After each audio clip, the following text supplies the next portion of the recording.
to commence? You can stop the share, please. Are we ready to commence? And Sabha, please, Sabha Taha, please, we don't like people to share anything unless they are permitted. Sabha Taha, please stop presenting.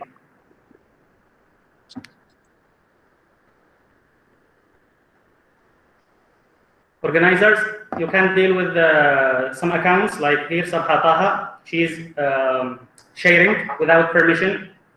She is presenting.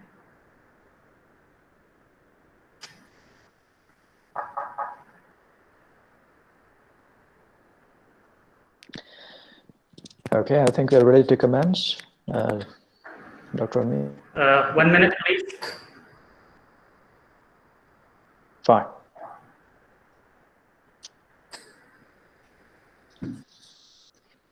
Dr. Abdurrahman, can you please stop presenting?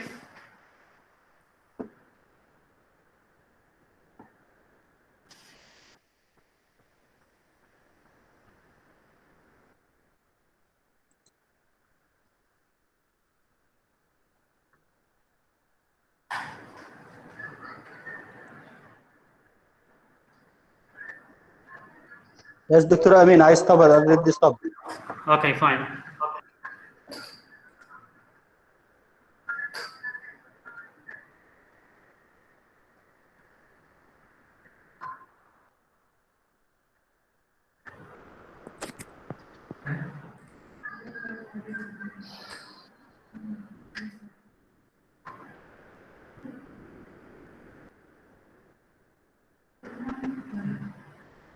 Hello, good morning. Good morning. Good morning.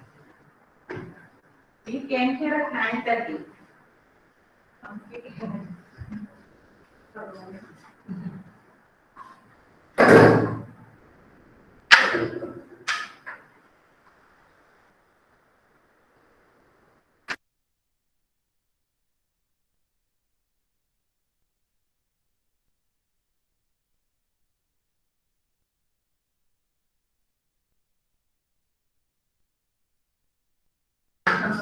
So very good morning to everyone. I would like to request Mr. Pascal to initiate the session of today, please.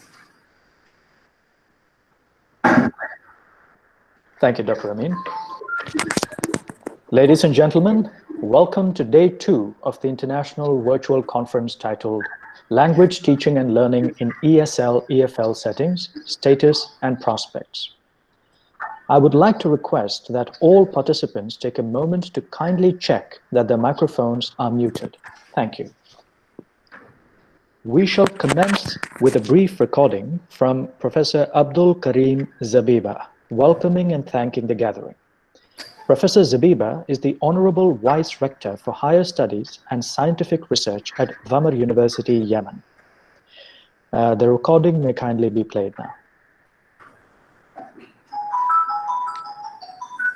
Make it vibrant because the mic is on. Yes, Mr. Abdurrahman, please, the recording.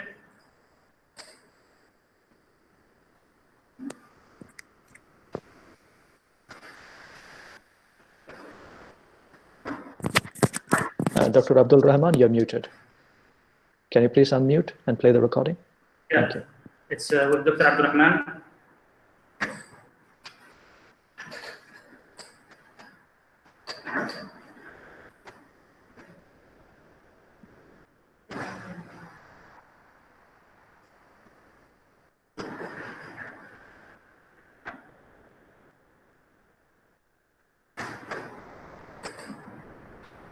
Sound, please. Dr. Abdurrahman, there is no sound. Dr. Abdul Rahman, you're muted. Dr. Abdul Rahman, kindly unmute.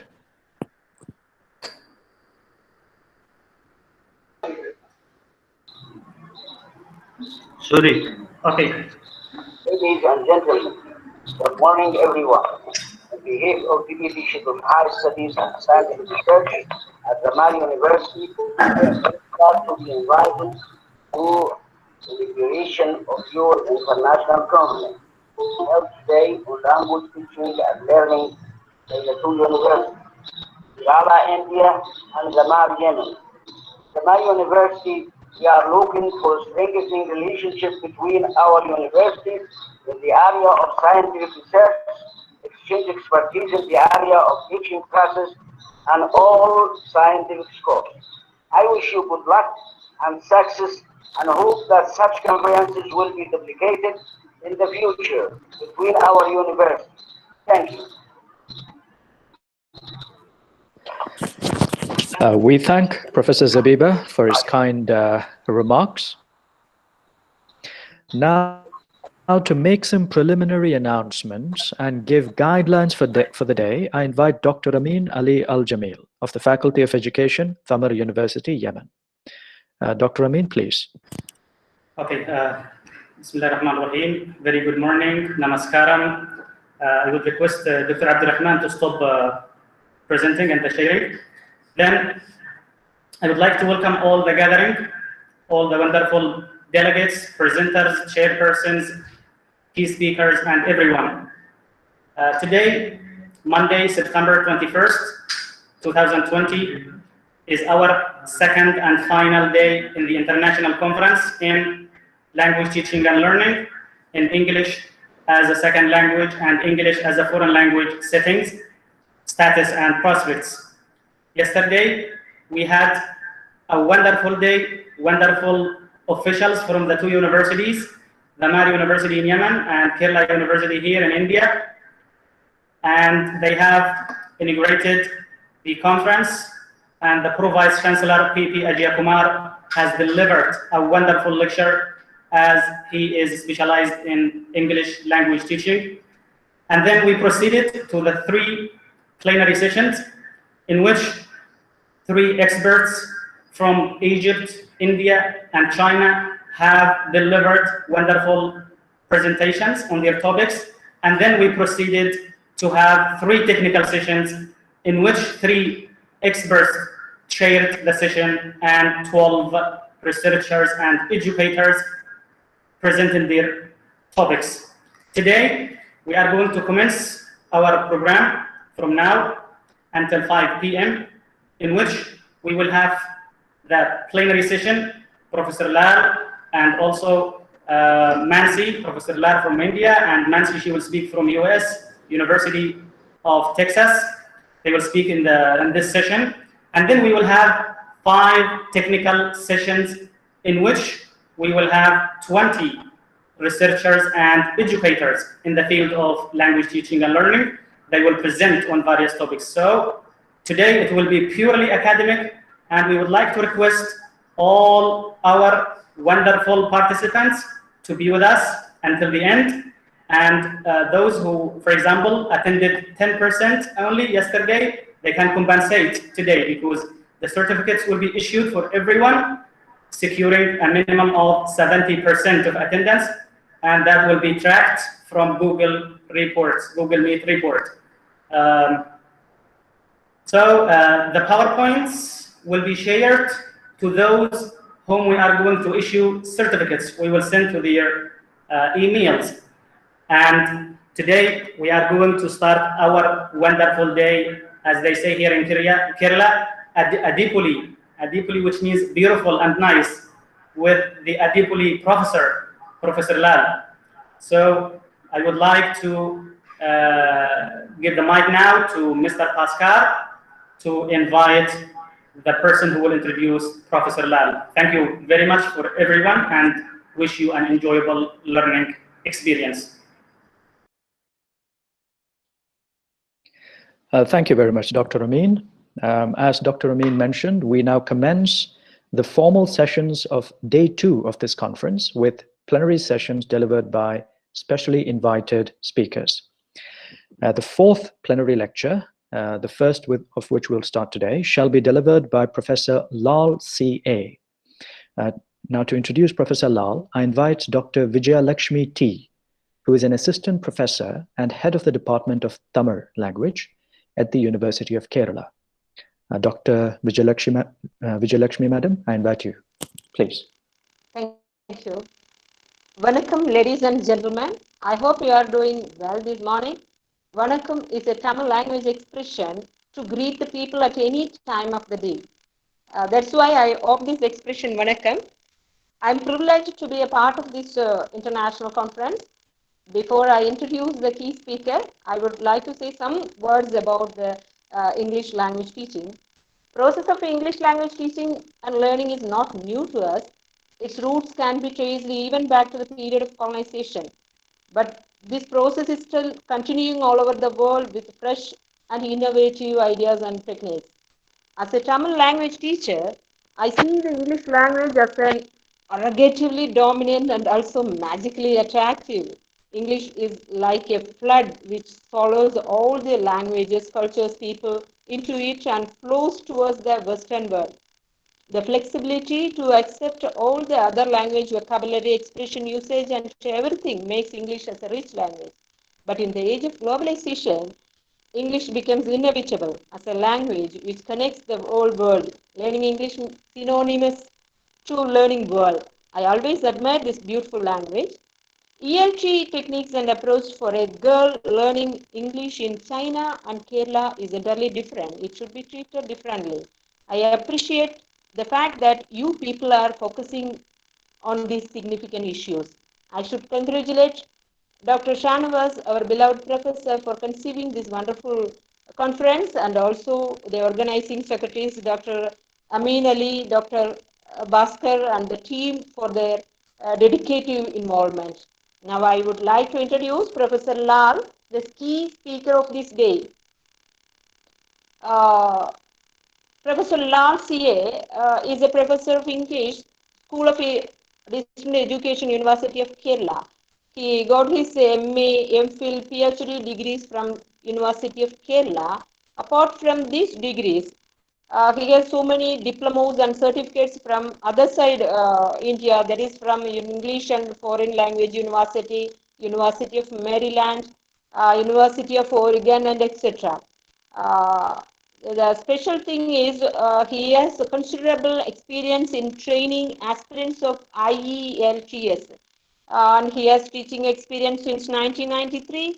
He has been coordinator of many number of development programs related to MA, BA, online courses and other things. And he is a member of many academic bodies. He visited many more countries. He received a number of awards. He published several scholarly papers and books, organized a number of conferences, national and international conferences, and I am sure he will be an apt person to handle this session. On behalf of the conference team, now I would like to invite and welcome Dr. Professor Lal to enlighten us with his vast knowledge on this topic. And I also cordially welcome the participants of this conference. I hope you friends have a resourceful session, and thanking you once again for this wonderful opportunity. Thank you so much.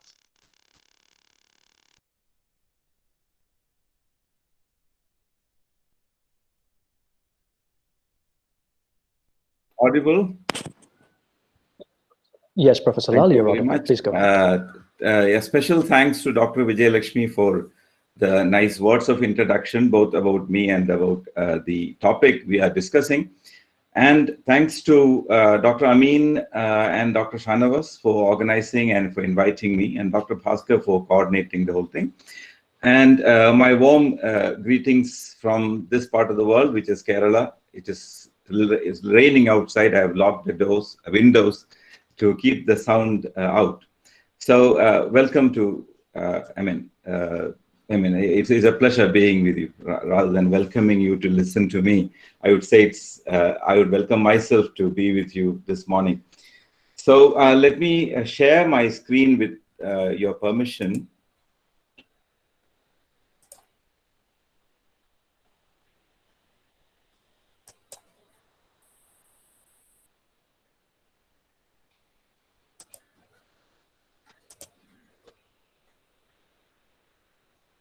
I hope my screen is now visible to you.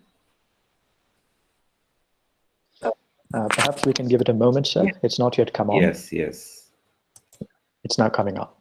Please go ahead, sir. Yeah, thank you. All right.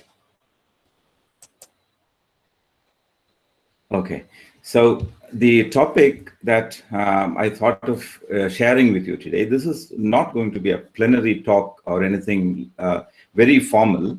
My idea is to share with you certain concerns which I have felt over the last several years during my trainings with sessions with teachers, and also during my sessions of teaching English with learners of different levels.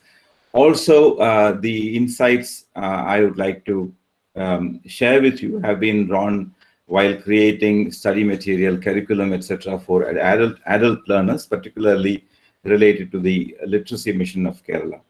So, yeah, so we will go to the first slide, in which I talk about learning a second language. This conference is on ESL, English as a second language, and all the people who are attending are in one way or the other related to teaching English or another language as a second language. But still, let me begin clarifying the concept of second language. By second language, I mean a language that we learn after we finish learning our mother tongue, the language that we learn later. Do forgive me if there are spelling issues in my presentation, which might have happened at times because the software I use doesn't have a spell check highlighter. So I might have missed some issues here and there, but that is incidentally. So second language teaching is a serious issue. We have been doing it, as Dr. Vijayalakshmi said, we have been doing it for quite a long time now in India. Since independence, even we have established our own. I'm talking specifically about India and Kerala, though I know the audiences are from different parts of the world. But what I say may not be totally alien to your circumstances, except for contexts where English is a first language, that is in England or USA, Australia, New Zealand. But in most other countries where English is either a foreign language or a second language, whatever I say would be of relevance. Well, so the one interesting, though we have been teaching English as a second language, teaching Hindi as a second language, teaching Arabic as a second language for so many years, there are a few concerns which we often overlook. And that perhaps is a reason for the deficiencies in the delivery that we often experience. Talking about English in particular, we know that often we have the complaint in India, in Kerala in particular, which is the context I know more, that even after so many years of learning English or learning Hindi for that matter, now in this slide I'm concerned with any second language, the second languages that we encounter in this part of the world are evidently Hindi and English, though in some border districts of Kerala we have Tamil too, okay. So regarding second language, we often take it for granted. But the fact of the matter is that the process of that are involved, the cognitive processes in particular, that are involved in the learning, or rather, to be more precise, in acquiring a second language is still not very clear. So that is, I'm saying this as an introduction because my topic is teacher development, and why there should be a kind of teacher development. The primary reason is that the processes involved in acquiring second language is still not totally known. There are so many gray areas, and interestingly, in a YouTube video, Professor David Crystal, the renowned linguist, says that half humorously that teaching a second language, teaching English, for example, teaching English can be even more difficult than performing a neurosurgery, because a neurosurgeon knows more about his job than the English teacher does. It's not the fault of the English teacher. It is the problem is with the general lack of clarity about the processes involved in acquiring a second language. So, such being the case, let me elaborate on the present scene of teaching English in India and many parts of the world, we often talk about English as if it were a language like Latin or Sanskrit. In India, we talk about learning Sanskrit, which is a good thing. But the difference is that Sanskrit or Latin are languages of scholarship.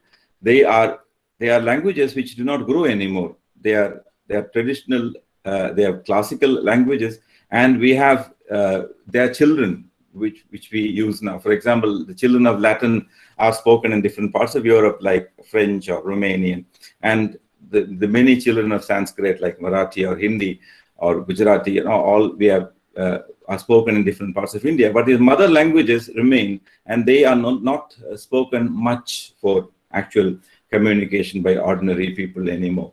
So learning a Latin like Latin or Sanskrit is very different from learning a language like Hindi or English. The thing is, English and Hindi are languages that are dynamic. They keep growing, they keep changing, and managing them and teaching them or learning them to use in various contexts can be very, very tricky.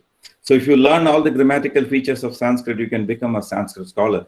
But it's very hard to keep up with English because the conventions, the pronunciation, the phrases, the idiom, the slangs that we use, the dialects that are there are ever changing. Every day there is some change happening here and there. So all these make learning a living language like English or Hindi as a second language rather difficult.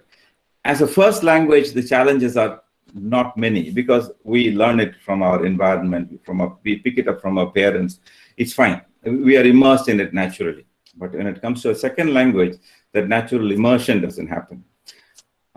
So the difference is that we learn Latin or Sanskrit as languages of scholarship, while we want to learn English or Hindi for use in real context. So we are aiming at basic communication to advanced communication.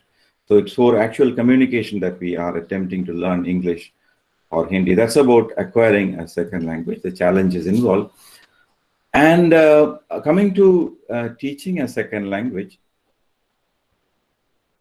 in the former slide, I was talking about learning a second language. Coming to teaching a second language, teaching a second language is different from teaching a first language. So here, by second language, I mean a language that is today widely used. So we'll zero in on English now. So whenever I talk about second language, let's say I have English in mind particularly. So teaching a second, when it comes to teaching a second language, it's very different from teaching a first language. First, we all know this. These are all facts that we all are very clearly known to us. So, when it comes to teaching a first language, for example, teaching Malayalam to Malayalis, our focus is on encouraging the learners to acquire the literature, learn a few poems in the language, so that we kind of work on their finer aspects, the aesthetic aspects of the individual. It's largely literature-based. And when it comes to communication, they already have rather manageable or rather appreciable level of basic communicative skills. We are talking about the first standard or second standard student, the 8-year-old or the 7-year-old student. He has basic level of communication, but our orientation will be towards pushing them to higher levels of communication. But when it comes to second language, that is not the case. That is not the case. Very often we also focus we lay a lot of our focus on literature teaching in second language as well, even the lower levels, where again, it shows our own lack of clarity in what we are attempting to do. I'm not saying there should not be literature in the lower level, but very often it doesn't seem to work somehow, our focus, I mean.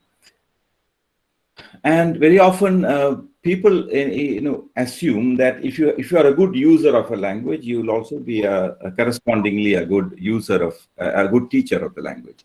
So I am involved in several teaching adult learner programs in Kerala, and also I've been involved in other parts of the country as well, where often a good user of language assumes that he can be a good teacher of language, which is a very dangerous thing, I would say. I have a community of teachers where there are many very good users of English, but when they discuss the nuances of teaching, I often observe that there are serious issues.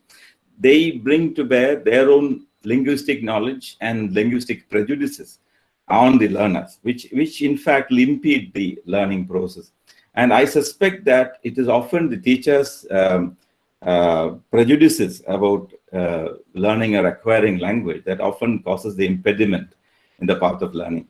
So this is something I'd like to stress. A good user of English need not be a good teacher of English, because primarily because the learning strategies that a person has, which varies with his personality, which may not work with other learners. So my learning strategies may not work when I try to teach somebody. So my teaching strategies should be different.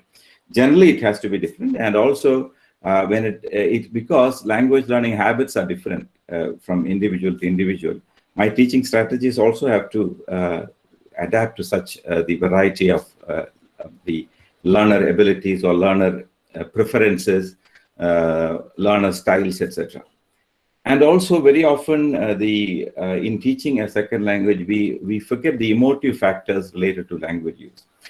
Learning a language is not like learning a subject. We all know that. So for example, if I am a very introverted person and I am easily hurt by other challenges in the classroom or in an environment outside my personality, I can be a good learner of history, for example, using entirely listening to lectures, sitting in a corner, never opening my mouth, never interacting with my fellow beings, and spending my time in the library and spending my time at my computer. I can be a good learner of history, a good learner of physics, a good learner of mathematics.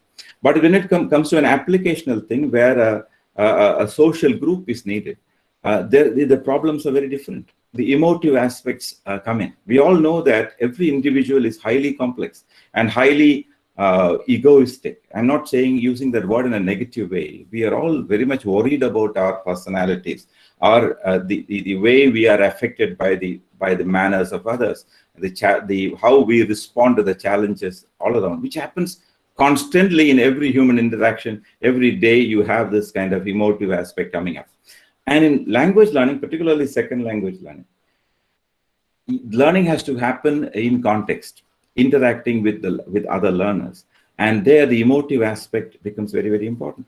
And unless the teacher is very, very much aware about the individual learner and his or her emotive aspects, the teaching becomes a major concern, major challenge. And then the effectiveness is seriously affected. So that is the teacher factor in ESL, which I'm now working on the aspect of teacher. The factors, learner factor is there, the teacher factor is there.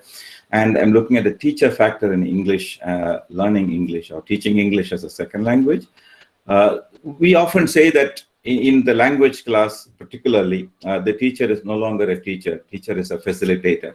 I would say that teacher is not a facilitator either. That becomes a very mechanical task. Certainly, the teacher's job is not to teach, but to facilitate language learning. Certainly, that is acceptable.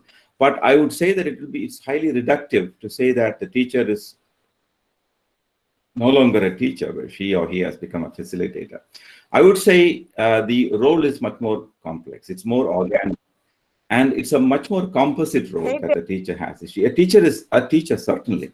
And teacher facilitates learning. He or she also does so many other things. He or she supports the learner emotionally. He or he mentors the students. He or she participates in the learning process. And above all that, I would say the teacher is the most important resource in the classroom. Particularly in the English language classroom, I would say that the teacher is the biggest resource. The teacher is the biggest model. The teacher is so many things. But there are, we all know that in learning a language, learning a second language, a teacher need not be there. You can learn a language totally without having a teacher. That is possible. Any subject can be learned like that. But I would say having a teacher is eminently convenient. And also, when we talk about large number of learners, definitely teachers are perhaps the most important factor. Though we have to keep in mind that the teacher is an optional component in teaching. But let that be. the teacher could very often, I have felt that in the language classroom, the teacher turns out to be a major hindrance. This is something that I've mentioned already. The teacher, with his or her prejudices, with or her inadequate knowledge about how to handle a second language class, often hinders learning process. Forgive me for sounding negative, but from my nearly 3 decades of teaching, I have often found that many learners are shy away from using language, primarily because of the teacher's insistence on correctness, or the teacher reprimanding the learner for making mistakes. I once did a survey with some of my students, and I remember one student commenting that if my teacher appreciated or supported me more and corrected me less, maybe I would have become a better user of language. So the teacher factor is very crucial. So moving away from just the teacher role, imagining that you have something to teach, you do not have something to teach. And you are not a facilitator, you are not a mechanical person. You are much more than that. You are the most important person in the room, and you are the biggest resource in the room. So with that responsibility, we have to take in the right sense. So and perhaps after the learner, the teacher is the most important factor. Important in the sense, most crucial factor, most determining factor, and the factor that needs a lot of focus on. That is why I talk about teacher development needs. So I'd like to define the word teacher development. Teacher development is very similar to teacher training, though training would precisely mean a program in which certain goals are set and those are achieved or not achieved. But development is a process that is continuous, I would say. Continuous. And development is all round. It's a holistic kind of thing. It is not teachers' knowledge of the content. That is important. Teachers' knowledge.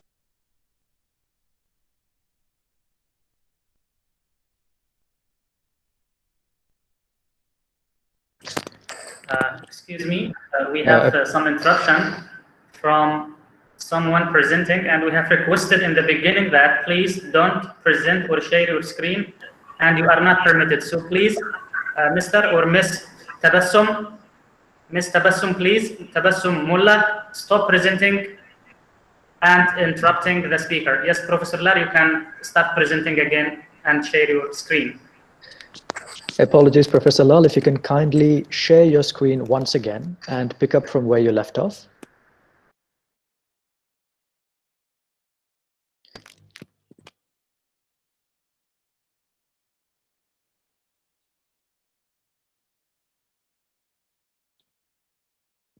Apologies, sir, if you can kindly unmute your mic as well. We can see the screen now.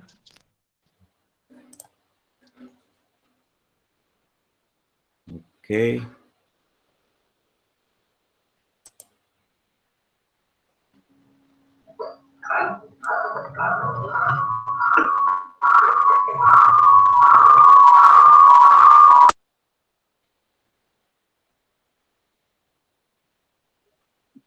Okay, I hope I'm visible.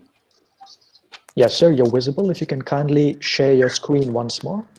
Excellent. Yeah, it's now visible, sir. Please go ahead. Fine. And sorry, sir, for the interruption. It's okay. It often happens. I'm sorry. I can understand. And am I audible also? Yes, you are. Yes. Yeah. So we'll continue. I won't take much time.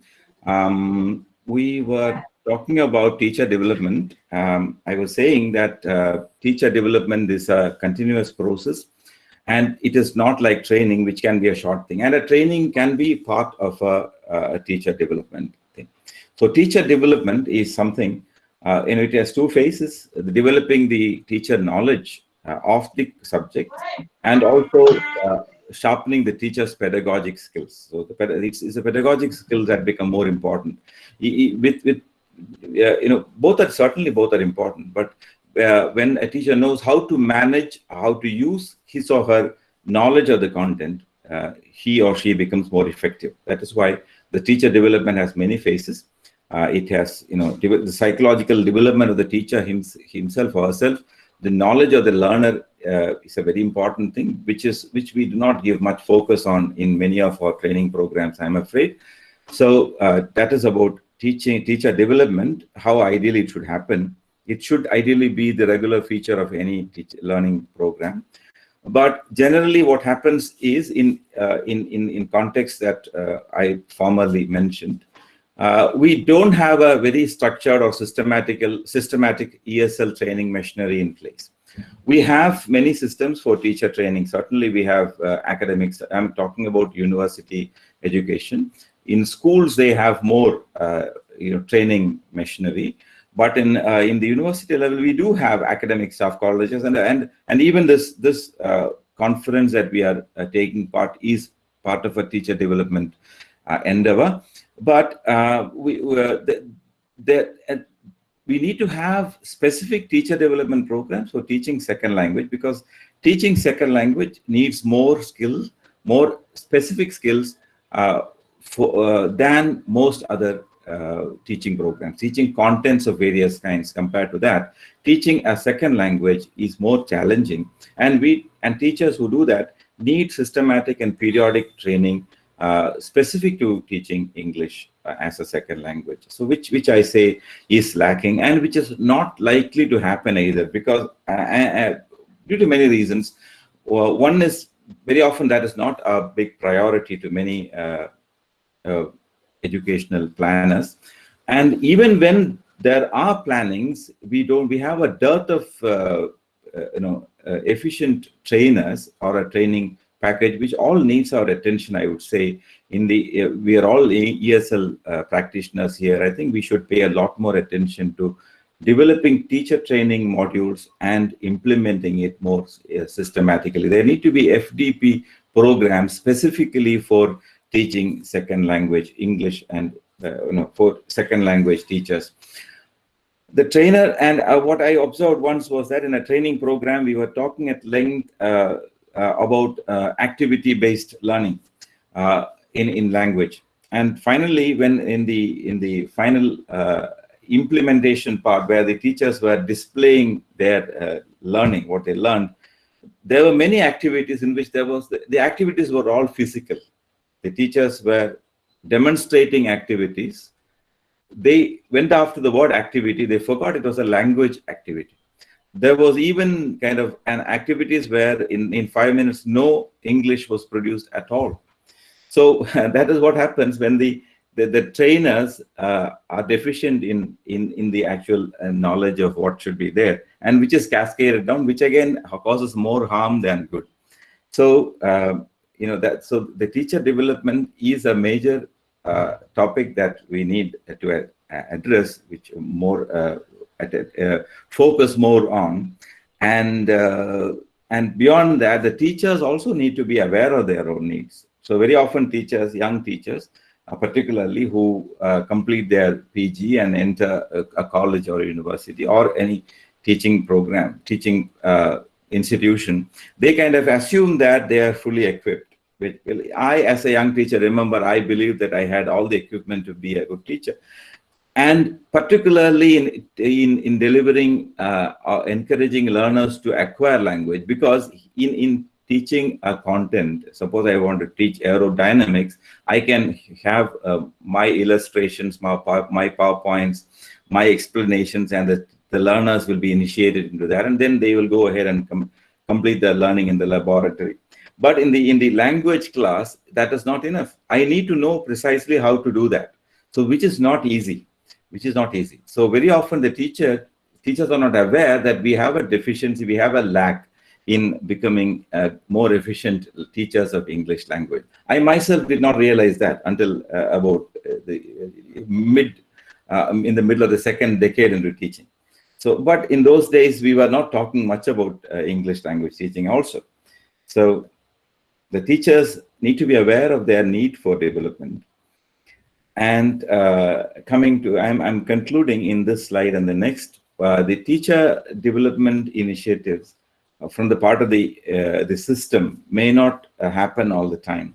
So what is important is what perhaps we can do is for teachers to be motivated on their own to develop themselves. As I said, an English teacher needs to constantly be reading, constantly be listening to different varieties of English. So that is, we develop our own idiomatic language, and accepting the fact that English is now so various, so different, so many different varieties of English coexist in the world, and we cannot have a single model. That makes matters more challenging. So as teachers, it's our very important need to expose ourselves to different models of English. So we have YouTube, we have many other channels through which we can listen to a lot of varieties of English. And also, you know, we need to read different discourses, different kinds of discourse, not only the newspaper or the books that we usually read. We need to explore into different kinds of written material so that we keep improving ourselves. And there is no dearth of material either. We have, with ICT, there is never any dearth of reading or listening material. In addition to that, even though the government or the agency that has employed us do not have, doesn't have a particular teacher training course for you, we can look up, we can find out development courses. There are many online teacher development courses available in edX and Coursera, etc. You can explore teacher development programs specifically for ESL teachers. Yes, that is one possibility. And we can also opt for a certificate course like PGCT offered by EFLU in Hyderabad is there. And there could be many other agencies who offer good quality courses. So only when you do such a thing that our PG in English or our MPhil in English become more meaningful for our learners, because our learners are our prime concern. And there is TKT, which is Teaching Knowledge Test, which is a test conducted by Cambridge University, which you might find rather expensive. So still, if you think it is, it's worth doing, there are course material available. You can learn the course material. Even if you don't take the test, those course materials are very good. I'll show you an image of that, of a book. So, and also we need to be very clear, teachers, we need to be very clear that the learning doesn't happen from books. English learning doesn't happen by learning a grammar book or following a book on how to develop your vocabulary. Language happens only through immersion in that language. So English, to learn English, you need to immerse yourself in that language in all ways. You know, you need to talk in English. You need to listen to English. You need to read English as much as possible and write in English. Only immersion will make you a good user of language. So this is a knowledge that we need to have so that we can cascade it down to the learners. So so that is about, even if you don't do any course, there are books that are available. These are some books that I have regularly used to improve my English language teaching skills. So this is TKT here, which is, as the test I said, Teaching Knowledge Test, Cambridge. This book is not very expensive. This TKT Indian edition is available. Even if you don't take the test, this is a useful book, very useful book for English language teachers. And Learning Teaching by Jim Scrivener is another very practical. These are not theoretical books. You won't find any theoretical expressions. These won't help you in a PhD program in linguistics or teaching, but this will help you a lot in your action in the class. By Jim Scrivener is a very good, offers a teacher training book. And a course in English language teaching, Penny, or again an Indian edition is available, which is very inexpensive. And Practice of English Language Teaching by Jeremy Harmer is another excellent book. Well, I would say the second and the third would be a bit expensive, coming about 2,000 rupees, I think. But the other two are available online. But still, we teachers, there is nothing wrong in investing money on paid courses. Don't look always for free courses.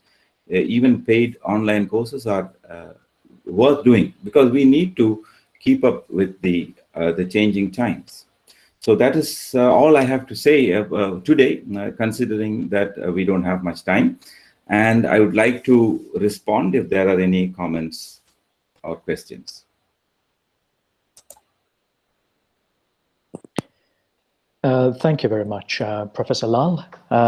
Indeed, you have offered us invaluable practical insights into tools and methods, as well as hindrances that face teachers of English as a second language. Just to clarify, Dr. Amin, are we taking questions for this plenary session? Well, thank you, Mr. Pascal.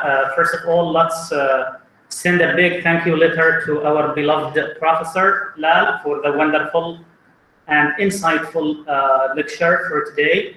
In fact, we don't receive questions in these plenary sessions, but if there are some participants who are interested to raise questions, they can send to the conference email, and then we will contact with Professor Lal, and of course, he will provide an informative responses. So with this, we come to the end of the first talk, and now we will move to the second talk for Madame Mansi. She will speak from the United States of America, specifically from the University of Texas. So we would like to welcome her, and Mr. Pascal, you can do the formalities. Thank you, Dr. Amin. We also have an introducer for Professor Bajaj. So moving on to the fifth plenary lecture of this conference. This lecture will be delivered by Professor Mansi Bajaj, and Professor Bajaj is joining us from the United States. To introduce Professor Bajaj, I invite Dr. Al-Munira J, who is an assistant professor in the Department of English, University College, Thiruvananthapuram. So Dr. Al-Munira, if you're there, please, madam. Thank you, Bhaskar. Good morning, one and all. It's my privilege to introduce Ms. Mansi Bajaj from USA. She is a lecturer of foreign languages in the Department of Asian Studies, University of Texas. And she is working on, her research work is on stress placement in Punjabi, and she is teaching Hindi as a foreign language. On behalf of the conference team, I welcome you, ma'am, for your deliberations. Thank you. Thank you so much for your introduction, and thank you for organizing this conference. Professor Lal has pretty much spoken about a lot of things that I actually wanted to talk about, so I should really thank him for that. And I was actually taking notes while he was speaking, because he's really given a very good a talk on on teaching foreign languages. However, Professor Lal teaches Hindi, and he teaches English and I teach Hindi, but both the languages being foreign language, like we teach both the languages as second language to the students, so that pretty much makes it the same process basically, or we could use the same methodologies. Yeah, I am sharing my screen, and I just want to make sure that, can you see it now? Okay. Yeah, you should be. Okay. Yeah, please give it a moment. Yeah, it's coming on now. Okay. Yeah. Yeah, please go ahead. So, yes, I am talking about teaching a foreign language, and to be specific, how to teach a foreign language online. With the things having gone online, everybody seems to have some apprehensions, and then there's a hesitation on how to approach this. So just to give a little informal, like my viewpoint on whatever little I have understood in the last few months. So the discussion will be in two parts. I'm not going to call it a presentation. It's more of a discussion in my head, because I'm just sharing my thoughts and I would be open to listen to yours. So it'll be in two sections. The first one is like, how should we approach online classes, especially because they are language classes. And then second is, what are some of the project-based tasks or activities that can be used for online language classes. As Professor Lal just very correctly pointed out, that sometimes the tasks or activities that that scholars or even teachers think of, they just become very physical, and there's no real use of language. So we're going to focus on like some of the tasks that I use personally in my class, and I think we did use some language. So probably we're going to take feedback from you all later. So the first thing, of course, I know that this was a very sudden change and it did come to each one of us as a shock. However, looking at it as something that is being forced on us, that we've been pressured to teach online, it is not something that we're looking for. Instead, if we look at it as an opportunity, then the whole approach or whole way of looking at it would change probably. Instead of just being like, instead of trying to reduplicate your in-person classes, whatever you were doing in person, you're trying to bring it to online classes. Instead of doing that, why not we use some of the resources that we have readily available? I mean, I'm really talking about resources that we have been using all this while, the resources which are right in front of us, the resources that the students have access to, and they're probably better than us at it. Instead of just, really trying to find new apps and new softwares, which of course, if somebody can do, I would be happy to see that. But there's so much that we can do with whatever we just have with us right now. So only by just focusing on a project or task-based learning instead of giving them the usual assignments and trying to just duplicating or just like copying literally your classes from in person to moving it online, which probably is just going to make it boring and just another class that maybe the students don't want to walk to. So with the classes moving online, there are a few things that we need to do before we take on any approach. So the first would be to reevaluate what are the teaching methodologies and what are the assignments, what are all the what are the techniques that you were using in your class. So once you reflect on it, then is the time you engage, you look what resources you have available without really trying to learn a lot of new things. You can see what is it that interests your students, what is it that your other colleagues are using, and then you can start assessing. Like you have to see what technologies you can see what assignments or rather projects or tasks you can use for your class. And then of course somehow assessment is part of the way our classes work. So you have to also see whatever you are thinking of, whatever plans you're making, how are you going to assess or how are you going to grade students. So we're going to talk about this a little bit more in later. And then of course just retool it and revamp all your classes instead of what are the things that you can keep from your in-person classes, what are the things that totally need to be gone, and what are the things that just need a little bit of revamping, and then it could bring some spice in your class. So yes, our primary job is to create a desire to learn in our students. And how do we do that? You have to, before you give any task to the students, instead of just being like, oh, do this and do that, why not we give them authentic input, language input, which is in target language, of course, as a prompt, so that so that the students know what exactly are you expecting. After you have that, you give them the ready vocabularies for whatever task that you're going to give. You are going to expose them to different contexts so that they get comfortable using different kind of vocabularies for different situations, and hence accomplishing all the objectives instead of just being like, oh, this is how grammar works. This is what we're gonna do. And just coming up with random tenses, and there's no situation, there's no background, there's no context to it. Instead, just have proper one task, focusing on one maybe aspect of grammar or just use of language without them even realizing. They're just learning it, and there's a motivation in them. They want to use the language, they have an input, and then they start producing output. Of course, very important aspect is not that activity should not be something like that they are just doing. It should not be something that they just read. It needs to have all the components to it, if you ask me. Reading, writing, speaking, and listening, all four. It's all very important to include all four. And then it is very important, of course, to get the students comfortable. They're trying to learn a new language. They're trying to come out of their comfort zone.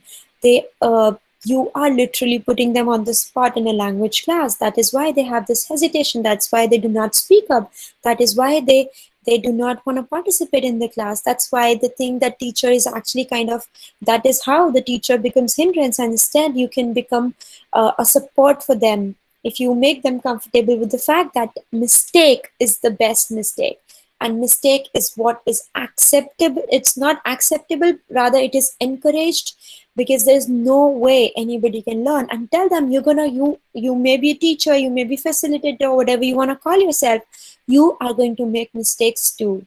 You are as human, you are as much a learner as they are. So that it's very important to get that. And then of course create a very light, I would say, learning environment.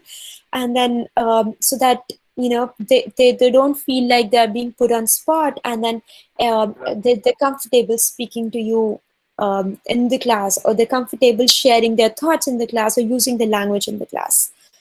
So so we move to the second part. That is, there's some of the tasks or activities that I'm going to, or project-based learning that I'm going to highlight, which I use in my classes. So the first is interview project. When we had in-person classes, what we were doing is the students used to go home, and then they used to interview, they used to find out something, read something online, come and report it to the class. Instead, what they did this time is they had two options. One, if somebody in the family or friends could speak the same language, they could interview them and record that interview to be shown in the class to everybody. The second is if they did not have access to anybody who spoke the same language that we are targeting. In that case, they could interview them in some other language. Of course, you decide what the topic for the interview is going to be, and you give it to them. So they interview them in another language, another common language, and then they make a video report of it, like basically a news report or a video report, which will now be in the target language, and then there will be concluding remarks in that. Now, so for example, they first record their, so how I approached it is, they recorded their video first, after which I gave them feedback. After the feedback was given that at this time, this is what it should be. So the point is, of course, not to freak them out and tell them that, let's say, this is what I do, that your assignment or your project is, suppose 10 marks. So out of that, if you submit your work on time, you get 8 points straight away. And if you make the corrections and you resubmit, you get the other 2 points. So that way you are correcting them, but then they're not freaking out. It's not like, if I get it this right, I get 3 points, somebody's getting 4, depending, you're basically trying to categorize them, and you're trying to create some sort of hierarchy, which is probably not one of the best ideas. So instead, what if there's motivation for everybody to learn, and then if they want to get the last 2 points, suppose, or 20% of the grade, which is pretty much a lot, so they just make the corrections. And if they're making the corrections, which means they are going to see what mistakes they made, and they're going to review it without even wanting to. So, and then they give you the second recording. That was one task we did. And so how do we assess? Like this was the assessment, but then how do we get students to hear? This is what they spoke. But then we also have to get them to speak. After speaking, we also have to get them to listen. We also have to get them to read or write, right? So from each student's recording, I gave them 3 questions. You could give less or more depending on how many students are there in your class. The questions do not have to be memorization based. The questions can be something very general, because your aim is just to make them listen to the recordings. It is not to get them to memorize what the other person say, or really get into the details of what they said. And they should even have access to the recording even when they're writing the answers. So for example, when I'm, let's say, writing, why is it that I should not be able to hear what I heard again? So that way I get more and more opportunities to listen, right? That way I get more and more opportunities to learn. And then you write the answer, you read the question. So that includes all the 4 skills that we target. And then of course, comprehension, which is the top of all 4. So another project that we indulged in was the semester end project that we used to have. Earlier, we used to have an individual project. So students would talk about at the end of the semester, they would give a written report. They would do a little research on one topic of their choice. They would come and give the presentation to everybody in the class, the cliche, which is what everybody does, right? Instead, this time, since we had the online mode, what we did is that the students, they could work on a story. So there was a prompt that was given to them. As I said, I will not show you the entire video. I will show you just a little bit. So because, as I said, my class, like my target language is Hindi. So however, this video is not completely in Hindi. It has a couple of different languages, but that's fine because I kept the what do you call it, captions on or subtitles on. I'm not sure if it is on right now, but it's probably okay. So I'm just going to play a little bit of this video right now that the Bollywood stars made while they were still social distancing and they were all at their homes. I'll just play it for, let's say, a minute. अरे सुनो, अरे सुन रही हो? वो मेरा काला चश्मा कहाँ है? डार्क ग्लासेस मिल नहीं रहा है. सुन रही हो? ओ, इस घर में मेरी कोई सुनता ही नहीं है. शहंशाह बुलाते रहेंगे और मैडम भाषा सुनती रहेंगी. नहीं ढूंढता. वो कहाँ गया इनका काला चश्मा? सुन रही हो?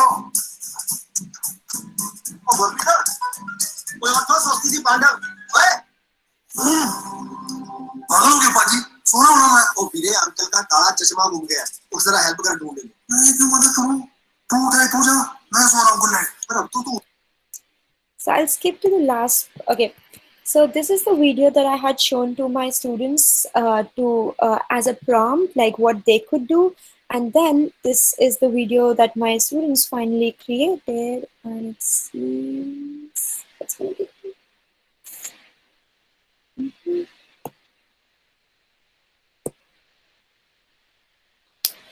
Well, it seems there's internet connection problem. So I'm just going to explain it to you instead. So my students made a video of themselves while they were all at their own homes, just like the Bollywood stars, and then it was basically a story. So you divide your class in a few groups, and each group has to make a movie on any of the themes that they want to, and or you could specify themes for them if there is something that you are particularly targeting on. And then, so there were points for each of these steps that they did, and this will pretty much tell you what exactly they did. So they did the script writing on Google Document, and then there was a deadline to write all the lines to receive full points. So they get straight away 10 points if they do their part of the dialogues. And after that, you give them feedback on how they have used the language. That way, they know where they're going wrong. They know it already. They have some feedback. That's motivation. And then they can correct it before they even record themselves. After you give them the feedback, they can make revisions to it on the basis of the feedback that you just gave. And if they make revisions, they get, let's say, straight away 10 more points. After that, they make the final product, which is that they record the video and they compile it to make a short movie. Of course, it does not have to be professional. It does not have to be like how the Bollywood stars did, but it has to be something basic just to put together some ideas. And trust me, the students were so excited. I had never seen them this excited before. So after they get this final product, they present it in the class. So we have a regular Zoom session or Google Meet session, and that's where they show their presentation, the whole group, and then they answer a few basic questions that maybe the other groups or I ask them, very basic. And then they get points on the basis of that too. So there are no points really on the basis of like, you know, it's not like demotivating in the sense like oh, your marks would be cut if you make this mistake, your marks would be cut if you make that mistake. So they're already freaking out. They do not have the liberty to ask or anything. They're getting instead feedback so that they can work on their mistakes without having their marks deducted for it. So there's only motivation to keep doing it. Even for making revisions, even for making corrections, there is motivation so that they go back and they review what they have done or what mistakes they have done, and they can learn from it. So yeah, so there's so teacher's job is to provide opportunities, and therefore you reduce the teacher's hindrance part, and instead, you know, motivation, encouragement comes in, and there's more the students themselves want to learn, probably there's going to be more desire to learn and use the language. Also because projects like this make it so much more interesting for them. So another thing that we did, it's pretty small and it's easy. So we used to have the regular, 1-minute extempore speech in the class. Instead of doing it in the class, where they used to take out slips from the hat, we just started doing it using a PowerPoint presentation. There was a grid on the front page. Student picks one of the numbers, you click that number, and that slide automatically takes you to one of the topics. So every number has a topic related to it. Whichever number they choose, you click that number and it takes you to the topic. So it's just basically random topics that they are choosing, and then they speak on it for 1 minute. They still feel it's fair enough. Otherwise, you would think they would be like, oh, she already had this topic decided for me to speak on.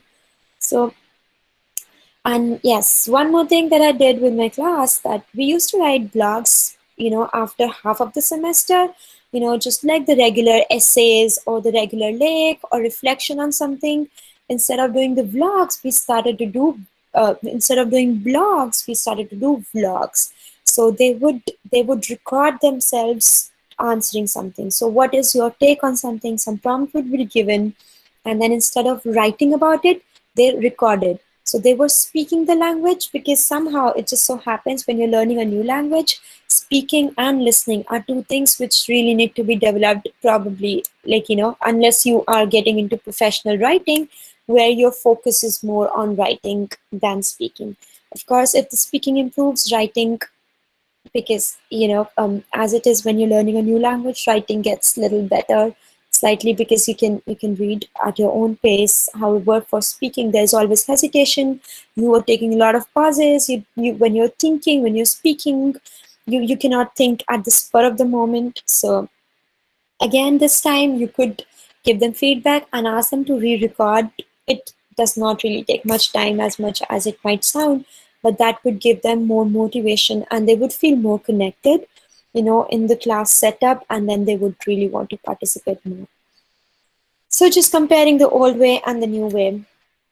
Somehow, of course, I really miss being in person in person classes. However, I still feel that Zoom classes are not that bad, or the online classes are not that bad. So instead of following a syllabus, we are rather supplementing the syllabus. We are supplementing the themes, whatever themes we had, we are adding so much more to it. Instead of me giving them the material, I'm getting the material out of the students. I'm giving them one vocabulary which they can work around, and then they use the language. And of course, to do that, they have to do their own research, which includes reading. Instead of doing the usual stage play, they are this time now making videos and films. It's much more interactive. There's speaking and listening involved as well, and not just the reading and writing. And instead of being captive to whatever content they have agency. They're not just receiving the content, they're also creating a lot of content. And instead of repeating what we have been doing for so many years, what we've been doing for hundreds of years to teach new languages, we are now creating new opportunities. We are now coming up with new things for students, and hence getting in them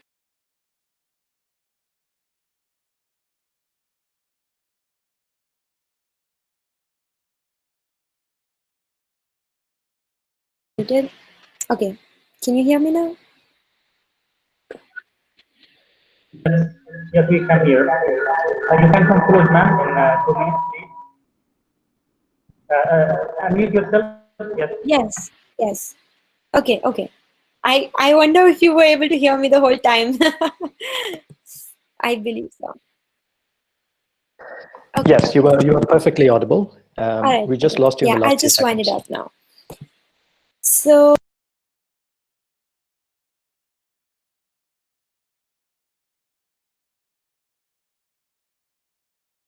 kindly unmute yourself, Professor Bajaj. You're still muted. Could you kindly unmute yourself?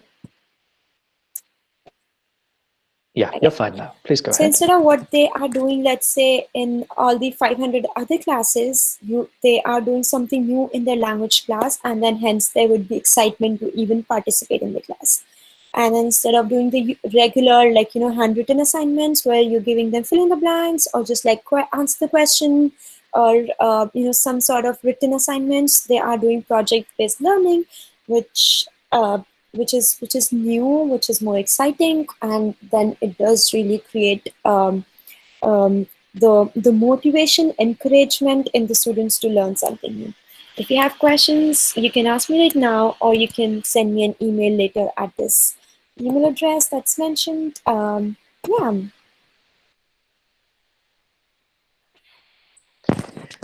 Thank you very much, Professor Bajaj, for that truly hands-on practitioner's approach to how modern tools can be used, especially in today's online world, for making a real practical teaching approach for students. And I think the participants in this conference will have taken a lot from your hands-on assessment methods. And most of all, I think in your reiteration that it is desire, motivation, that needs to be maintained in a student. And I think you have re-emphasized Professor Lal's point that the professor must not be a hindrance in the classroom and must help give self-confidence to the students. Thank you very much, Professor Bajaj. We thank you once again for kindly participating. Thank you for this opportunity to share some ideas, and then I would be, I really hope that you've got something, or everybody has got like little something. Thank you so much. I would note. Thank you very much, dear ma'am, Nancy, speaking from the University of Texas in the United States of America. It was really a great experience, specifically that you have talked about the need of the hour, the need of the second, that teaching online becomes, now we are conducting conferences online. Until just the end of 2019, all our conferences were offline, but now everything goes online. So thank you for bringing such interesting up to the date. I'm sorry, I'll just that's the good thing about being online. I could also join the presentation, and so many other people who would otherwise not have been able to. Exactly. Thank you very much, specifically that you have enriched our knowledge on teaching the foreign language. So we are learning the language as a foreign language, and here in India as a second language in some cases. So you have a great experience in teaching the Hindi language in the United States, University of Texas, as a foreign language. So as an expert teacher in the field, we have also learned from your experience, from your presentation. Thank you very much, and we hope that we can see you next time and coordinate for interesting and future activities. Thank you very much. Sure, thank you. Now with this, we come to the end of the plenary session, and Mr. Pascal now can do the formalities. Thank you, Dr. Amin. If you have, like Dr. Amin mentioned, if you have any questions for Professor Bajaj, please send it by email, and we'll try to get you a response from her by email.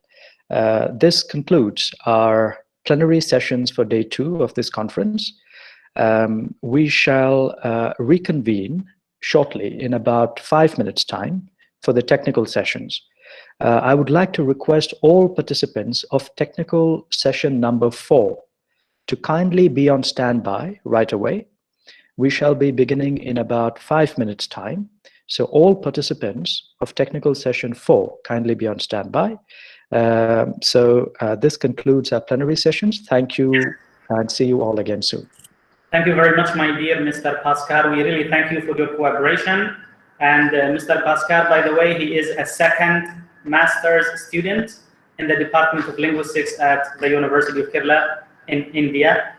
Thank you, my dear. And now we are going to move to the next session, and we will be having 5 technical sessions in which in each session we will have 4 presenters.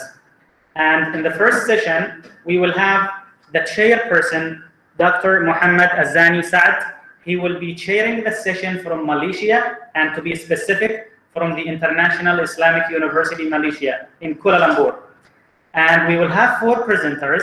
The first one will be Ananda. She will speak from Canada. And we have Afaf Al-Saqaf and Hisham also from Yemen. And then we will have Adanik. He will speak from Ethiopia. So this is an intercontinental. It becomes from international to intercontinental, in which 3 continents are sharing this conference. I would like to attract the attention of the presenters. Dr. Muhammad Azani is available. Yes, sir. Can you confirm your availability? Yes, I'm here, Dr. Amin. I can hear you, and I hope you can also hear me from here. Amazing. Thank you so much, sir, for accepting the invitation and sharing this session. We really pleasure. My pleasure. Yes, it's our pleasure too. Now, I would like to confirm the availability of the presenters. Ananda, are you available? Yes, I am. Perfect. And we have Afaf As-Saqaf. Yes, I am.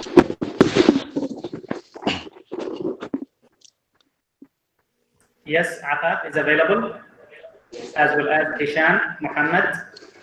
Yes, I am, Doctor. Okay, perfect. What about Afaf? She's here also. Very fine. And then we have Adanik from Ethiopia. Dear Adanik, available? You can unmute yourself, turn on the mic, and confirm your availability. So because to start the session after 1 minute. I'm here, sir. Great. Thank you very much for being with us and on time. That means we are missing nobody in this session. Thank you so much. Okay. So now, Mr. Pascal, are you still available? Well, I would like now to invite our colleague, Urmila. She will introduce the chairperson of the session. You can come.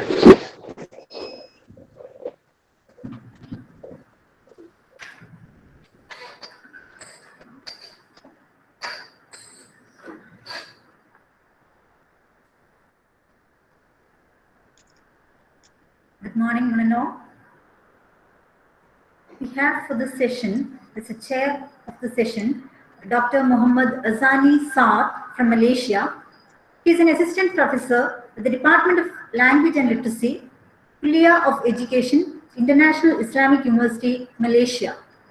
He received his PhD in linguistics from the University of Malaya.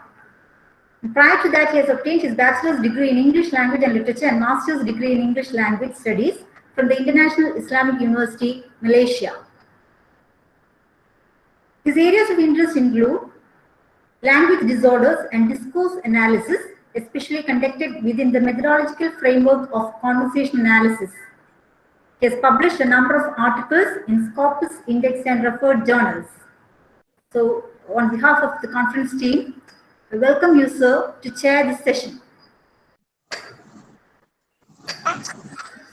Thank you so much for the kind introduction.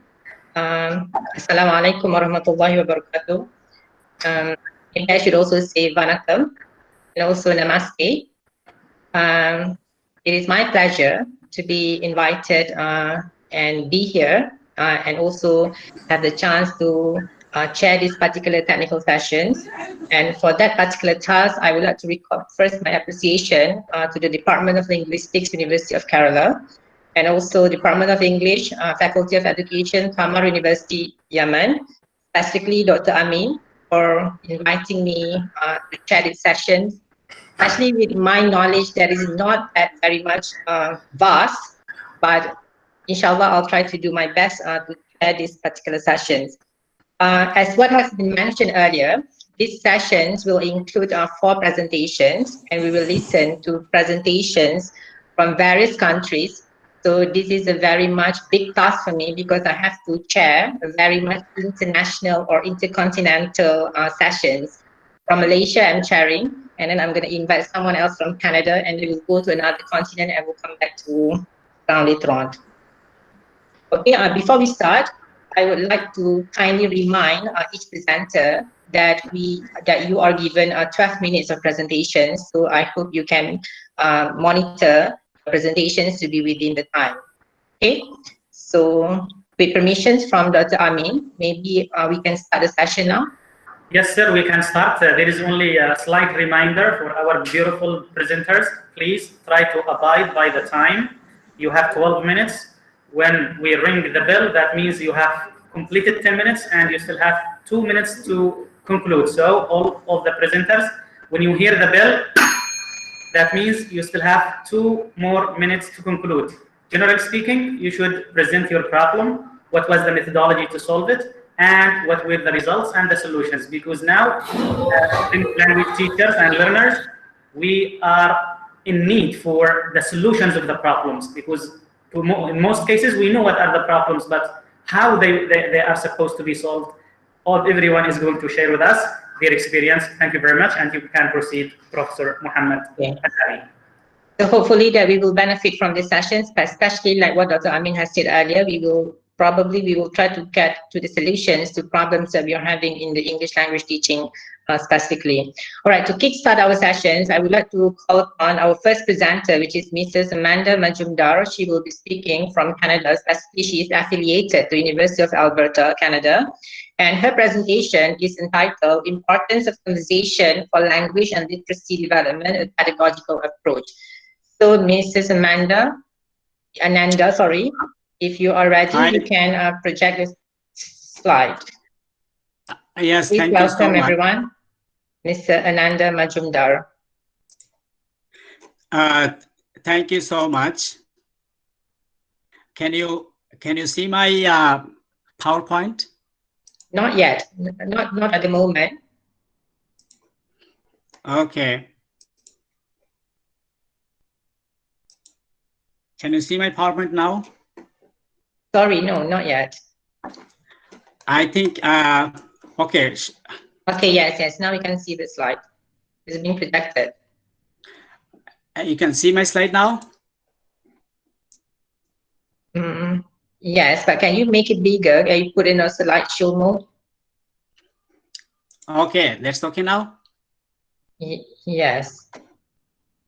Okay, so thank you so much for the opportunity. And my topic. To interrupt, Mr. Ananda, if you are using the laptop, please hit F5 so it will be maximized. We need to show the full screen. Okay, that is one strategy. Okay, so it is already a full screen. So can you? Yeah, if you are using a laptop, you can hit F5, then it will be maximized to the full. Are you using mobile or laptop? No, I'm using the laptop. So can you see my PowerPoint fully? Okay, so hit F5, or you can go to slideshow, there up in file, home, slideshow. No problem, you can go to slideshow from the list of file, home, insert. It is there on the right side. No, my thank is that I think it is, I'm already presenting. So my question is, can you see my PowerPoint? Okay, Mr. But it's not that clear because even the font is very small. So you can go to slideshow and then start, start from beginning. Slideshow, then start beginning. Okay, so is it okay now? Mr. Ananda, I think what Dr. Amin is saying is that we can see your slide now. We can see, yes, we can see that, but we would like to request you to put the slide on the slideshow mode, meaning that you have to make it bigger. You have to go to the down there, bottom there, and click slideshow. Okay, so. Yes. Is it okay now? Yes. Thank you so much for that. You can start now. Okay, so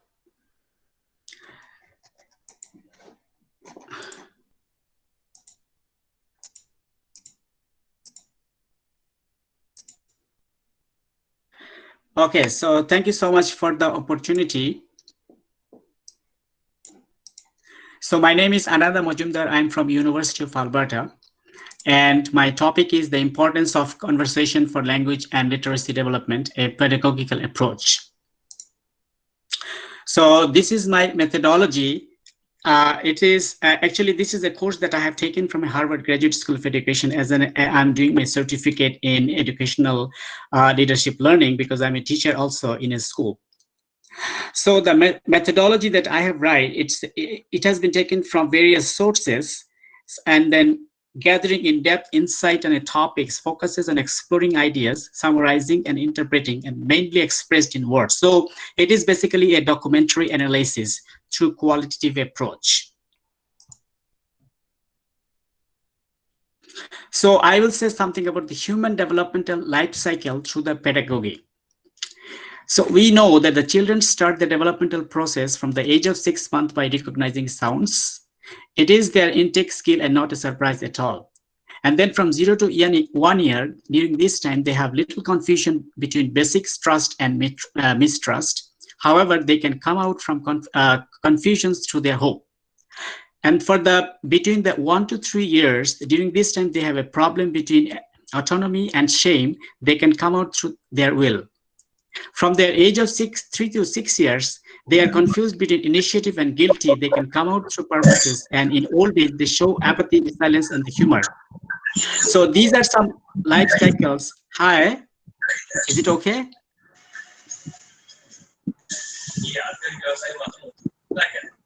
Hi, are you hearing me? Hi, I would like to request Lakshmi to put yourself on mute. Okay, thank you, Dr. Amin. All right, yes, Mr. Man, we can continue. Okay, thank you so much. Okay, so this is the stages of the years from the 0 to until 26 to 64. So finally, I would say the stage of the adulthood in between 26 to 64 years, and they are confused between the generality and the stagnations. They try to come out from their confusion through care. The stage of the old age is 65 to death. They are confused between integrity and despair. They try to come out to the wisdom, and finally they feel a strong sense of integrity and identity. So this is basically from 0 to the death of every human being. So now what is the problem? The problem is the vocabulary gap. The Professor Dr. Catherine Snow of the Harvard University, the Graduate School of Education, urges the US Elementary School Authority to setting up a proper system where children can learn through the speaking, writing, and listening. It needs to be through the teaching direction by teachers, by teachers and parents communications, and to know children and to help them reduce the language problem. And second is the vocabulary gap. And the third is the children started learning words from the age of 14 months until the 36 month. But the problem is it does not get equality for every kids. The kids are financially poor, and the poor quality of learning vocabulary. They can learn maximum 500 words. On the other side, children from the professional families learn vocabulary more than double from the poor kids. So it creates a vocabulary gap between the children and also get the poor results because of the poor vocabulary. It will continue increase from the childhood to the adulthood. In the meantime, it goes up to 4,000 vocabulary words versus 1,100 is the comparison. So basically, it is in the United States, the problem is the migrations. All the immigrants' family are financially poor, and that's why their children is going poor day by day. And it is creating differences between the US people, like children's, very rich children's, and the poor children's. And thus, this is how the vocabulary gap is creating. And in the future also, to getting a job in the United States, it's just to create problems. So it is a socio-economic problems and intersectionality. I hope you understand what is the definition of the intersectionality. The parents of those poor group children are not enthusiastic, not cooperate, not interacted with their children. It is continuous process of learning through which the rich kids are more vocabulary while poor kids are not due to family violence and financial problem. It is estimated 30 million vocabulary gaps, finally, currently between the professionally educated and highly income background children. So their parents and economically poor kids, it's not only the economy, it is something about the lack of empowerment from parents, single parent situations, etc. So this is the vocabulary gap. So this gap is not only, I would say, the educational, it has a societal problem, like family problem. And due to this, every day they're getting behind, especially with the majority children of the United States. So now what is the solution? The conversation is an important way to learn the words. It is a way to discuss about the various personal things, such as the story on grandma and grandpa, what they eat today, such as and such, and children get involved through the listening and learning words. Discussions might be different accents of word, but it is ultimately an information. That is information about the world, information about personal history, information about how to doing things. Dr. Catherine Snow said, talk more, give children more words to find interesting things to talk about and make sure that they get talked about in ways that engage children in those conversations. Talk regularly with children in a positive and meaningful way so that children can access it and can learn words. They really can give importance on reading comprehension for their junior highs and high school performance and elementary school setting is the right time to gain the comprehension reading skill. In early childhood, from the born to the age 5 is critical period for every infant for their communications development. They must be caring through their parents for their communication. It is not recommended that parents only talk in front of their kids, but no response from infants, whether it is sound, it is a reaction of face, like that. So communication with kids need to be both ways, from their kids through sounds of reactions of their parents talking, crying, or any emotional responses are all communication by the kids for the attention of their parents to them. The parents need to be careful of those child's responses called pro conversations with their parents. Parents need to be productive communicator with their children. They should talk about stories, informations, and brings interest for listening. Observing their children is another way for communication, that how their kids responses. So this is somehow the solution. It is the communication from the parents. It's not only that the children will go to school and the teacher will teach them. It is also the responsibility of the parents in their house to communicate with their kids, especially, and also listen respectfully. We have a lot of solution, but here, it's very like 10 minutes for a presentation. That's why I have some point solutions, like talk regularly, and then the Charlie Hile and the conversations regularly, kind of like that. So the gap, the problem is the gap, the vocabulary gap, like the accents and all these things, and the solution is the communications. And we know the communication has various terms like expressive talking and the therapeutic talking, because you know that in the United States, it's not only the United States, in Canada also, we have a lots of mental health problems in kids and in the university. Therefore, we have to be very careful when we talk each other and the process that we follow in all these things. This is why we say that therapeutic talking and the expressive talking in the base of the mental health problems and all these things. So here are some examples that I have shows the dialogue. I'm not gonna discuss everything, but you just watch the narrative talking, how much we can talk in the family, like how much between the children, how come the between the, and what are the processes between the children and the father, they can text and all these things. Conclusions. The talking through conversation for the development of language and literacy is the primary focus in all elementary and secondary schools in the United States of America. Lesson planning has given importance of talking initiative through class-based conversations within peers, with teachers, and with children and parents. They have taken several steps for the knowledge of kids, parents, such as the talking initiative and the approaches of family mealtime conversations. Lesson plan has given the importance of narrative talking, explanatory talking, in-depth understanding of sentences, comprehensions, and the meaning words of further analysis from grade 4 to 8. Initiative has been taken from the pre-K to the 3rd grade for initial language development through content skill, decoding skill, and understand and read the syllabus. Topic and thus be master of the technique. This is called the skill-based learning for kids, minimum standard of reading, learning, listening, and speaking. Through the knowledge-based learning, they will analyze and understand about the complexity, taking challenges in their higher grade for the requirement of the higher successes. CALS in the CALS is a unique approach for grade 4 to grade 8 students language assessment, and TOSEL, the Teachers of English to the Speakers of Other Languages, is another test for language assessment by US education system and the board for their children, which is also used for the purpose of the immigrants' English language assessment as well. Language, numeracy, math, social studies, reasoning, and literacy have been given highly importance by the United States Board of Education for their kids from the very beginning. This is why they approach pre-K to grade 3 developmental skill, and they further approach through various test assessment in grade 4 to grade 8. These are the initiative for the universal development of their kids, but it is still not 100% successful, because it will take time, because I say this is a societal problems and all these things. The United States Initiative of Languages and Literacy Development should be followed by all. It could be a new lesson plan for the rest of the country's educational system.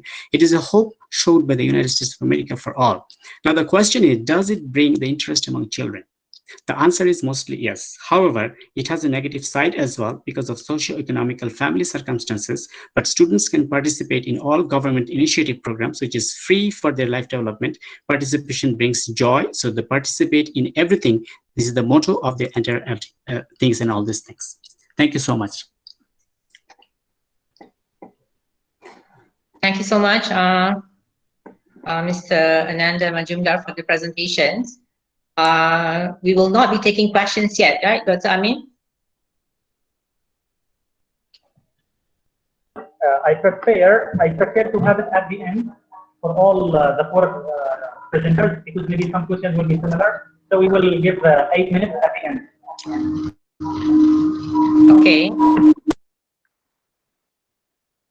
All right, so I think we can move to our second presentation.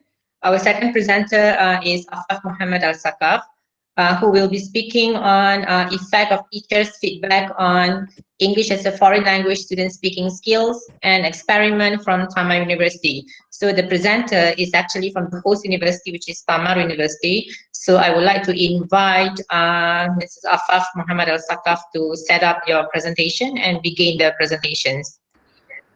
Mr. Ananda, please stop your presentation. Yes, I did. Fine. Thanks. I would also like to request you to put the presentation on slideshow mode, just as a reminder, because just now we have the slides to be quite small. Do we have Afaf Muhammad Al-Sakaf here? Okay, Afaf. Yes, I'm here. Okay, yes, please.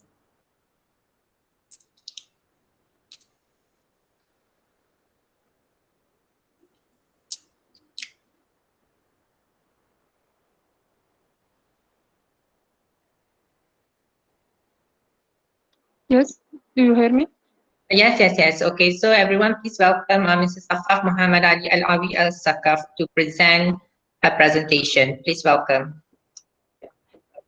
Yeah, hello everyone. I'm so happy to be part of this international conference.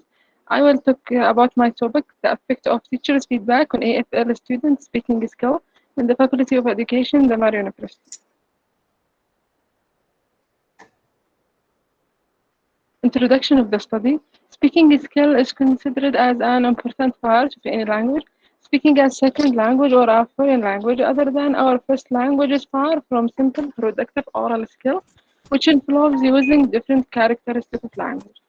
Recently, people have come to a conclusion that humans don't learn the elements of language and then put them together in a conversation. They learn the elements by interacting with people. Students are interested in this skill, in particular, especially students at university level, because they need to practice the target language fluently and accurately. Unfortunately, despite their strong will to speak accurate English, they still suffer from committing serious mistakes while speaking. As EFL teachers, we have to be careful when and how our feedback should be provided. Providing feedback is the responsibility of the teacher in the first place. In other words, to draw our students' attention to their speaking errors is our mission as EFL teachers, since the classroom may be the only environment where the student can practice the language. The teacher plays an important role in teaching English as a foreign language. He plays different roles. He can act as a motivator, corrector, source, controller, and more to achieve his goal. The teacher's feedback is a necessary part in the teaching and learning process. Harvard 2001 pointed out that we give feedback because we wanted to affect our students' language use in the future, as well as commenting upon its use in the past. It motivates learners to develop and produce sentences without hesitation or anxiety, and rely on teachers' advice and correction. What is feedback? Feedback is a form of assessment. It is essential for both learners and teachers at the same time. From one hand, it draws the students' attention to their weaknesses and strengths. From other hand, it helps the teacher to know what one has been doing right and where there is still need for improvement. Also, feedback means teachers' response to student work with the intention of further learning. Types of feedback. We have some types of feedback. First one, explicit correction. Refer to the explicit provision of the correct form. Teacher indicates that what the student said is incorrect. Recast involve the teacher's reformulation of all or part of a student's utterances minus the error. Number 3, clarification request. In this case, teacher informs the student that their utterances have not been understood. In some way, a repetition or reformulation is required. Repetition. Refer to teacher's repetition of the student's erroneous utterance to highlight the error. Metalinguistic feedback contains comments, information, and questions related to form the well-formedness of the student utterance without explicitly providing the correct form. The last one, elicitation, refer to a technique that teacher used to directly elicit the correct form from the student. Problem of the study, teaching English language as a second language, especially in Arabic society, needs a lot of facilities that help students learn the language more fluently and accurately, like teaching aids, modern teaching methods, and various helpful strategies. Therefore, the researcher decided to apply one of these methods, which is called teacher feedback, which draw the student attention to their weakness, as well as help students to learn from their mistakes, taking into account teachers' comments and recommendations. Question of the study. The main question of the study, is there any statistically significant effect of teachers' feedback on developing EFL student speaking skills? The objective of this study to examine the effect of teachers' feedback on EFL student speaking skills. Research instrument, I have used pre-test, treatment, as well as post-test. Procedure of data collection, preparing the lesson plan, preparing the material, administrating the pre-test, conducting treatment, and administrating the post-test.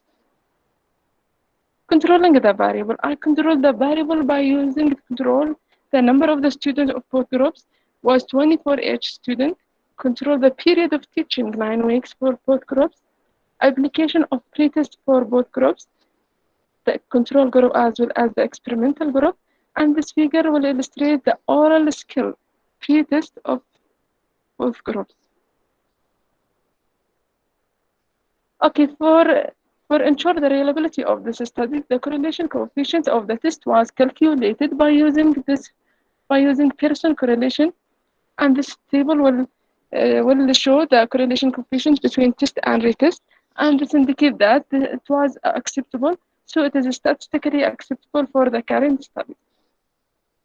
Discussion of the finding concerning the main question of the study. The main question of the study was, is there any statistically significant effect of teachers' feedback on developing the EFL student speaking skill? For this purpose, the researcher examined the hypotheses and has found that the first evidence for the high effect of teachers' feedback on developing student speaking skill was that the experimental group's post-test score were observed higher and mirror than pre-test. This was proven by paired sample tutors results. The second evidence was confirmed by the fact that the experimental class taught by the teacher's feedback was remarkably better than that of the traditional class taught conventionally, and thus was proven by independent sample t-test results. Accordingly, this gave us an answer for the main question of the study, that was a remarkably significant effect of teachers' feedback on EFL students' speaking skills. Those are some recommendations. Thank you so much.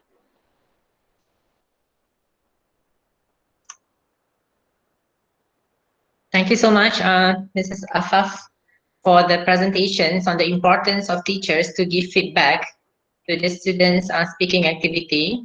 And she has shown us that, in fact, there is a statistical significance impact on the effect of teachers' feedback. Okay, so we will move to the next presentation. And thank you so much. Thank you so much again. Thank you, Mrs. Afaf, again for that. So we will move to the next presentation. This is also, I think, from the same family member, maybe family member. Okay, so I would like to invite Mr. Hisham Muhammad Ali Al-Awi Al-Sakaf, who will be speaking on perceptions of Yemeni EFL undergraduates on the difficulties of speaking English in classroom. So without any delay, so please welcome Mr. Hisham. Yes, Doctor.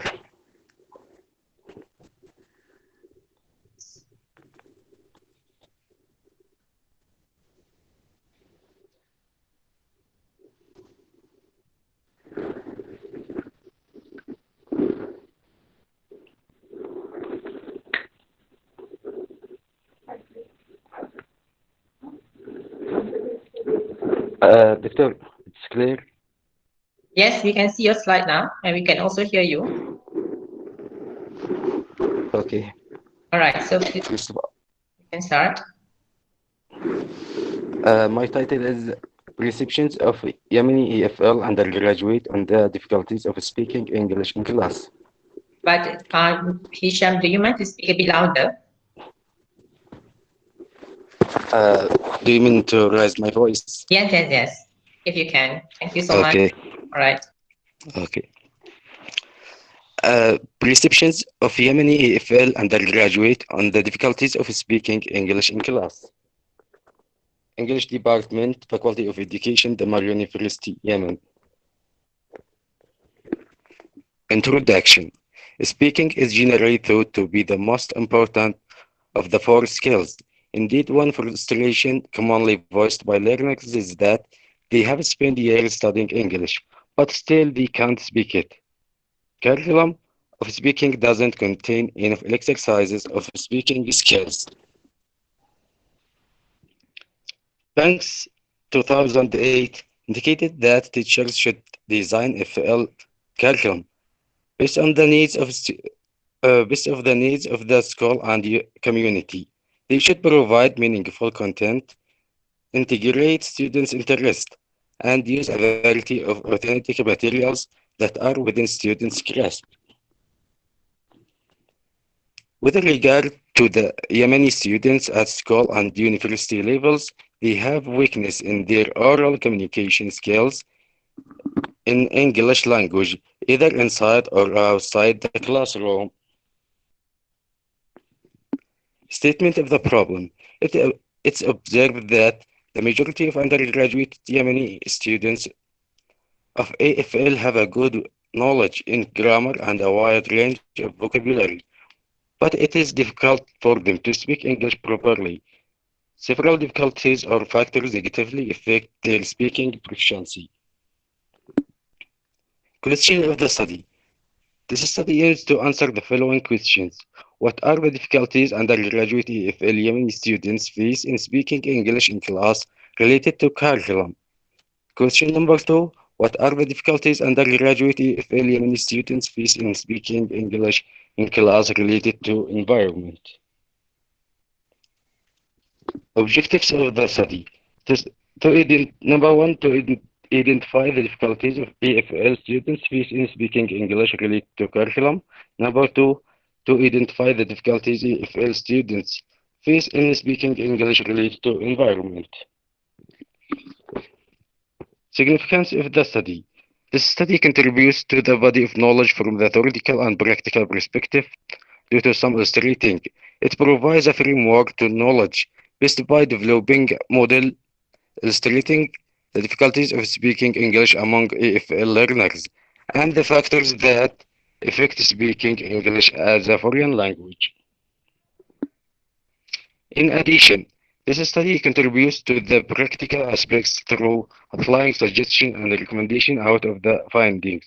The results will also be advantageous for the English teacher to minimize the difficulties encountered by EFL learners by using suitable strategies and methods. Limitation of the study. This study has the following limitations. Human limitation. This study was limited to the English language students, 4th level, at the Faculty of Education, Thamar University. Temporal limitation. This study was carried out during the second semester of the academic years 2017-2018. Topical limitation. This study investigated perceptions of the Yemeni EFL undergraduate on the difficulties of speaking English in class. Locative limitation. Faculty of Education, Thamar University. Methodology of the study. This study adopted the quantitative approach. Symbol of the study. The participants, 65 students, were the senior students studying in the Faculty of Education, Thamar University English Department. Instrument of the study. This study used a questionnaire to collect data. Statistical techniques used for the data analysis. The researcher used pretend statistical techniques such as descriptive statistics, means, standard deviations, and percentage to answer the question of the study. Person correlation one simple t-test, independent t-test, test and retest, one-way ANOVA. The findings of the study. The findings of the present study were summarized as follows. Number one, the study shows that EFL students speaking difficulties in the classroom resulted from curriculum was generally high.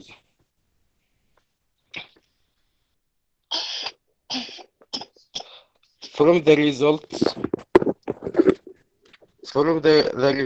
it can be said that the majority of the participants of the study agree that the lack of interesting speaking exercises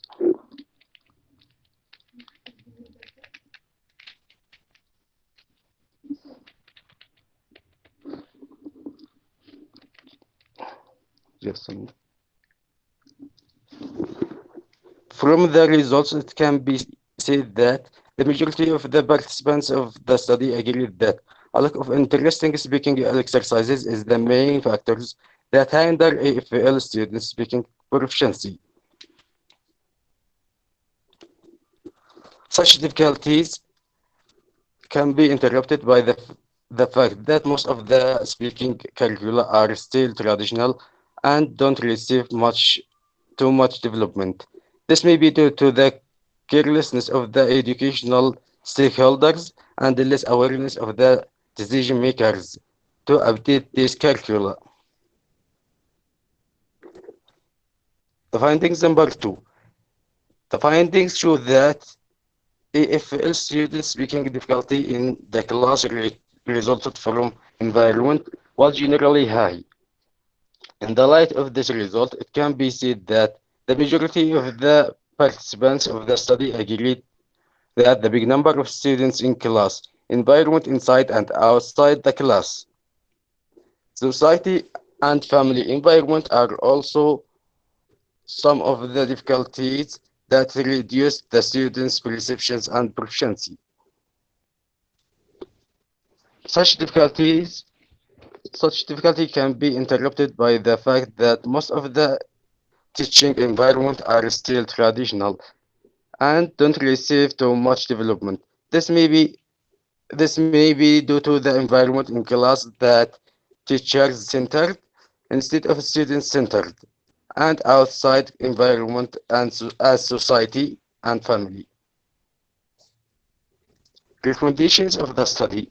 Instructors should strengthen students' overall language abilities by encouraging them to speak English.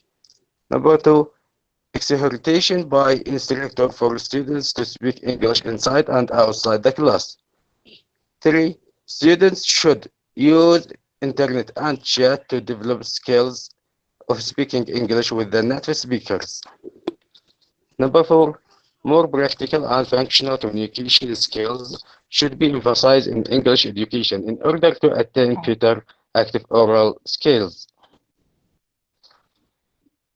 Number 5, including the curriculum many activities that meet students' language needs in the daily life and interesting topics for discussion that develop speaking. Number 6, instructors should use different strategies in teaching English language that meet students' needs and their interest.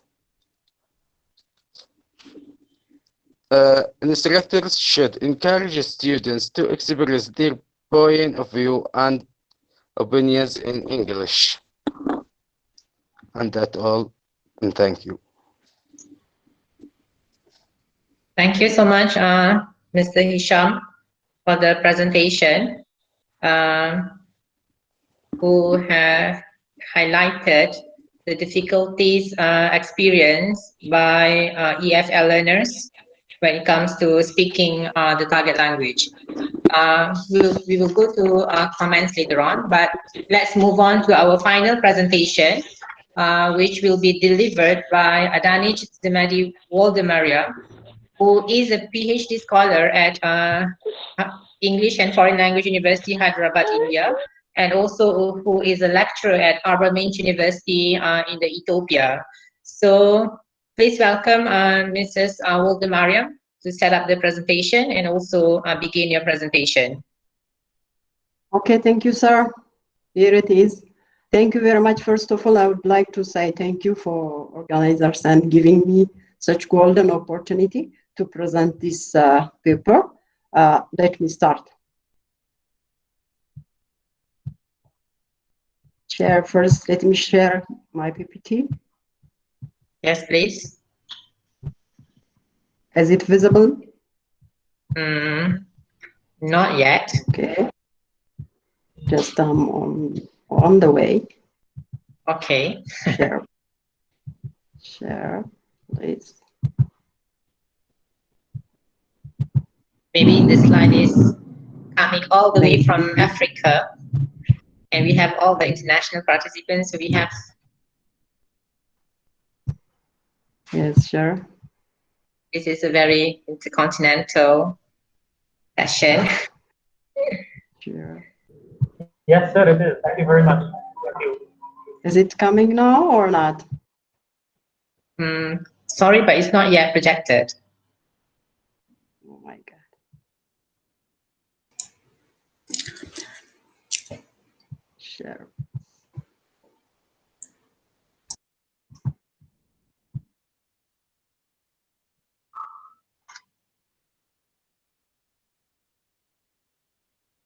I'm sorry.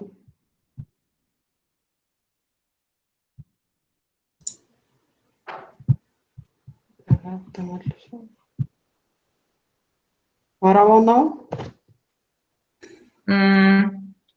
It is still the same. We still cannot see a slide. Still. If you are suffering, I can share from my side. Yeah, it's here. It's here. In the meantime, it is here, but I don't know why it is not going there. Just opening. Take it. Shall I start? Yeah, you can start, and I will share from my side. Okay. Thank you, sir. My topic is selection and evaluation of podcast in teaching listening comprehension. As you know, listening is a core skill for especially EFL and ESL context. Just I'm highlighting some of outline of my paper presentation. I have context, rationally, objective, procedure, and analysis. Finally, I will have conclusion and recommendation. When I want to say something about a review on learners' difficulties in listening comprehension, our learners, specifically our EFL learners, I'm the part of that. EFL learners have difficulties in listening. Then most experts refer that they have difficulties. For example, limited vocabulary, complex syntax, sound of the speaker, anxiety to understand every word, and the lacks. These are referred by different experts like Buck 2001, Harmer 2001, Ur 1919, Underwood 1989, Field 2008. Still, students have some problems, not exposure for native speakers, accent in the classroom, specifically, as I told you, as a foreign speaker and as a foreign teacher, foreign language speaker of English and a teacher of learners, they have so many problems. They listen only the teacher voice only, and then they don't have exposure to listen to native speakers' accent. For that, experts suggest solution. It is an excellent opportunity for learners to expose them to listen to more than just the teacher's voice only. Harmer says 2019, 10, sorry. Listening to different native speakers' accent of English will help students. Still, Lynch 2004 suggested such quotation. I'll add some more. Expose learners to practice with clear recordings. Noonan 2003. Modern podcasts, downloadable listening material, place on MP3 player, give for students listening opportunity. Harmer 2001. Before I move on, the discussion part, I want to say something about what a podcast itself. A podcast, as suggested by the expert and defined, audio and video content available on the internet. This is defined by Google. Zwadi, in which slide you are now? Which number? What is podcast? The number of the slide is third, I think third or fourth. Okay. I'm not sure. I don't have a number here. That's why I'm presenting directly. Have you got? Yes, please proceed. And you have too many slides, so try to just bring here the gist, the main ideas. Okay, okay. Okay. Let me try again, maybe, to share. I'm sharing. I am sharing already. Okay. Just go on. I am following with you. Okay, okay. What's a podcast? Podcast is defined by different experts like Gokhan and Class. The same definition is given by Gokhan and Class, Dundee and Hockey, 2008, which is audio or video files which are found in the internet and can be downloadable immediately by the computer or mobile devices such as MP3 player for listening or viewing. On the other hand, the other expert, Irban Ban and Custody, 2009, says that podcasts are listening facilitative tools. Next, Field also said that, 2008, podcasts are off-air recording or download recording materials from the internet. So why do we need podcasts for EFL or ESL context? As you know, the former or earlier, we are teaching our students listen and answer kind of thing.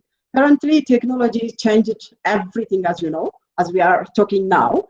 So this student has to listen from downloadable internet different listening materials, which is suggested by Vandergrift and Goff 2012 recently, which says that the rapid spread of technology has opened up new avenue for listening development. Podcasts give exposure for the learners to practice listening, not only in the classroom, but also outside the classroom.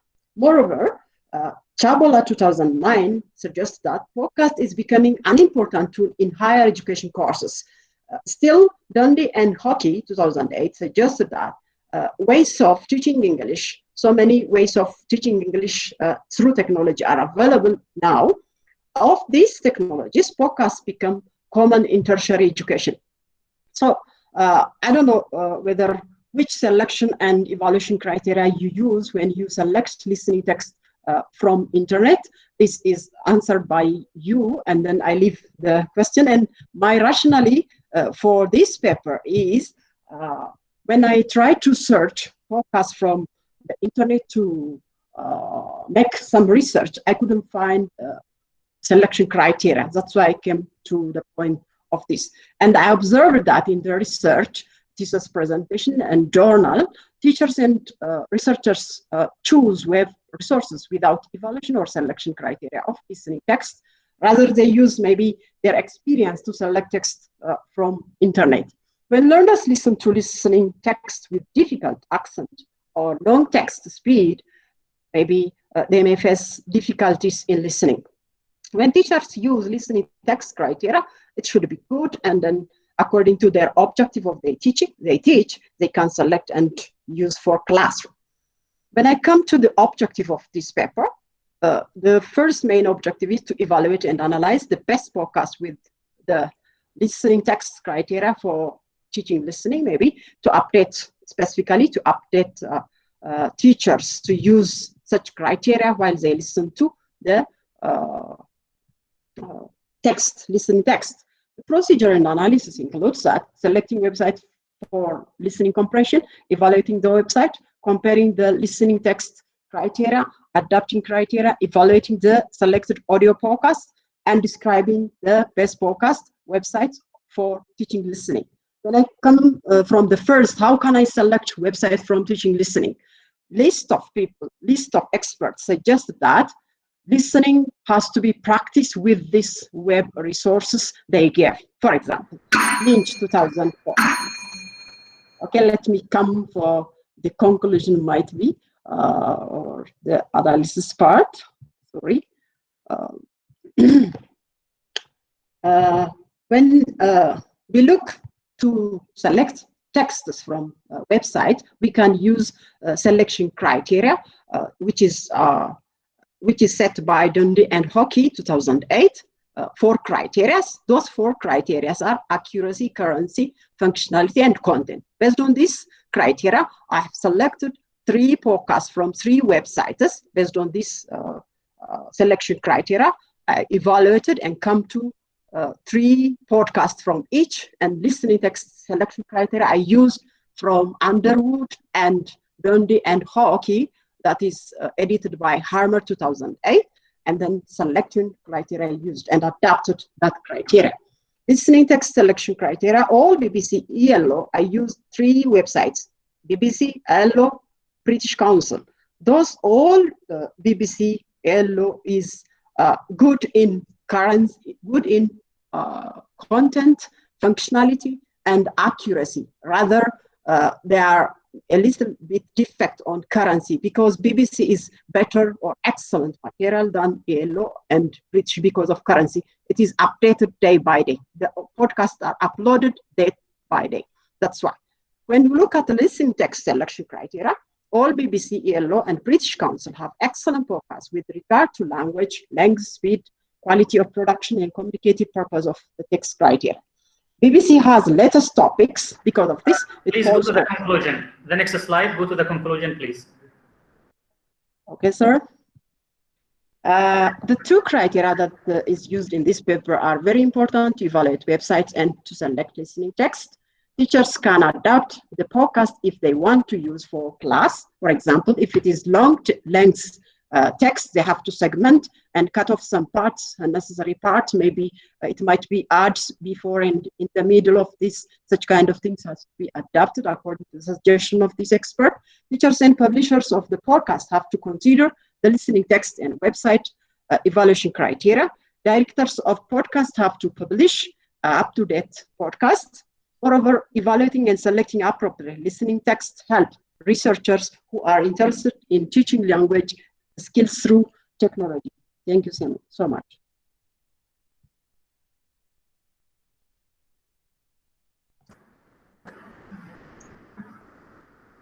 Okay, thank you so much. This is Adanish for the presentation. Sorry for the technical glitch, but luckily we have that admin to save us by projecting the slides from Phonetics Laboratory. Okay, so I think I have like a few minutes to discuss the papers and also come up with the conclusions. Am I right, Tami? Yes, sir. You can open the discussion for discussion, questions, clarifications. Okay, so maybe I can open the sessions for questions. Because if there's any questions that I can take, any questions from the audience, you can unmute yourself and then just simply mention the questions. I will try to get back. Okay, so I have a question to the chair. My name is Ananda. Yes, yes, to the chair. Yes, okay. Yeah, thank you so much, please, sir. Excuse me, state your name and country, and then go ahead with a very brief question. Okay, so I am Ananda Majumdar from Canada. So my question is, was my all slides like visible or not? Yes, we can see your slide just now, but it's just that you forgot to put your slides on the slideshow mode. Then we have to really look at your slide because the font size is quite small. Then we have to really pay attention and put our eyes close to the monitor because you did not put your slide on slideshow. But yes, we can see your slide, no problem. Don't take that too seriously, Mr. Ananda. Okay, thank you so much. No problem. Right, is there any other questions related to the presentation? I think, you know, it's wonderful presentations by everyone. So I have no question about it. Thank you so much. But I thank you very much. I thank you very much for wonderful like management about these things and maintenance of please, your name and country. Excuse me, take your names and countries if you are speaking. And if you are a presenter, you can just receive the questions if there are questions. Okay, while waiting for the questions, maybe I can somehow highlight the findings of the presentations that we have listened just now. So we have listened to 4 presentations basically, and we can say that the theme of the presentation is within the area of teaching, speaking, and also probably listening. So we can see that the idea of teaching of speaking and also listening to the students of either ESL or EFL learners is for them to have the ability to communicate. So we want our students, once we teach them the language, we want them to have the ability for them to use that particular language. I would like to give you example, from me, myself, I have been studying, for example, I have been studying Arabic for how many years, but because of no one to speak Arabic with me, then I cannot use the language properly. I know the grammar, I got A for the paper, but sadly, I can't speak the language. I just know on paper. So that is one difficulty that has been highlighted by Mr. Hisham, if I'm not mistaken, just now. So the difficulties in our teaching of speaking and also listening, number one, probably is related to the curriculum of that has been set by the ministry or by the schools. So we somehow have to update the curriculum, and also the environment. The environment is very much important for us to foster the speaking skills among our learners. In addition to these particular factors, we can also see that the teacher's role is very much important, because teachers need to give feedback to the students. So maybe we, in addition to having these activities in class, then teacher also should play roles by, giving feedback, making them feel alive in classroom activities, all these kind of things. Okay, and then in the skill of listening, I would like to give you, when Mrs. Danish mentioned just now, listening to podcasts just now is very interesting, because I remember my friend before, my friend who is from Afghanistan, who came here to study in Malaysia. The language is very much poor. But then he spent 6 months in the library listening to BBC News. He did not do anything. He just listened to BBC News every single day, like 4 hours every day. And then after 6 months, he came back and talked to me in a very thick British accent. So this is very much surprising, because you can see the effect of listening to something, even we don't have the motivation to listen to that very much particularly, but still it has some sort of effect. So the presentation just now really reminds me of my friend who I have not kept in touch for how many years already. Okay. Thank you, sir.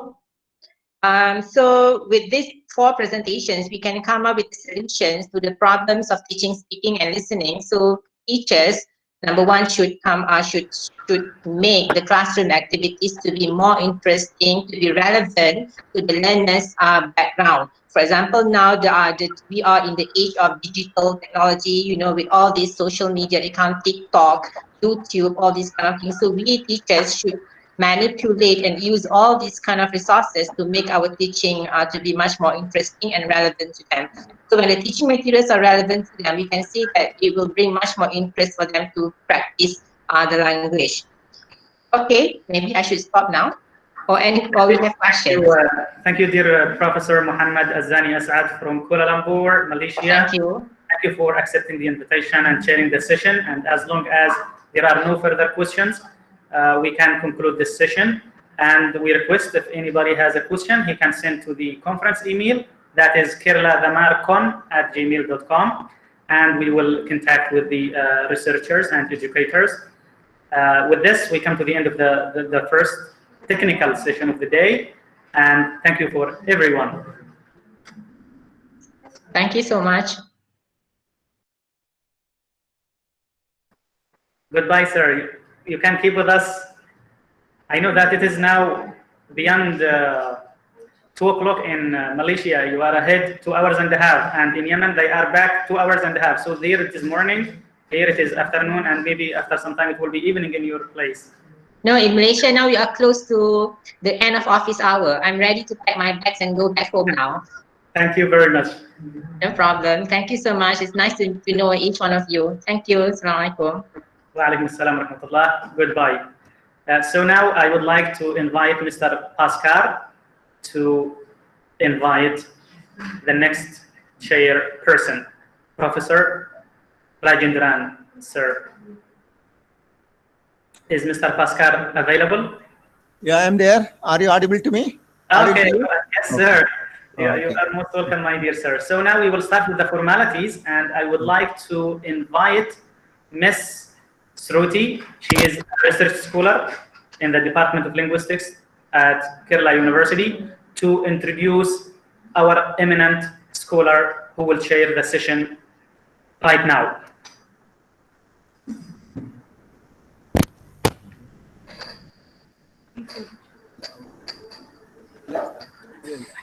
Yes. Ready.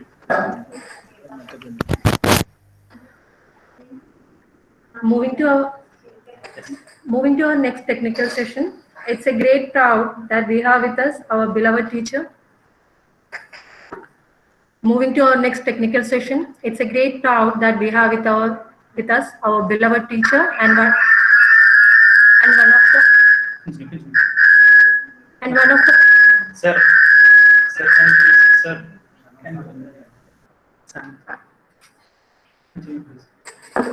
Yeah, it's a great proud that we have with us our beloved teacher and one of the finest linguists of our country, Professor Rajendran Shangaravelaayudan. He was the former professor, Department of Linguistics, Thamar University-Yemen, India. He had undertaken a number of research projects like compiling a thesaurus for modern Tamil, word formation in Tamil, Indian language to Indian language machine translation, and he has developed a visual Ondo thesaurus for Tamil, which is uploaded in the Tamil Virtual Academy website for the users. At present, he is collaborating with Toronto University, Italy, in linking Indian WordNet with Universal Knowledge Core and working on building a retrieval system on ontological structure of Dravidian language. He has more than 20 books and 102 published papers in his credit. His contributions are immense that we couldn't sum up in a day. So, with all honor, we invite our beloved teacher, Professor Rajendran Shangaravelaayudan, to chair the session. Thank you. Thank you very much, organizers, especially my friend Amin for his interest on me, and rather, of course, he asked me personally to chair the session. Really, I'm appreciating Professor Amin to organize along with Professor Srinivas this wonderful webinar seminar on virtual from the virtual media. It's going on very well. Congratulations to both, especially to Professor Amin.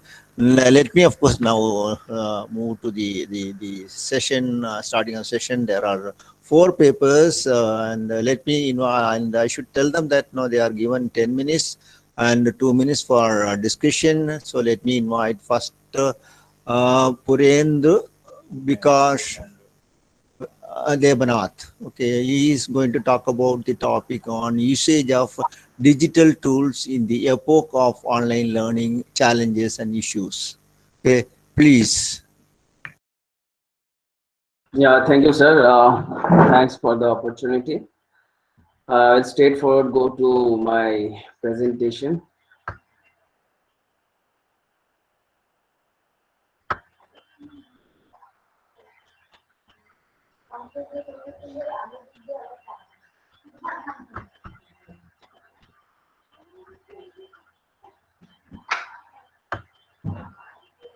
Is it visible?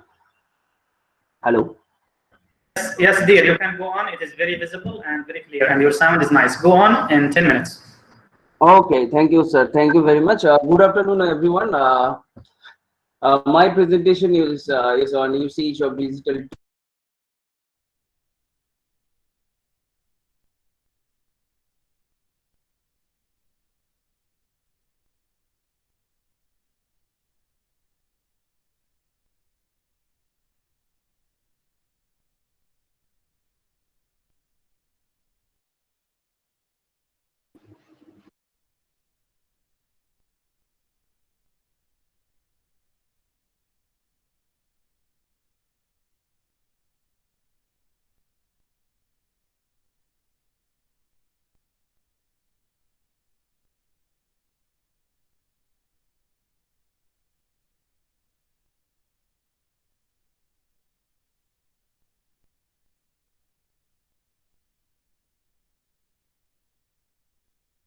Your sound is not audible.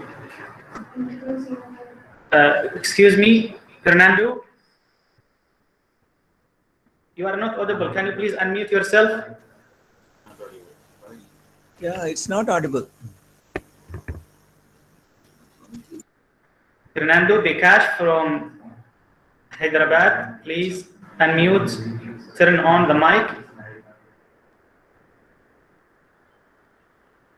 Is it okay now? Yes, go on. Is it okay now? Yes, my dear, go on. Okay, sorry for the interruptions. And Okay, so I think you guys you didn't hear about the introduction. Okay, much not to give about the introduction, and okay, so it's all about the my presentation is on this how teachers are teachers, educators, and these learners are getting coping up with the present scenario of online learning. So going to roll out digital tools, technology in ESL classroom. Actually, digital tools in ESL classrooms, when done correctly, help students to achieve their higher literacy and comprehension according to Matterson and Morgan 2008. And also new technologies, usage of new technologies also late learners to quickly master new language skills through exposure to a variety of new technologies. And also they learn new how to they also motivate learners for an extended period of time. So usage of digital tools has immensely changed the discourse of language learning also, and teachers should select it when it is best for the students that they are learning. And digital tools, application of digital tools also have increased students' motivation, in students' engagement, collaboration, and hands-on learning opportunities, and allows for learning at all levels. So, and this has apparently increased the confidence among the students and build up the technology skills. Jayanti and Kumar states that using technology brings positive impacts on language learning and makes learning student-centric, which puts an end to traditional teaching-centric learning.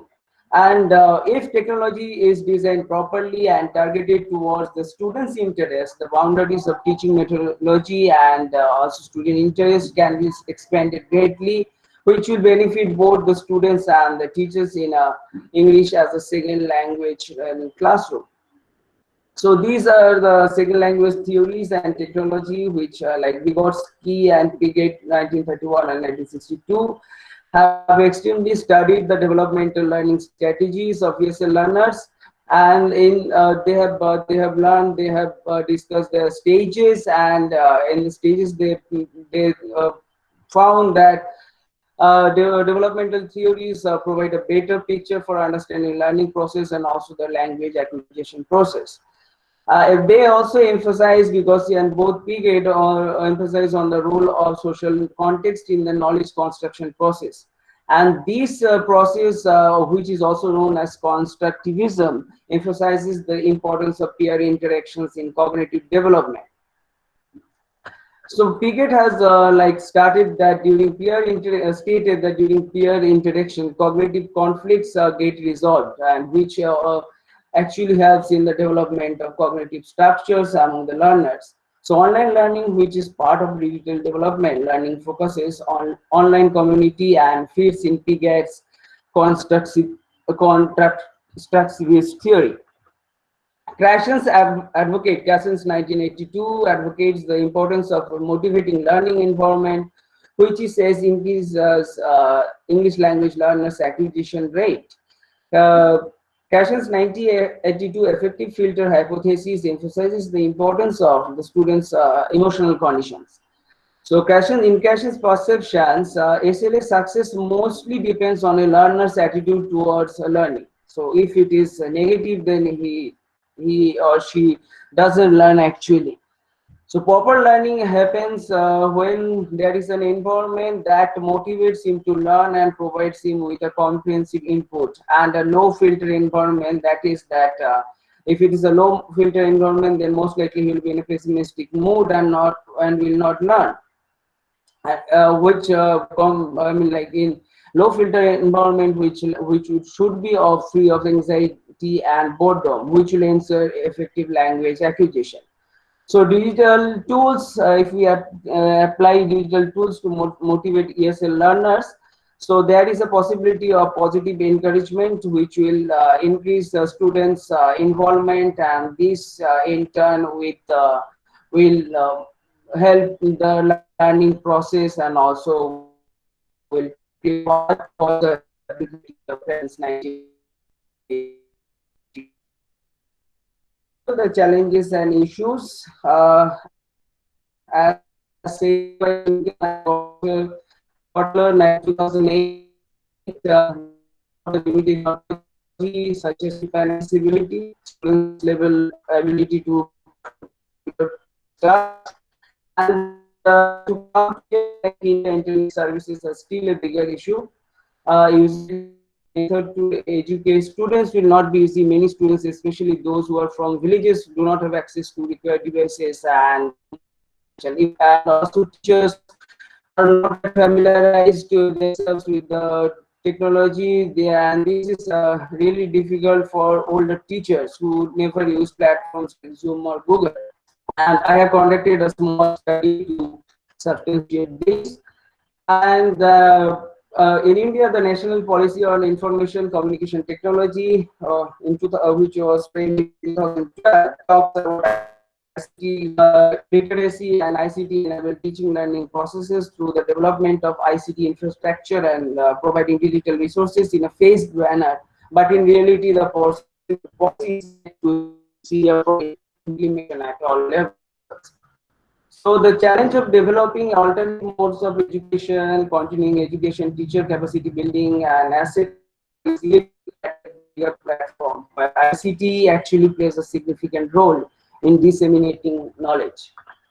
So I have just mentioned some of the digital tools which are available for ESL classroom, both for the teachers and for the learners. I have mentioned here the Voki Central, English Central, and these are all on the internet, and TEDed, which is an education platform that allows creating educational lessons. And here also we have this system. So these are all digital tools which are available. And case study, coming to case study which I have conducted, study was conducted among English teachers of government school. I have just schools to males, and I have the question was sent to 25 teachers, but among them 12 had responded. Questionnaire consisted of 10 questions, and the purpose of the study is to find out how secondary school teachers use technology in online learning schools and what technology they followed for instructional purposes, and also the attitudes and beliefs towards technology has also been noticed. So the result shows that 94% participants, based on the 10 questionnaires which I have not mentioned here, said the participants, the teachers actually, they never used or heard of Zoom or Google Meet or any other platforms. 4% said they had heard of it but never used it. Others didn't respond to it. 34.5% said online learning platforms are better than traditional classrooms, but didn't give any explanation to substantiate it. 25% have stated that traditional classroom teaching is the best. 99 participants have responded that they have never heard of Kahoot, Nearpod, any digital tools, and 1% they didn't respond. Majority of the participants have said they have no smart classroom in their schools, those who are like in government schools. 86% participants have said that usage of technology is important in ESL classroom for instructional purposes.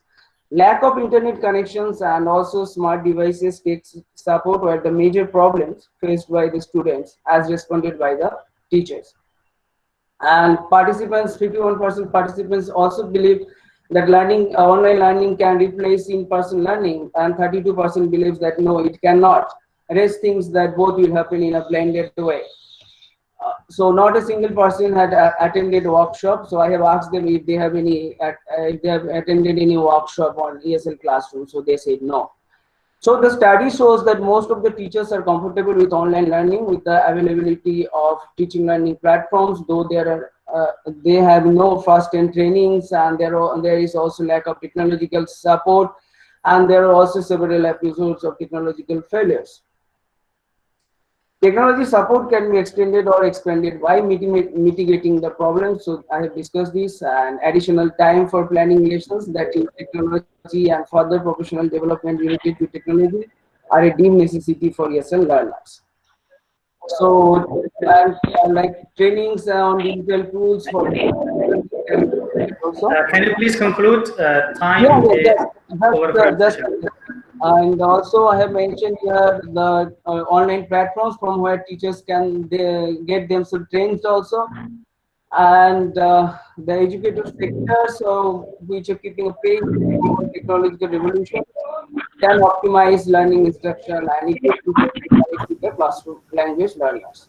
So coming to conclusions, usage of ICT in ESL classroom has been increasing and has changed the way teachers teach and the students learn. And so we have this government platform also, SWAM, from where teachers can get them trained. And technical competency of online educators is of utmost importance, and rigorous quality management programs and continuous improvement are pivotal for online success and making people ready for any crisis like this situation. Thank you very much. Thank you. I am done. Thank you. Yeah, thank you, Devnath, for your wonderful presentation. Shall we give him at least 2 minutes and so that others can question him or make some suggestions? Please, suggestions or questions welcome. Suggestions and observations and questions are welcome. Yeah, please ask him questions or some suggestions.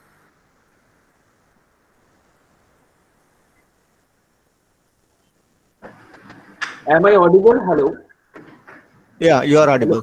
Yeah. Okay, sir. Okay, thank you, sir. If I don't know, if there is no question, shall we move on to the next one? Yeah, yes, we can take the question and answers at the end of the session also. Okay, fine. Okay, now let me move on to the second paper in the session by Preeta PV. She is going to talk on an alternative pedagogy for online classroom language learning. Please. Yes, she is available here in the lab. Yeah, please. And we will present. Yeah, she will be doing it now. Yes. Yes, sir.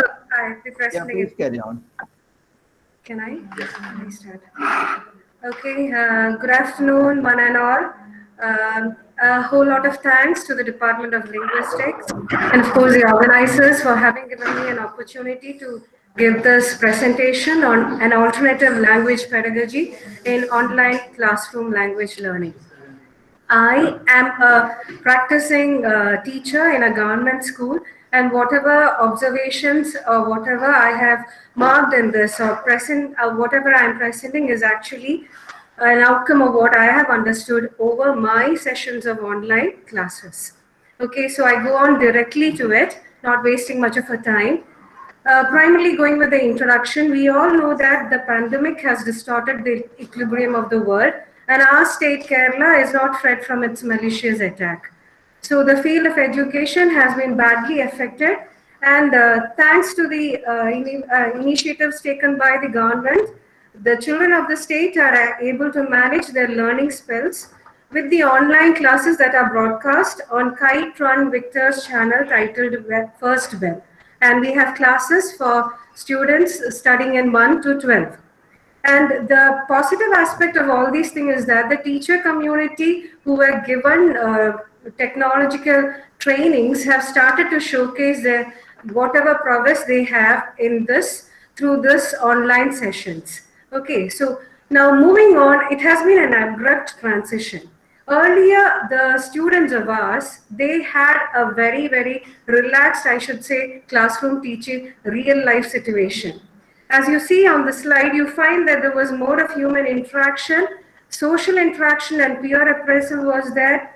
The students could resolve relations and difficulties in study with the help of their teachers or with their friends. It was actually a heterogeneous, energetic conglomerate of uniqueness, all in the class.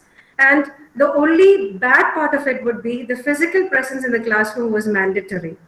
But when you move over to the online teaching scenario, you find that it is very much impersonal. You can't have a teacher going on with so many personal talks to just motivate the students. Moreover, it is difficult for disciplines that involve a lot of practical sessions, say for instance, physics, chemistry and all.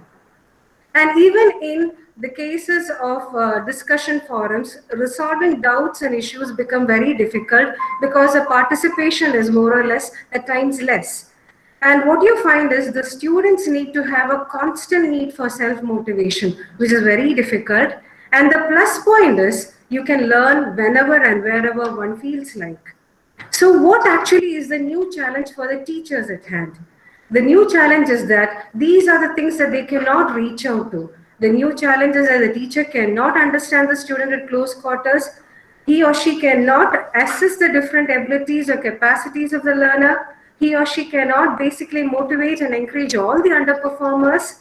He or she cannot provide support to the learners to deal with parental and peer pressure. That is very important because our learners actually bank so much on the teachers to give them a bit of a solace when it comes to talking about parental and peer pressure.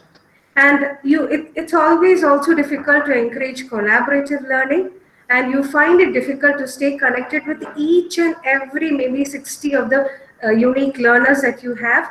And finally, there is, the teachers was always an effective communicative channel between the school, the parents and the learners.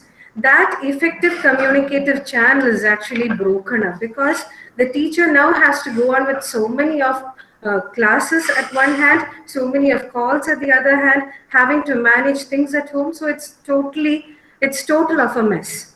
So what is the way out?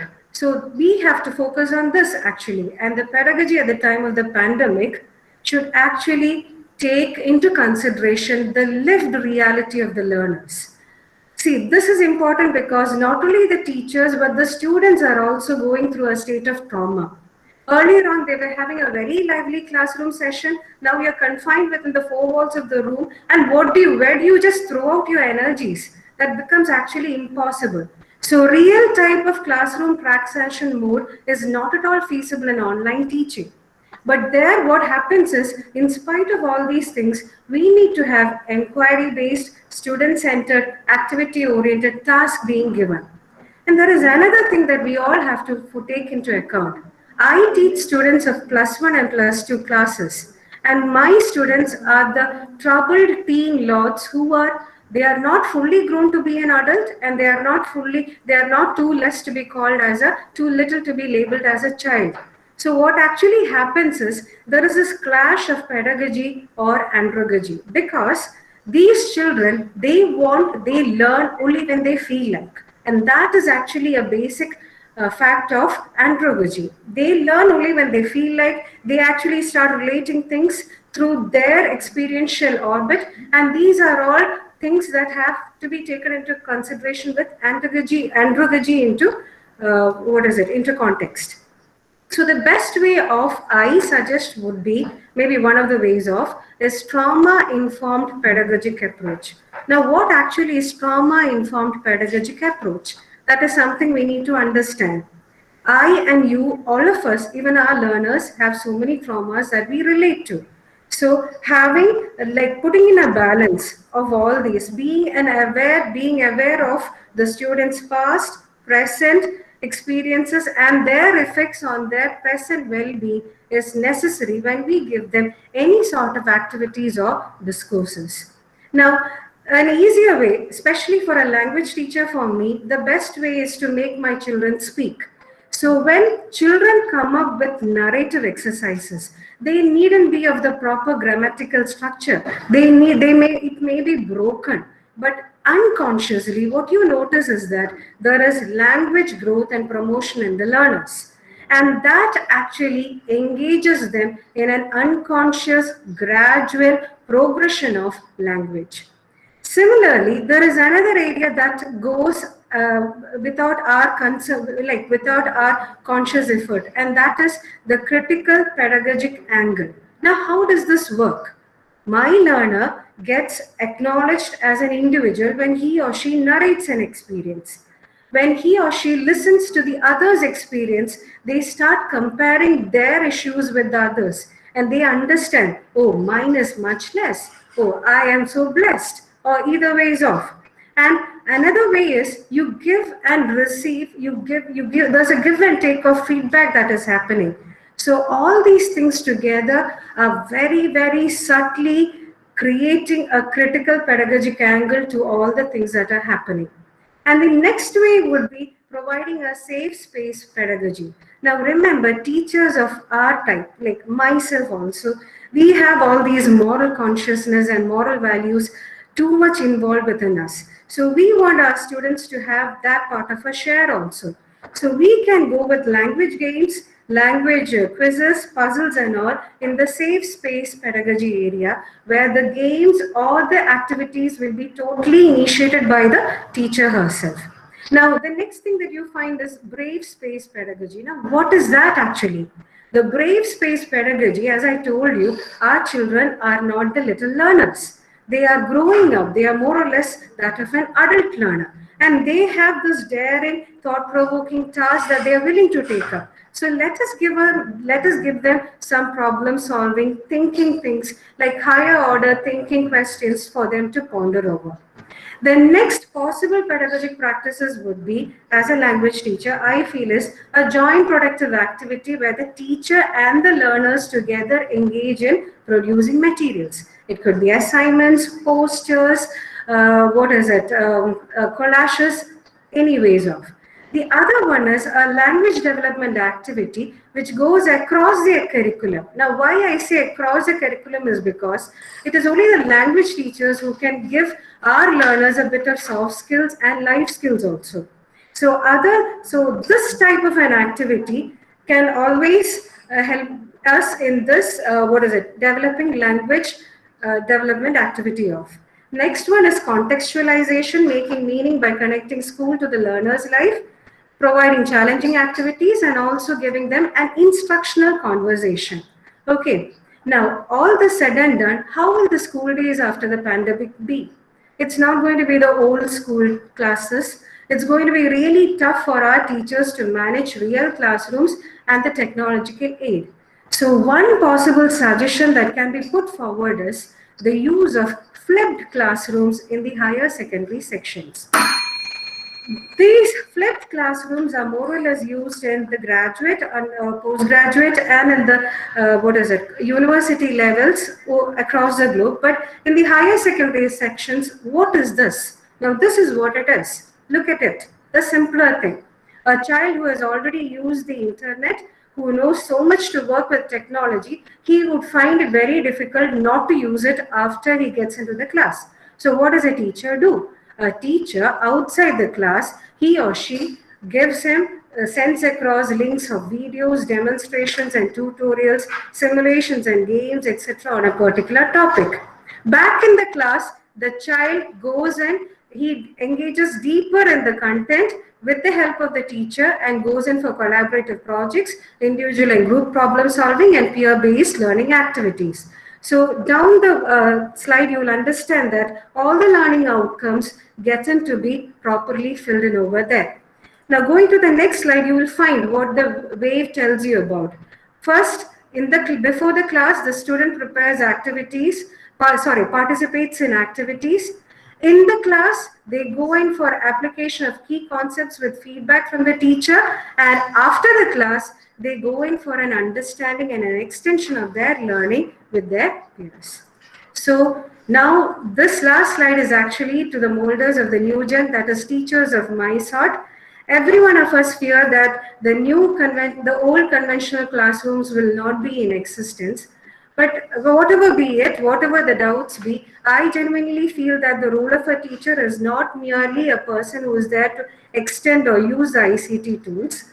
I have read somewhere across, maybe in Penio's statement, that teachers are basically autonomous. Few of them go by the prescribed method and the other majority develop their own pedagogy. So evolving alternate language teaching methods for the changing time is the need of the hour. And as I go with the saying, as I end my slide with the saying, I reach out to all the teachers across over there. For us teachers, the race towards excellence never ends. Thank you.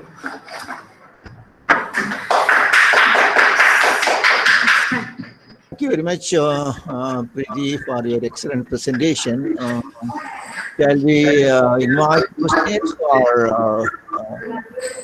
Shall we invite questions, or we'll move on to the next paper? Yeah, we can proceed, sir, to the next paper. Then next paper, okay. Thank you. Okay. So now we are moving on to the next paper by Anish Koshley.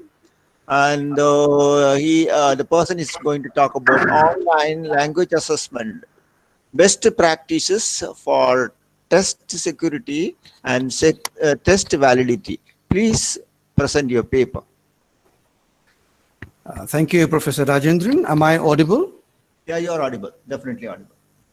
Thank you. Thank you, organizers, for this opportunity to talk about online assessment and some best practices for test security and test validity as it gets evolved at our place. I am a faculty at the Department of Linguistics and Phonetics at the English and Foreign Languages University, Hyderabad. The background to this particular paper is, of course, the pandemic that all of us are affected by and are talking about. What basically happened with the pandemic is that face-to-face classes were suspended.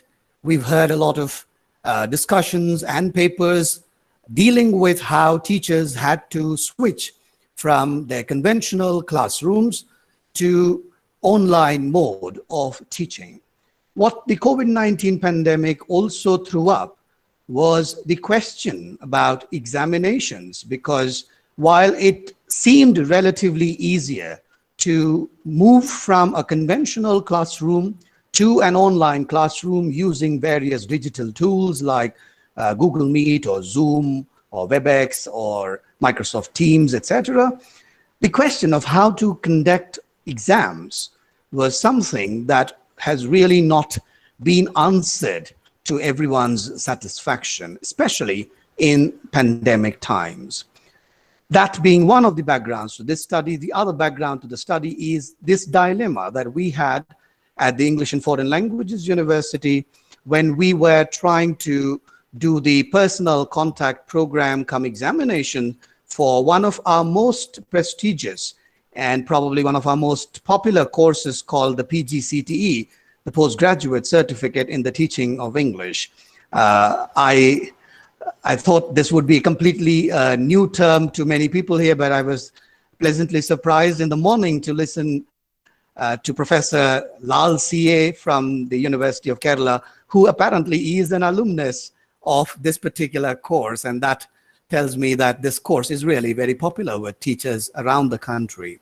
Now, this course, let me just give you a very brief introduction. This is a distance course, which is usually taken up by in-service teachers. So when you talk about the students, they're generally not mere pass-outs of colleges. They are generally working teachers, though there would always be some who have just passed out. They come from different parts of the country, sometimes even international students. While there are many people who register for the course, when it comes to the examinations, roughly we have 100 to 150 people to deal with every academic year. And there are 7 courses, of course, that people have to do in this. I'm generally focusing on 3 of them and the difficulties we had or the kind of studies we were able to do through them. Now, when we talk about online assessment, there are many challenges. And in fact, there are many MOOC courses which are available online today through edX or Coursera or FutureLearn. And one of the interesting things that one notices about these MOOC courses in general is that they do not have a very rigorous or a very vigorous assessment system. So they generally expect you to keep learning. They give you weekly tasks to do, but it's more like you do the task, you will get a feedback, and if you do it badly, we will allow you to do it a second time, and we will again give you a feedback. So most of the MOOC courses do not employ any kind of assessment that actually leads to a particular overall grade being awarded. And that is primarily because online assessment, when you especially take the exam sitting at home, is a very big challenge for all institutions conducting it. And I've listed 3 important issues that are usually the major challenges in online assessment. One of them is called proctoring. How do you find out who is taking the test? How do you find out that the students are not indulging in any kind of academic dishonesty while they're sitting at home and taking examinations. The second issue is that of test security, which is related to the question of academic dishonesty. So if you do not have these expensive proctoring tools at your institution, then how do you know whether there is some amount of peer discussion that is happening, whether students are cheating using online resources, whether there is any kind of impersonation happening, etc. I will talk about these in a little detail later. When we talk about test validity, of course, we're talking about whether the test, when it is taken online, is going to have a positive washback effect or a negative washback effect. What do the changes that we make to the test items in an online assessment system, how do they affect the test validity? For example, we may not be able to give them long essay type questions to write, especially when they are sitting at home and taking exams. So when you change the test items, how does it affect the test validity? And of course, how do we compare what we get from online assessment with face-to-face exams? Of course, academic dishonesty is manifested in many ways in the conventional exam settings. I have listed a few resources here for people interested to read on them. We know of this very well as teachers. Students look at other students' test papers. They sometimes drop their own paper, and in the attempt to take that paper, they peep into somebody else's paper, or they allow someone else to see their own paper. They develop codes like tapping on the floor multiple times to tell the friends which of the multiple choice question options is the correct answer. So if I tap thrice, it is the third option. If I tap once, it is the first option, etc. They sometimes distract teachers. They sometimes use small pieces of paper to cheat. They sometimes write information on the desk. So many ways in which they actually display academic dishonesty. And how does academic dishonesty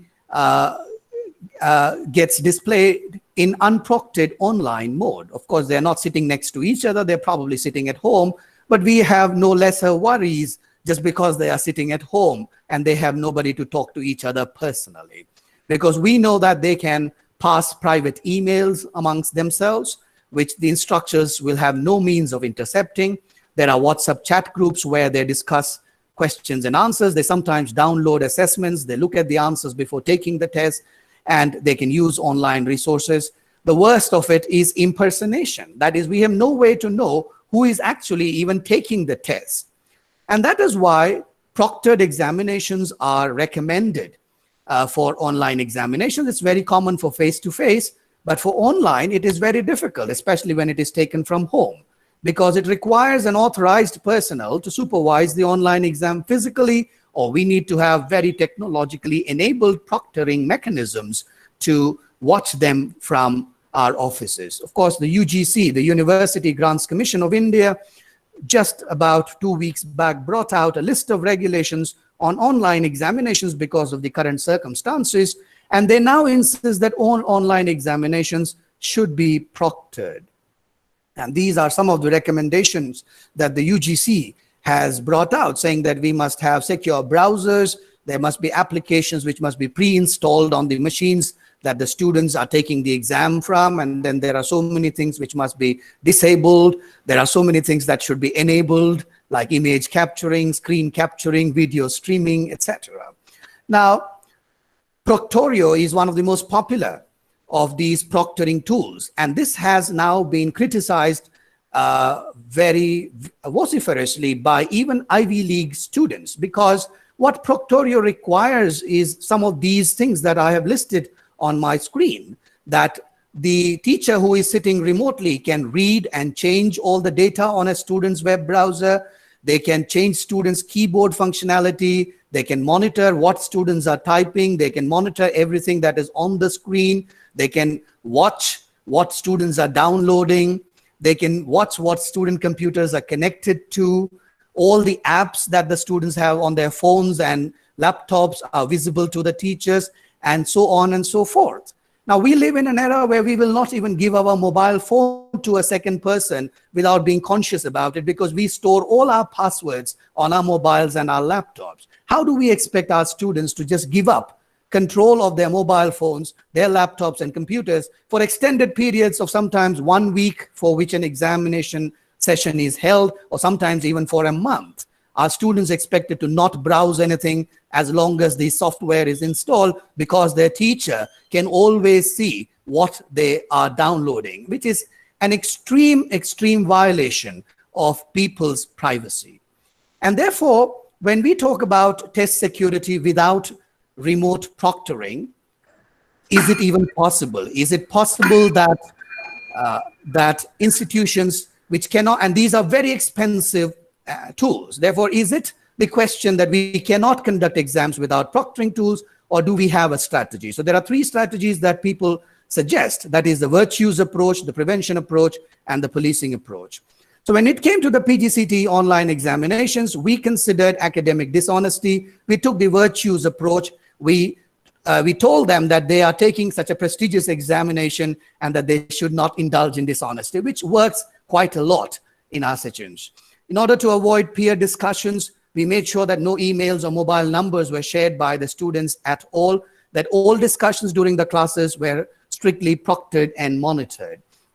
We made sure that the question papers were very analytical, that they were not asked factual questions that they could go and search online, that they had to apply brain, they had to do comparative and contrastive studies to solve their problems. We made multiple sets of question papers so that even if students knew each other, we made sure that they were getting different question papers. We also timed their exam sessions. We broke down the question papers into multiple sections so that we had more control on the examination. When it comes to the question of test validity, the questions were all multiple choice questions because not everybody had computers to type long answers. There were some of them were taking these tests on their mobile phones. And therefore, we had to make sure that it was friendly and accessible to the students who did not have laptops and computers. So therefore, MCQ type of questions. But what about the test validity when you change essay type questions into MCQ questions?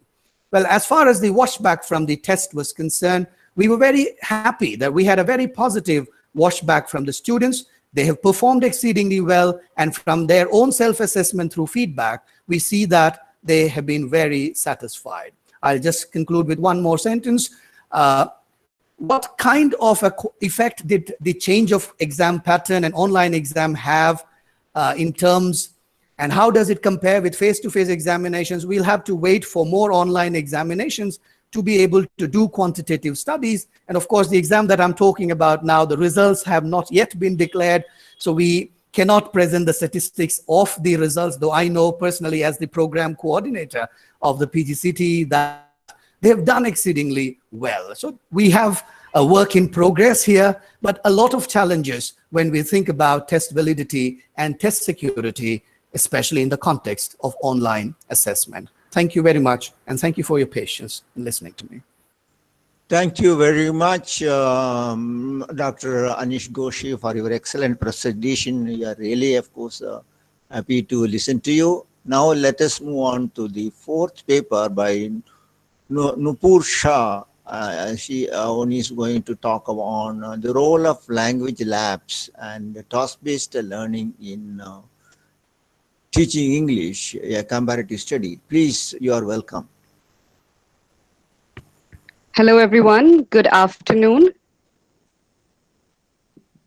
Yes, good afternoon. Everything is fine. You can go share your presentation. Right. I'll just do that. So can you see my presentation? Can everybody see my presentation? No, not yet. Oh, yeah. Yeah, it's coming. Oh, yeah. It's coming. Yeah. All right. Okay. Okay.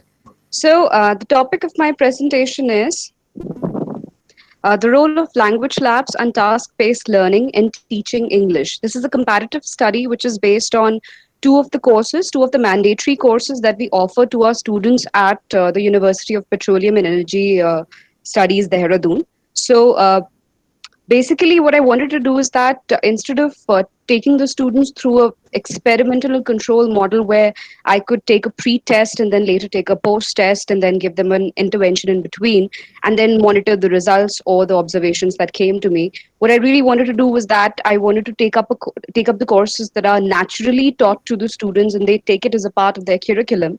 And then whatever observations came out of it, because at our university, at the Department of Humanities, and now School of Life, we follow a continuous evaluation pattern, which means a student faces an evaluation in the form of a test, discussion, or oral presentation every week or mostly once in 2 weeks. So, yeah, so basically the two courses that I'm comparing here, one is an English language lab, which is a mandatory course, and the other one that I am comparing it with is an task-based English lecture, which is taken in the classroom, but then it is done in the way so that it elicits student response and that the class remains very interactive. So we don't really delve concepts on them. What we do is a kind of a reverse engineering. We give them common errors. They identify the errors as to what sounds right to them or what they feel is probably incorrect in whatever examples are being used. And then we explain to them as to how this is an example of a tense going wrong, or how this is an example of a subject-verb agreement. So that is the kind of approach that we have in our classes. I just wanted to take you very quickly through the literature that is available about task-based learning.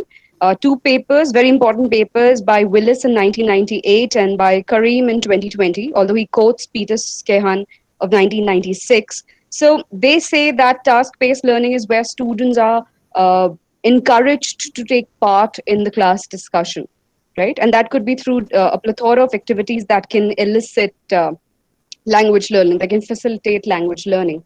The other intervention, that is language lab, majorly focus on listening, speaking, reading, and writing, which of course is proven through several studies that language lab has a definite effect on the language learning abilities of a learner, of a student.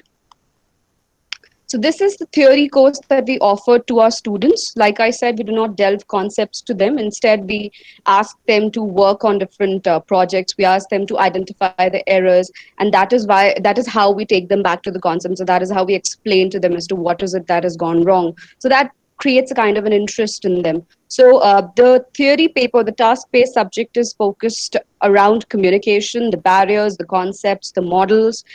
We introduce them to drafting a paragraph, the various principles involved in drafting a paragraph, critical reading, and a variety of professional and social settings, writing for a variety of professional and social settings. So this is the task-based subject that we have, a task-based intervention that we have. The other one is a language lab, which focuses more on the articulatory skills. It has a very important component of International Phonetic Alphabet, which we teach to our students through machine-based interface. And then we have basic ear training. We till now we used Beck, but from now on we are using a little bit of Indian native videos and podcasts as well. But then BBC, of course, is the best source of learning native English. So we still have that. And then towards the end of the session, they prepare a technical poster and they make a presentation on it. So these are the two courses that we have. So what I did is that I took up the observations of two of my classes, and whatever evaluations or whatever tests they took, whatever quizzes and oral presentations they had, I recorded all of those systematically, and these are the rubrics based on which they were evaluated, because sometimes in a crowd of over 500 students, it gets difficult to understand as to why, or it gets difficult to explain to a student as to why he or she is getting the kind of marks he or she is getting, or what the kind of feedback that they are getting. So instead, what we do is at the beginning of the class, we give them a clear-cut rubric as to how they're going to be evaluated. So it's very clear in their head that if I use a lot of extensions such as this, so then I'm going to be marked less. So it's clear with them. So we do it at the very beginning of the session. Now, literature review to support the rationale of the paper, to support why I chose this subject as the entire concept of my paper. So there are studies that suggest that a kind of an experiment and control was done with students where who took English as a second language, for whom English was a second language. And mostly that is the case with all of the literature that I found. They used this technique to find out how successful the language lab intervention was with the students. But then I attempted to create a more naturalistic environment where I could get the very natural or native observations from the students, right? So, yeah. So this study by Gass-Mackey and Ross-Feldman suggested that there is no visible difference between task-based learning or lecture-based learning in language lab, whereas the other study that is cited on the same page says that there is an advantage in using language lab because, of course, it helps students in learning pronunciation much better because they can hear their own voice after recording it. Similar studies conducted by Mahmood and Kareem, which says that listening and ear training is an important component of learning how to speak properly.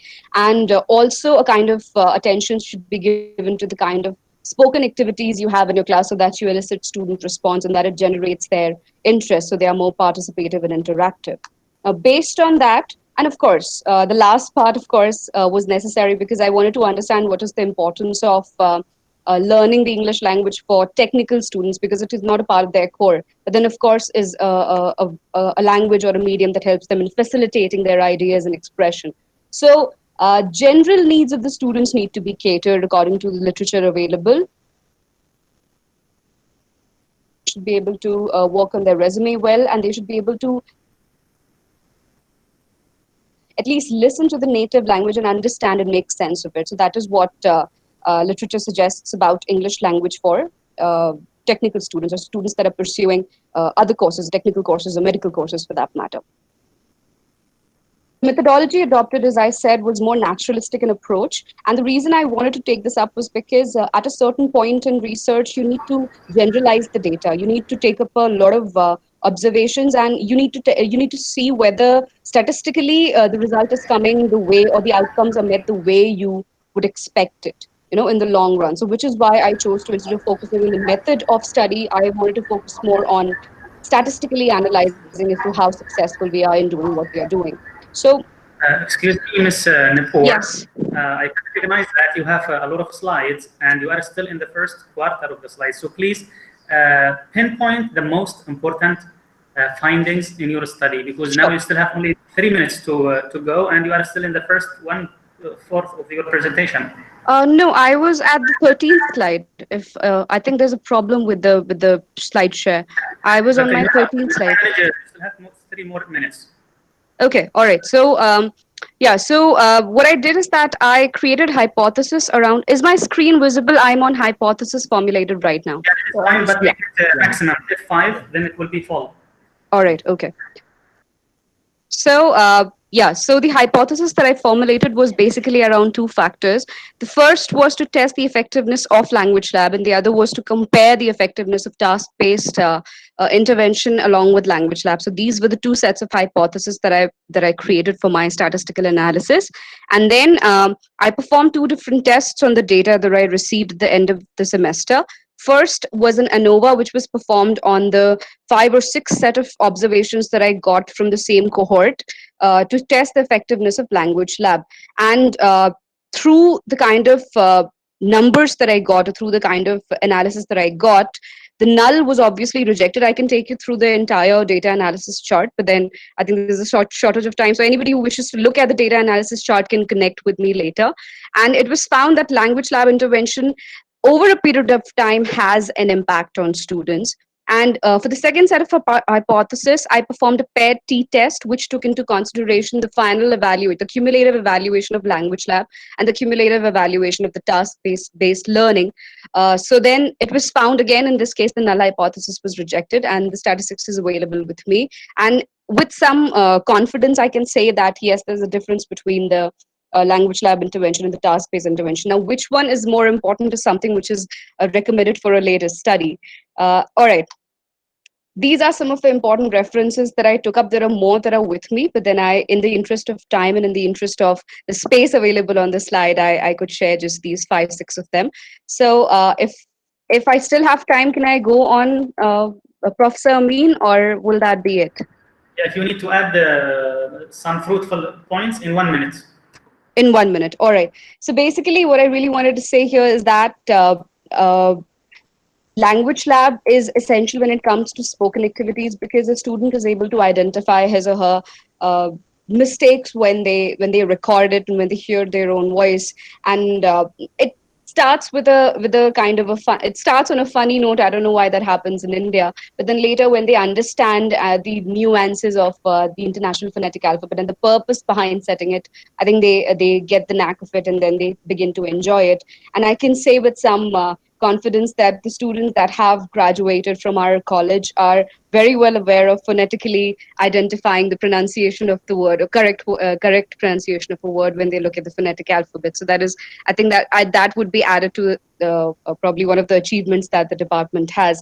Also, I think when it comes to task-based learning, like I said, we do not focus much on the concepts or clarifying the concepts to K-12 or K through 12 students, because at this stage in their education, I think it is important that they learn through experiences, they learn through tasks, and they learn through projects instead of learning through direct concepts. So that I think is the major pointer. That I think is the major conclusion that I would like to make in this presentation.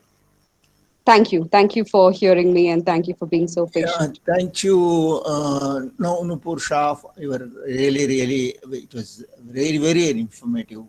Thank you. I really enjoyed your talk. A lot of points placed before us, of course, with limited time. Of course, you have done it wonderfully well. And now, of course, let me conclude the session. I hope I'll be concluding. Yeah, okay.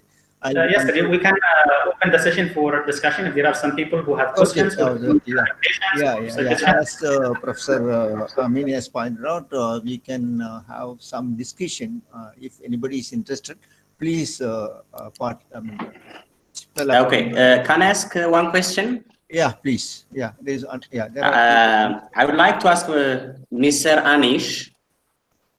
I think it was a nice presentation, and I have learned a lot. So my question is, what do you think the applicability of online assessment in relation to assessing writing skills? You mentioned that the assessment should be friendly and accessible, and it should be focused on multiple choices. However, there are different arguments regarding assessing writing skill. Writing should be assessed through writing. It should not be multiple choice. It should not be true or false. So what do you think about this? Thank you. Please brief. Thank you, Mr. Amare.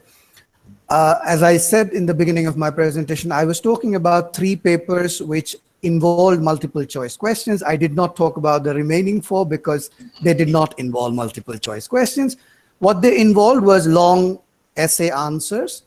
And going by how technology is a factor for many of our students, and access to laptops are also a factor, we permitted them to handwrite their answers, sometimes scan and mail it back to us, or we asked them to click pictures of that and send it back to us. So in that sense, it was not very different from a conventional examination where you have to write long answers, because these papers, which were on themes of ELT, etc., they wanted students to write long answers. So we did have some of the papers which had long answers. Of course, none of this solves the problem of impersonation, whether it's multiple choice questions or somebody writing it and clicking pictures and sending to us.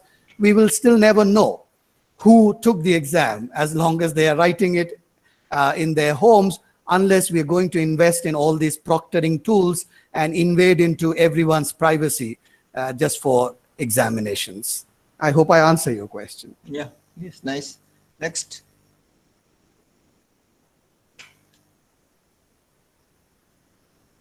Somebody raised the question. I mean, actually, I have seen Amel Mayaku. Yeah, please do it. Yeah, please spell out. Yeah, your mic is off. Okay. Doctor, may I have a chance to have a question? Yeah. Yeah, please. Please do it. Okay. Yeah, you're audible. Please do it.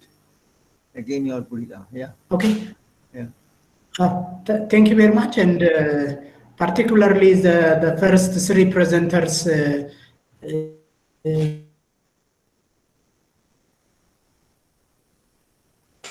Some problem?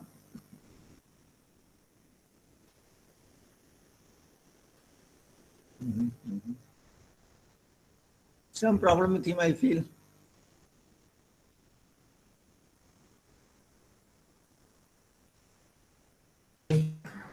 We can focused on online teaching and online Please move on to assessment. next And, question. Next my question here is actually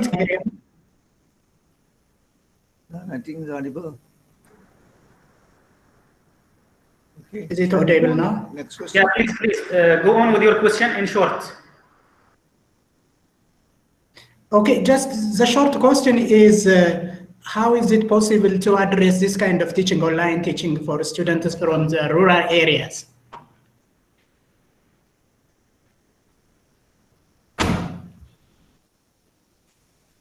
Yeah, please answer.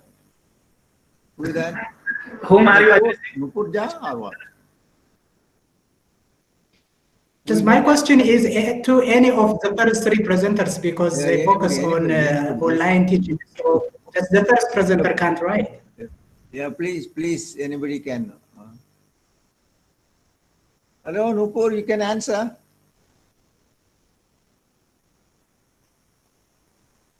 Who else is? Or Koshi, why don't you try? Yeah, is some question of him? Will you be able to answer him? Yes, when you talk about students in the rural areas and online education, from our own practice, I can tell you that asynchronous videos are of a great help. That is, we don't insist that our students have to come and sit when we schedule the timetable and say that from morning 9 o'clock till evening 5 o'clock, sit here online with us, because one, they do not have connectivity for such long times. They do not have data packs to support 5 hours of online teaching. So what we have strategized is that we make video lessons, which we share with them, which is available to them to watch at any time that they are free to watch them. That is much before even the classes happen. And in the timetable, we have marked it as asynchronous videos. You have watched, we tell them, you are free now. You don't have to sit online. You've already seen these videos.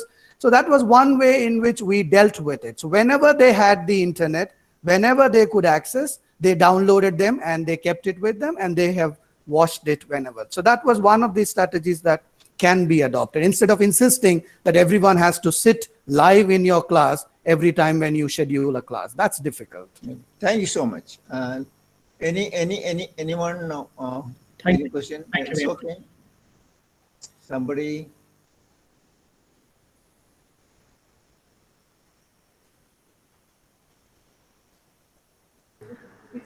Okay, sir. There are no further questions. We can conclude the session. We can conclude, yeah. It's a really a wonderful session we had. Rather, there were 4 papers. There are 3 of them are actually, advocating for online learning kind of thing, and the third one is actually a kind of classroom oriented one. All the papers are really good. I really enjoyed listening to you. You made avail the opportunities given you in a nice fashion.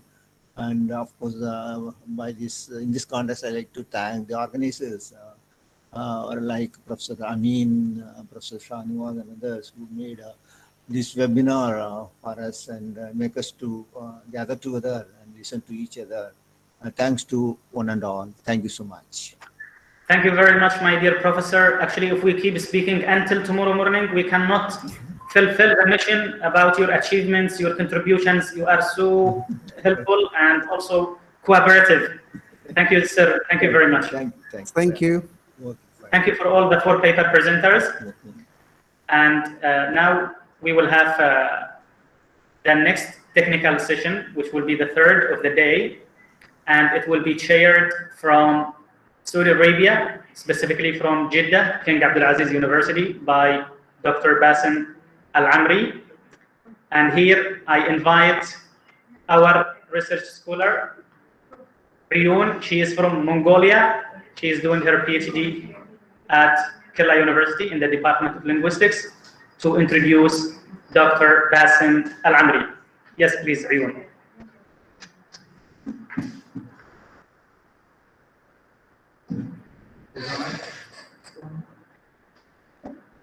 Okay. Good afternoon. I'm really happy to introduce Dr. Basim Al-Amri from Saudi Arabia. What happened? Louder. Good afternoon. I'm really happy to introduce Dr. Basim Al-Amri from Saudi Arabia. And he is assistant professor in English Language Institute at King Abdullah's University, Saudi Arabia. By the way, he was a classmate of our Dr. Amin. He got his PhD and MA in English language teaching from KSA. He studied MA Linguistics at Murray State University, USA. And he obtained his PhD in linguistics from College of Education, University of New Mexico, USA. His research interests revolve around topics related to second language academic writing and publishing, including genre studies and corpus linguistics, English for academic and specific purposes, discourse analysis, and technology in the classroom. He has a number of research articles published in international journals like Cambridge and others. Presently, he is the director of the Academic Writing Center at KSA University in Jeddah, Saudi Arabia. Thank you. Oh, thank you. Thank you for the wonderful presentation. So thank you for inviting me to share this session, which is going to be fruitful and informative for all of us as well. Thank you, Dr. Amin, and thank you for your wonderful presentation. And I would like to welcome all presenters for this session. And can we start now? Yes, sir, we can start. And we would like to call the presenters to be ready one by one. So, Bethalem, are you available? Yes, he's there. And also we have Amira from Ethiopia. Yes. Yes. Very fine. In fact, there was Mr. James, but he apologized at the end, the last minute. So we are replacing him with Miss Bushra from New Delhi. And Mr. Anil, are you available? Yes, sir, present. Okay, so, Dr. Basim, you can initiate and start the session, thankfully. All right. Thank you, Dr. Amin. Okay, we'll begin our session today with Dr. Bantalem. Well, he's from Waldia University in Ethiopia. He's going to present about using inquiry-based instruction to develop students' academic writing skills. Okay, the floor is yours, Dr. Bantalem. You may start now. Okay, thank you very much. Let me first share the slides.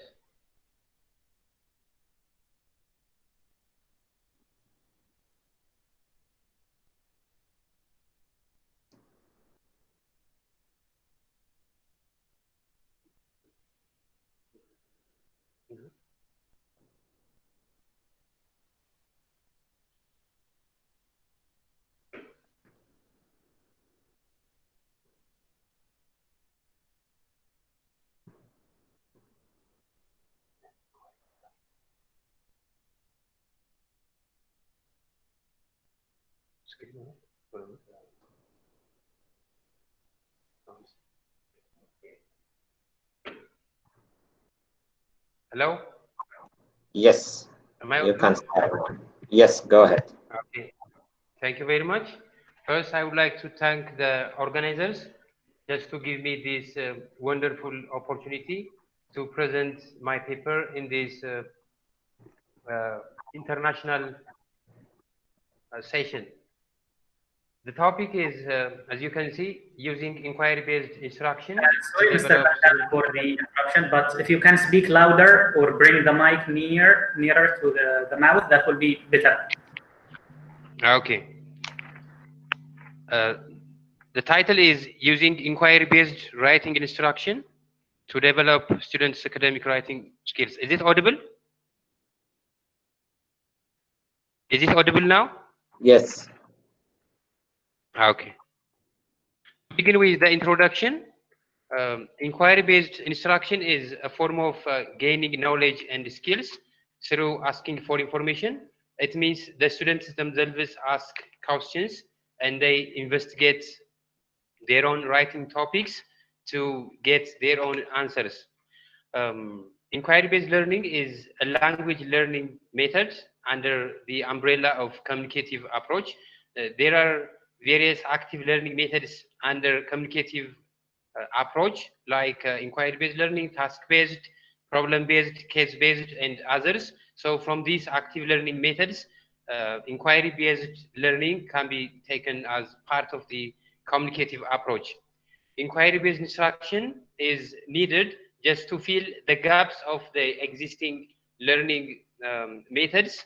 There are gaps that are identified by various researchers, so it's needed in language learning to fill the gaps. In inquiry-based instruction, the students themselves identify and research their own writing problems or writing issues, and they produce their own academic texts through research.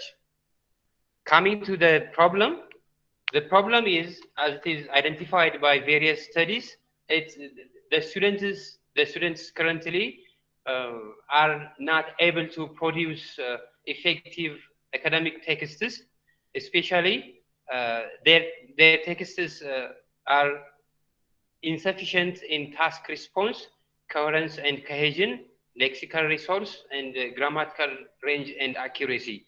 In addition to the previous studies, the researchers' teaching experience, that means my own teaching experience, also showed that the students' essays are insufficient in various academic writing issues. For example, the students were unable to write clear topic sentence and clear thesis statements, and the texts or the essays written by those students were inadequate in content, organization, language usage, diction, and mechanics. But having these writing problems of students, there are limited studies to solve these problems. In other words, there are no adequate studies conducted on inquiry-based instruction, especially in the study area in Ethiopia. So this study aimed at exploring the effects of using inquiry-based instruction to develop students' academic writing skills. So what's the research question? The question was, what are the effects of using inquiry-based instruction on students' academic writing skills? The methodology, the research design of this study was quasi-experimental, especially the pre-test, post-test, two groups design was employed, and the students, that means the participants, were first-year pharmacy department students at Rift Valley University in Ethiopia, and these students were selected using availability sampling, and that means the students were enrolled in the course academic writing skills. The students were two classes, experimental and control, while the experimental group were 32 in number and the control group were 30. That means a total of 34 students were participated in this study. To say something about the data gathering instruments, essay writing tests, focus group discussion, student reflective journal, and content analysis were used. The essay writing tests were both pre-tests and post-tests, 3 post-tests and other 3, three pre-tests and other 3 post-tests were used to collect data through tests. And the focus group discussion, it was conducted with the students after the intervention. The student reflective journal were conducted while the intervention were going on. That means the students have been reflecting on their daily learning process, the strong sides and weak sides of using inquiry-based instruction in the writing classroom. Finally, the content analysis. The students' papers, the students' essays were evaluated at the end. The data analysis methods used in this study, the quantitative and qualitative data analysis methods were used because the nature of the data were like that, quantitative and qualitative. The quantitative data gained through the tests were analyzed through independent sample t-tests using SPSS version 26, and the qualitative data, the focus group discussion, student reflective journal, and the textual analysis were analyzed qualitatively. Especially the textual analysis was analyzed using the ILTS writing task descriptors. These descriptors include task response, coherence and cohesion, lexical resource, and grammatical range and accuracy. So both quantitative and qualitative data analysis methods were used to analyze the data. To say something about the intervention, that means the classroom practice in this inquiry-based learning.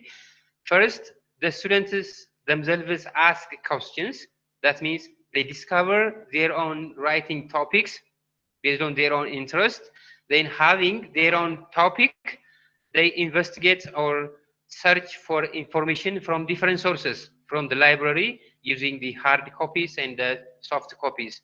Even the students are the students were gathering data through interview and observation from different sources. So after investigating and gaining the relevant information, they created their own essays. That means they write up drafts, and after that, having their draft or their draft essays, they discuss with colleagues, with writing experts, even with their family and the teacher. And finally, after discussion, they wrote the final draft of their essay, and they reflect on two issues. First, they reflect on their paper, on their essay, and then they reflected on the process, their inquiry process. That means how they wrote the essays. Okay. The findings, especially the findings gained from the descriptive statistics show that although both groups of students have improved, both the control and experimental group, the experimental group showed greater improvement compared to the control group. But we can understand that the students have improved their writing skills. And you can see these figures in the pre-test and the post-test. In the pre-test, they are near 35 and 37, but in the post-test we can see 36 and 46. So there is a great change. The independent sample test also shows the improvement. So the students who participated in the inquiry-based instruction outperformed in their academic writing skills. Similarly, the focus group discussion and reflective journals also showed that the students stated in this way that their academic writing skills have been developed because they discover their own writing topics, investigate necessary information, discuss with experts and their colleagues, and they produce sound texts with appropriate feedback. Even the textual analysis, that means analyzing the students' essays, that shows the students' post-test essays were better than the students' pre-test essays in task response, coherence and cohesion, lexical resource, grammatical range, and accuracy. The papers were also the papers addressed adequate content organization, language usage, which means accuracy, vocabulary, and mechanics. So the students have drafted a clear topic sentence and thesis statements in their post-intervention essays. Let me come to the implications, the last issue.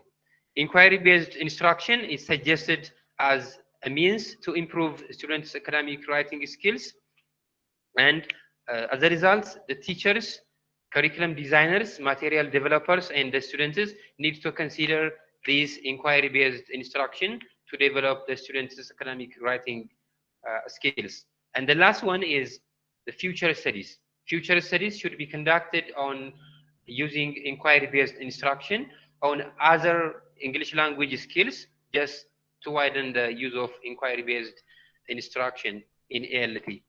And that's all. Thank you very much. All right, wonderful study, Dr. Bantalem. Thank you. Thank you for this wonderful presentation. And let's give questions at the end of the 4 presentations, which is going to be more helpful and to the point.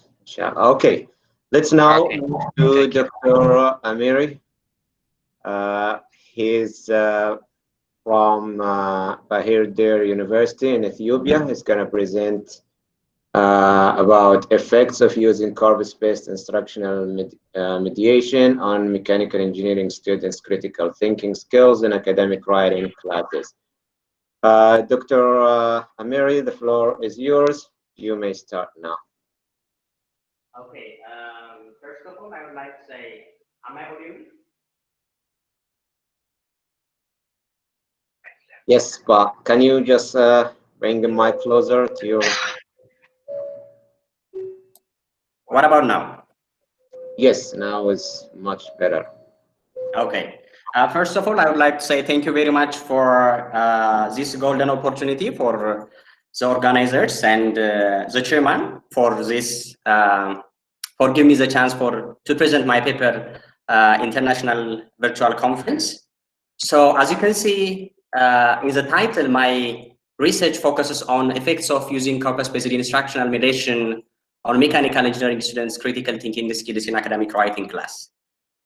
So as we all know, critical thinking skill is a crucial issue on education, and various higher education curriculum designers are advised to consider the students' critical thinking skill while they teach different subjects. The students need to ask and argue ideas they learn every day. They shouldn't receive, they must ask, they must argue different ideas, different opinions, and different assumptions. So critical thinking is a way of reasonable and logical thinking to determine what to accept and reject.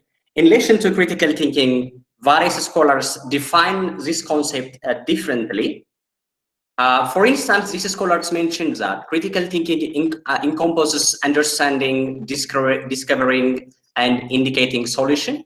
And it's also the ability to ask and answer questions.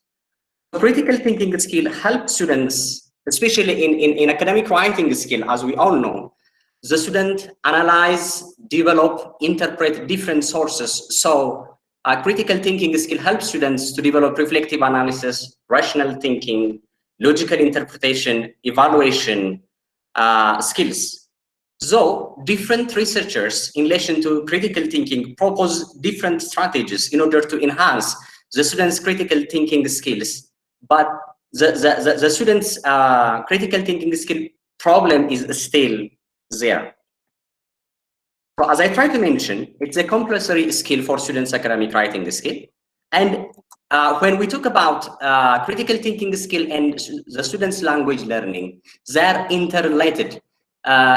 They're similar, they're interrelated. Language learning is a cognitive process that includes identify, process, understand, and choose to communicate efficiently and effectively. Therefore, language competency is crucial for learning academic writing skill and also for learning other language skills to address questions and ideas in most productive way, to express arguments, show the writer's speaker's position, and it is a vehicle for critical thinking skills. Accordingly, learners need to learn and acquire authentic and genuine linguistic elements that can be used in students' communicative context and situation. So let's see some pointers. What is corpus is all about?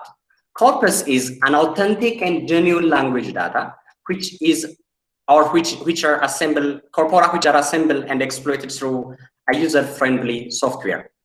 As I tried to mention, it is naturally occurring authentic spoken and written data assembled through explicit criteria. In order to design a certain corpus, the designer need to have an explicit criteria and exploited through a user-friendly software.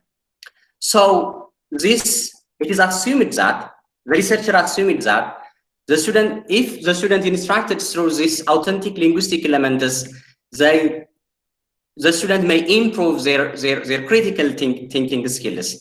They try to find different solutions for their language problem. They share different experiences in order to think rationally. It also gives a great opportunity to choose the appropriate linguistic elements. So it enhances their judgment skills, their thinking skills. They also engage on self-corrective and analysis and problem-solving skills. So the problems are here. Why I'm interested to engage on students' critical thinking skills. The first is the students have difficulty in critical thinking skills. Different researchers mentioned that the students have difficulty in, especially EFL students have difficulty in critical thinking skills, especially in academic writing skill. The other point, foreign language students have a lack of critical thinking skills and engagement. And besides that, as a researcher, I observed that the students do not evaluate and analyze the data they found. They focus on simple mental activities. Therefore, and in addition to that, lack of authentic and reliable linguistics challenged them to synthesize, evaluate, and show their position in their academic writing. So this is my research question. What are the effects of corpus-based instruction on EFL students' critical thinking skills? And the objective was to examine the effects of corpus-based instruction on EFL students' critical thinking skills in academic writing skills. This is my conceptual framework. So in this corpus-based instruction, I particularly choose lexical bundles. Sometimes we call them formalic linguistic elements and meta-discourses, because there are some, besides to their structural difference, they share similar function. They have similar functions. So I choose these linguistic elements, lexical bundles and meta-discourses, and they assume they improve their argumentative writing, data interpretation, and idea critics. Basically, in relation to critical thinking, it focuses on analysis texts, arguments, show positions, conclusions, inferences, and etc. And the instruction is practically applied through mediation, scaffolding, and discovery learning approach. The methodology which was employed was a non-equivalent pre and post quasi-experimental research design. The participants were further mechanical engineering students, and the instrument was used pre-test and post-test, and the analysis was independent based.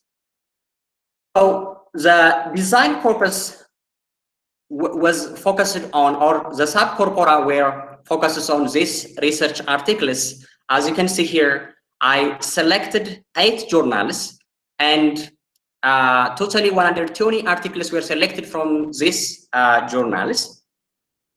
The procedures were, first, I selected representative journals, especially by consulting the discipline experts, and articles were chosen based on an explicit criteria, and linguistic elements, what I have mentioned earlier, meta-discourses and lexical elements were selected, and present these linguistic elements in a contextual way, and assessment was held.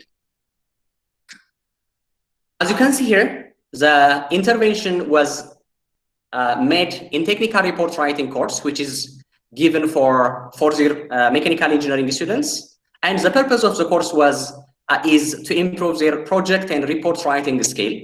So the first one for the experiment group was instructed through corpus-based instruction, and the control group was instructed through a conventional approach.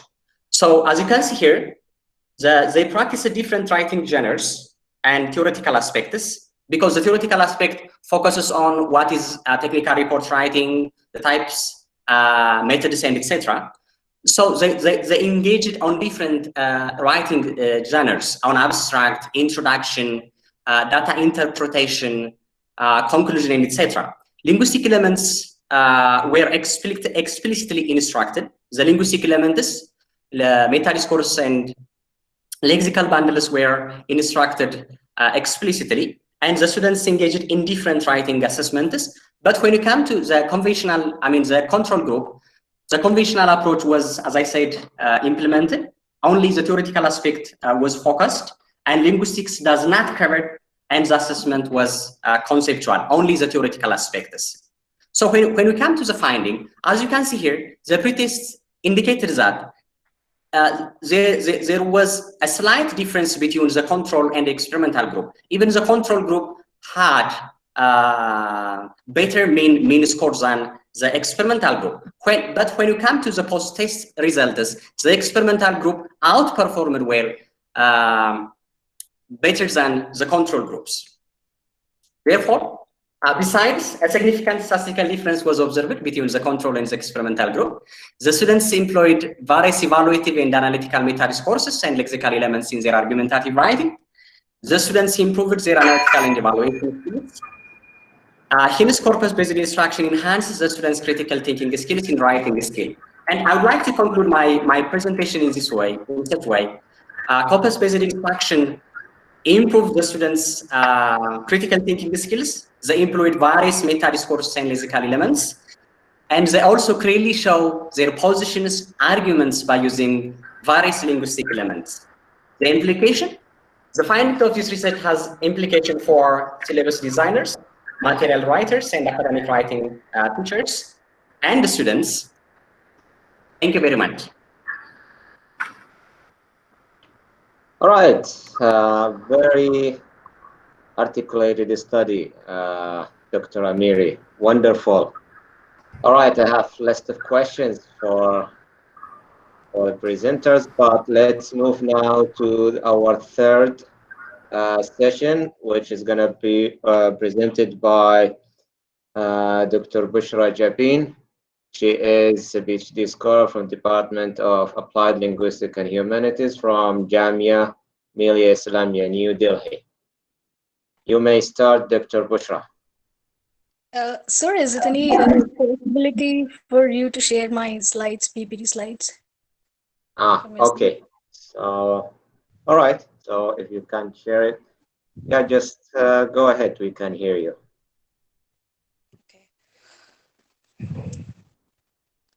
Oh, wait a second. Let me try from my side if I can. Hold on. Let's see, Dr. Amin, can you help her? What is the problem? Yes, she can't. She's not able to share her screen. I don't know if you can help her or. She can click to the. And the bottom, you can. They are present now. You can click in that one. Sir, actually the issue is I have misplaced my. You use computer or phone? It's a phone. Phone. There are three full stop on the front side. Sir, the issue is like I have misplaced my PPT somewhere. Is it possible to share it from your end? Okay.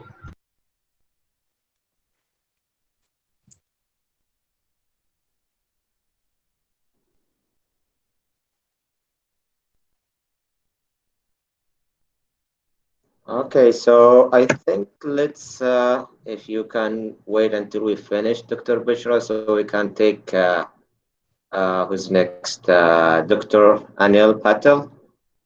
Until yes, sir.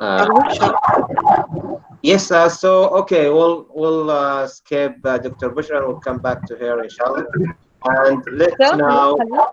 Dr. Amin, are you able to share your screen? Can you share her BBT? Sir? Yes, can you yes, hear sir. me? Shall I, sir? Shall I? Sir, may I interrupt, sir? I think there is a possibility I can, I think it's possible for my... Okay, sir, let her do it. She's ready, I think. Okay, if you are ready, Dr. Bushra, so you may start. Sure, sir, sure. Thank you for giving me the opportunity. Dr. Amin. Yes, is there anything? This is one of the organizers. All right, so yeah. Is it visible? It is, but it's difficult to see. But anyway, yeah, go ahead. It's not visible? It is visible, yes.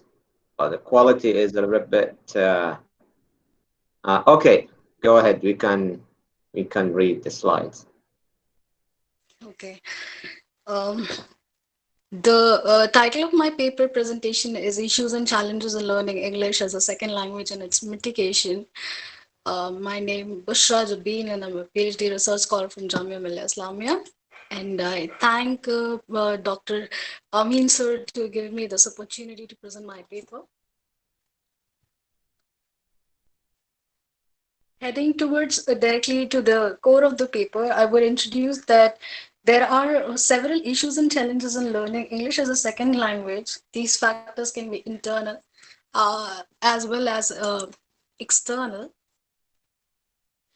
So giving it point-wise, first we count the geographical factors which hurdles the learning of English. Then we come to the administrative factors which hurdles learning of English. And finally, we go to the academics factors. The geographical factor is basically the locational hurdle of the institute for the students to actually access the learning institution for learning English. The factors that prevail, the geographical factors, we can say that it's political, socio-cultural factors, and economic factors as well. Here, the geopolitical aspect of the geographical area of learning English plays a very vital role, where there is a comparison of motivation to learn English and with mother tongue of the local region of that area. Further, we can go for the administrative illustrations of hurdles for learning English, where we see the government plays a very important role in learning English, where government provides facilities for proper infrastructure and accurate government policies are implemented. There is no shortage of appropriate teaching or audiovisual aids, and shortages of learning English language, teaching English language educators, and there is sufficient education system policies to be implemented for the students to provide a fluid learning of English language. From the academic viewpoint, we can say that if the teachers are not that well equipped and they lack motivation, poor attitude towards teaching English, it will reflect in the learners of English language. The practice of inappropriate methods and approaches in teaching can also reflect in absence of motivation for learning. Inefficient teachers with improper English teaching skills can also affect the same. If we go taking into consideration these geographical, administrative and academic factors, we'll find that the self-regulated internal and external factors are very much affected, which reflect in lack of discipline in learning, lack of awareness that can be through economic, social, cultural, and personal level, lack of willingness to learn, lack of patience to learn, lack of seriousness to learn English, and lack of independence, which may hurdle the learner's progress in learning the language. This can also lead to lack of practice, poor motivation, negative attitude, which plays a very vital role in build up of the self-esteem for learning this language. This may also lead to lack of commitment of learning English. The external factors which hurdle the learner's side may reflect the peer circle and the lack of management of learning resources. The families of the learner also in these terms reflect the hurdles for learning English. This may reflect in the excessive use of native language, the lack of learning of English from the family's side, lack of motivation, lack of poor attitude, economic disparity, and cultural restraints. Further, these issues in learning English can reflect in the emerging challenges in the learners. They may lack vocab, they may have poor grammar, lack of fluency, lack of variation, and lack of confidence while having while speaking English. The measures for such issues to be mitigated are can be divided, as we can see, from the geographical perspective, from the administrative perspective, and as well as from the academic perspective.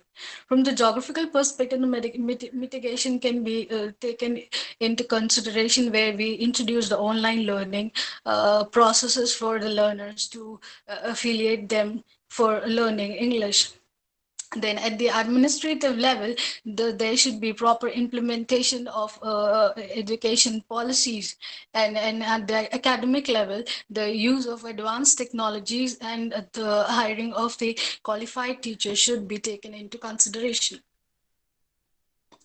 The significance of this present study reflects the vicious circle, where we see the development of the process of language learning and how it is hurdled by the persistent challenges, emerging issues, poor learning English, and then finally leading to anxiety, which may also termed as xenoglossophobia, which is nothing but a phobia of a foreign language, which leads to a hindrance in development of learning English. And this vicious circle goes on from the persistent challenging to the anxiety level, and then following the hindrances in a circular way. This paper promotes online English language learning process and highlights the mitigation of the learners hurdles of learning language. Online language learning not only inculcates motivation but also intrigues a positive attitude by reducing the stress of evaluation process, and it increases the value of self-efficacy, leading to high language learning productivity. In this, it should be highlighted that the concept of self-regulation in learning English is very essential, and it originally comes from the idea of educational psychology, where second language acquisition is arousing the scholarly interest in the recent ages. Basically, self-regulated learning involves several basic elements, which are self-generated thoughts, feelings, strategies, and behavior. It is more of a psycholinguistic behavior in learning English or a foreign language. In this case, we can specify, and it can interchangeably be used as language acquisition. It is a metacognitive knowledge learning aspect of self-regulation, where it automatically happens to say that educational psychology in self-regulation of the foreign language learning simply means self-directive processes that language learners adopt to trigger and preserve their cognition, emotions, and behaviors. And this can only be curbed by the online process of learning English. In this way, it can be said that taking into consideration that there are drawbacks of online learning, there should be an amalgamation of both online and offline learning, whereas online learning should shelter the offline learning, and it should be the guidelines for having an offline working scenario, where the productive interaction in the physical presence should be the exploration in the field of learning and geolinguistics of English. This is to highlight that it also curbs the geopolitical scenario of the English language learning, as English has become the lingua franca of the whole world. So it is necessary to have a proper motivation direction in the correct direction to learn English, and not only the direction but also strength of the positive attitude in this way. Therefore, it should be said from it should be quoted from the paper Wang and Zhu in a recent study in April 9, 2020, where he states that the relationship between English language learners and online self-regulation has a positive correlation, showing that there is a structural equation modeling approach where it leads to the sustainability of language learning process as far English is the lingua franca of the world is concerned. Thank you.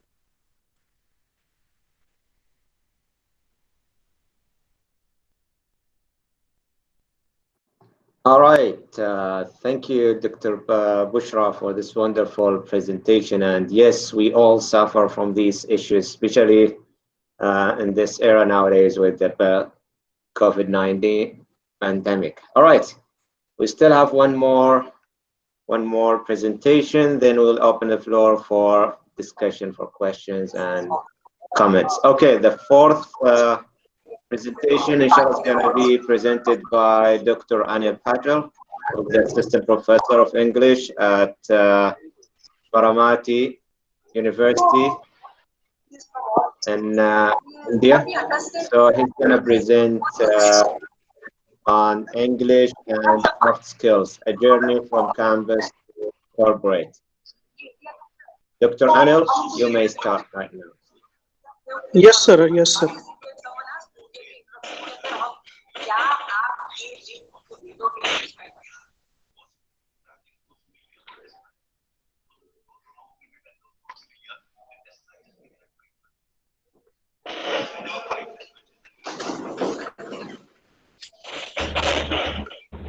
Hello. Sir, can you see my PowerPoint slides, please? Yes. Yes. Yeah, I will start, sir, with your permission. Yes, you may start right now. Go ahead. Yes. Good afternoon to all of you, Honorable Chair, my fellow participants, and Honorable Dr. Amin and Dr. Shanawaz, sir, both of you, and the University of Kerala and Yemen for giving me this opportunity to present my paper on English and soft skills, a journey from campus to corporate. See, this is the topic which is really very important when it comes to the career and life of students, because from many years we have been watching and experiencing that people have been worrying so much about employability, right? And of course their worry is quite natural. There are so many people in the world, youngsters in the world, they have a lot of talent, intelligence, but along with talent and intelligence, what is necessary is communication skills, communication ability in English, as well as soft skills. So technical skills or knowledge in the subject and soft skills go together. And that is why I have chosen this topic. And I am thankful to Dr. Amin and Dr. Shanaw sir for accepting my paper and giving this opportunity. I will not take much time. I will complete in time. My point is, English is a global language. And if you want to interact with the global language, we need language, the target language, the global language, and that is English. There are people who have bias about English. See, it is not the monopoly of one country or one community. So we need to understand the fact that English is the language of everyone, every citizen of the world. And if you want to communicate your message, it is essential to know the language, master it. Once you master this language with a lot of practice, you can surely communicate with everyone. So the points are like English knowledge, enough knowledge of English grammar, pronunciation, and speaking practice can surely help you master English. Today, most of the students are not confident to speak in the corporate world.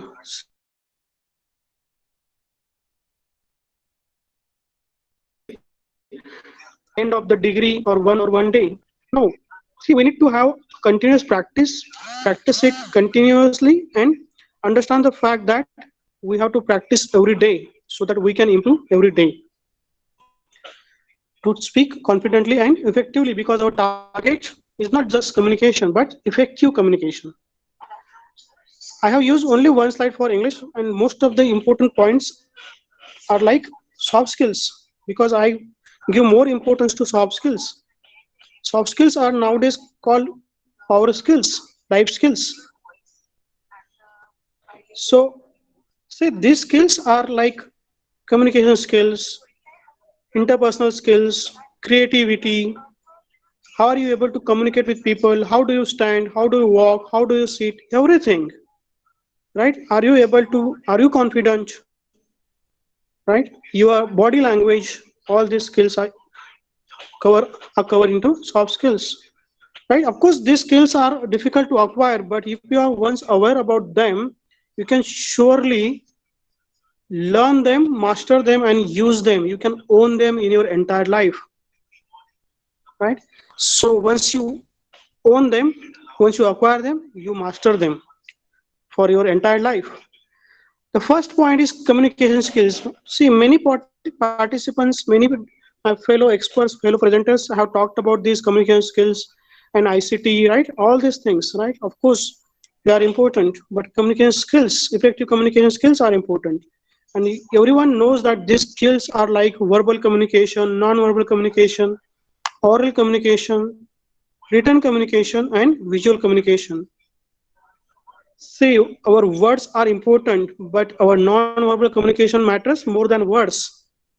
So we need to be really very conscious about the language, our body language, our eye movements, our hand movements, our gestures, our facial expressions, everything, right? So because all these are signs and they carry meanings, all these have a lot of meanings. So non-verbal communication have the great significance. Next soft skill is teamwork. See, nowadays there are people, there are students who feel that they are introvert. They do not want to speak with people. They are introvert, but they need to change their approach and face the world, face the people, talk to people, interact with people. They need to go to the team. They need to go to the group and work together, because it is said that the teamwork achieves more. Also, not only the team achieves more together, but it is the individual also who achieves more together, right? So the significance of working in a team is more important. Next point is leadership skills. See, everyone knows that leaders are not born, they are made. And that is true. Leaders have to understand the fact that if you want to become the leader, people should say that you are a leader. You need to understand them. You need to sympathize with people. You need to appreciate people. You need to work with people and then learn more, right? So this is the important point here. We need to give promotion. We need to appreciate with the help of words, with the help of monetary benefits, with the help of promotion. If someone is doing great work, good work, that person has to be appreciated, has to be given some kind of promotion, right? So leadership, it means people should say you are the leader. You should not say you are the leader yourself, right? That is the point. One of the most important soft skills next is interpersonal skills. See, we need to talk to different kind of groups, different people. There are different kinds of people in the world, and we need to understand the fact that we have to speak to those people. We need to speak to those people because there are different kinds of opportunities everywhere, and we need to feel the fact that unless we do not speak to them, we cannot understand the people, right? So different kind of cultures, groups, races are there, right? Different kinds of mindsets are there. So interpersonal skills help us understand people, and for people also to understand us more. Next point is flexibility, adaptability. See, in this 21st century, the world is changing fast. So we need to understand the fact that if the world is changing fast, we cannot be stagnant. We cannot just stand at the same place. So we need to change ourselves. We need to learn more, right? So if we want to learn more, we should learn from others. We should learn from others' experiences. Okay, we need to change our style of working, style of functioning, style of thinking, style of behaving, everything, right? Because the companies, multinational companies and the outside world expects more from you. We need to be flexible, adaptable, right? Then only we can feel that, yes, I am changing for better. All these skills are so important, right? Technical skills as well as soft skills. And we need to understand the fact that communication skills, interpersonal skills, leadership qualities, teamwork, your English communication, all these points are very important. And if we are able to master them, we can surely talk to people, interact with people effectively. We can communicate with people so effectively. And then only we can say that, yes, my journey from campus to corporate has been successful. I am a very good human being now. I'm a very good communicator now. I am a good professional now, right? So that is very important. That will help you a lot to become a good person as well as a successful human being in life. I have done from my side. I thank all of you for this opportunity.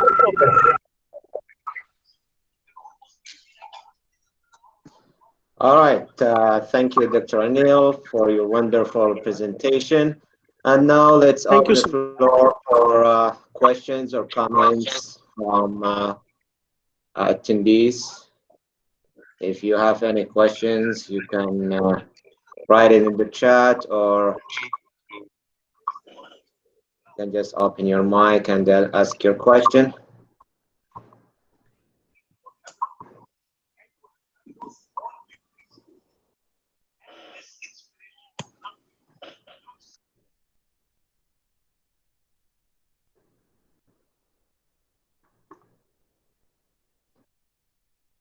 Does anyone have any questions for our four lovely presenters?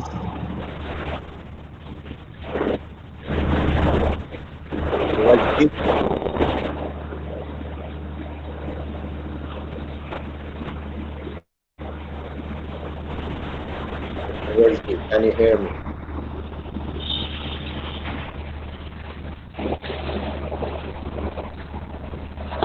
All right. Anyone has a question, please speak up. And Mr. Anil, please stop your presentation.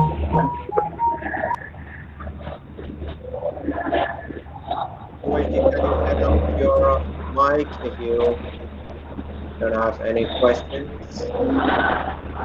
Because I can't hear you. And it's like. Yes. Okay. Hello and welcome to my presentation. First of all, I would like to thank the organized committee in Kerala Department of Linguistics and the Department of English Language in Thamar University-Yemen. My presentation, I hope that my voice is clear. Can you hear me properly? Excuse me, Dr. Wajdi. We will come to you in the next session. Yeah, we are in another session. So your time. Can you hear me clearly? So we are sorry. We will mute you. We will mute you now. Yes.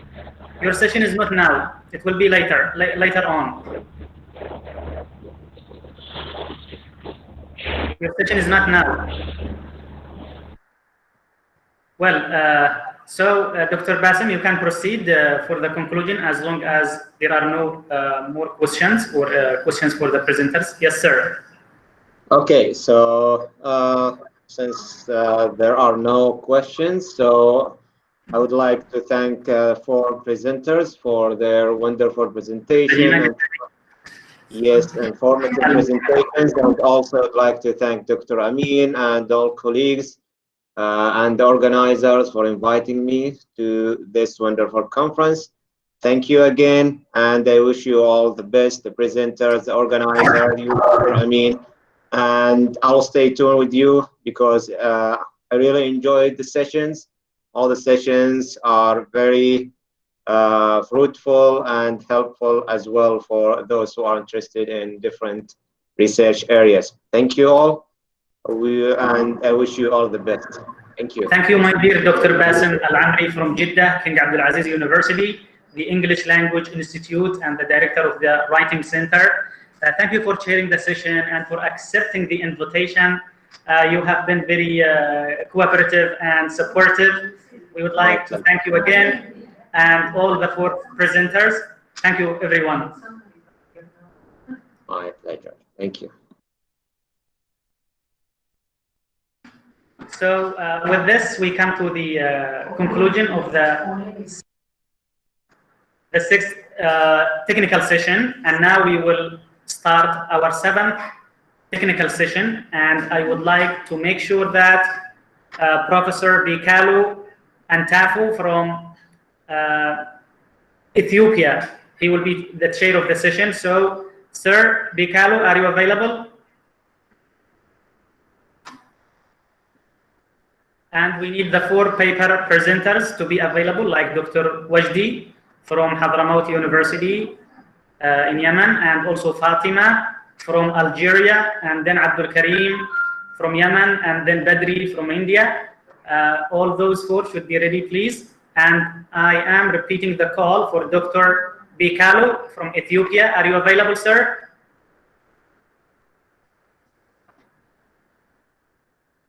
So it looks like that I can't see him in the attendance list here, and he will be replaced by Professor Sajina Shukur. Sajina Shukur is a specialist in language teaching and learning. She completed her PhD and postdoctoral in linguistics, and I would like to invite Dr. Munira, to introduce the chairperson who is replacing Dr. Bikalu. So please introduce Dr. Sajina.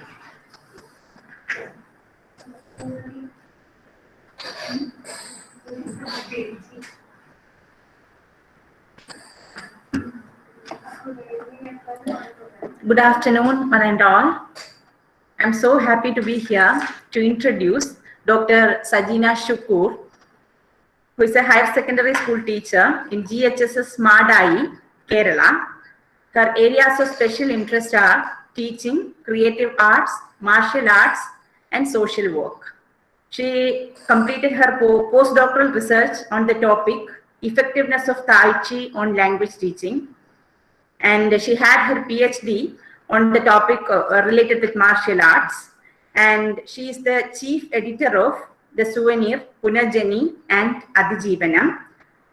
She has worked as assistant editor of various international seminar proceedings, and she is a member of SCRT Curriculum Committee, Textbook and Handbook Preparation Committee, Kerala. She has to her credit many research articles and 4 books. Moreover, she has contributed a lot in the online educational videos. And if I continue to add points, then I cannot finish it. So let me conclude and welcome her to chair this session. Welcome, Dr. Sajina. Well, thank you very much. Now we invite Dr. Sajina to chair the session. And all the papers, please get ready. We will have Dr. Wajdi from Hadramaut University, Faculty of Education in Socotra, Thailand. He is the head of the department at the Department of Education in Socotra, Faculty of Education in Yemen. So, Dr. Wajdi, get ready. And we would like to request you all to follow the instructions that you have 12 minutes for presentation and 2 more minutes at the end of the session for discussion. So please abide by the time and cooperate with us. Thank you.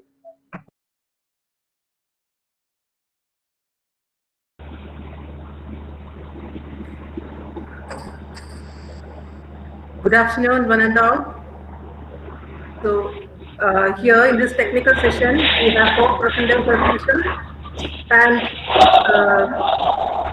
Wazir Rashad Al-Bin-Hadi from Yemen presenting his topic, the role of games in enhancing EFL students' vocabulary acquisition. Invite him to start. And let us start with Wazir Rashad Al-Bin-Hadi.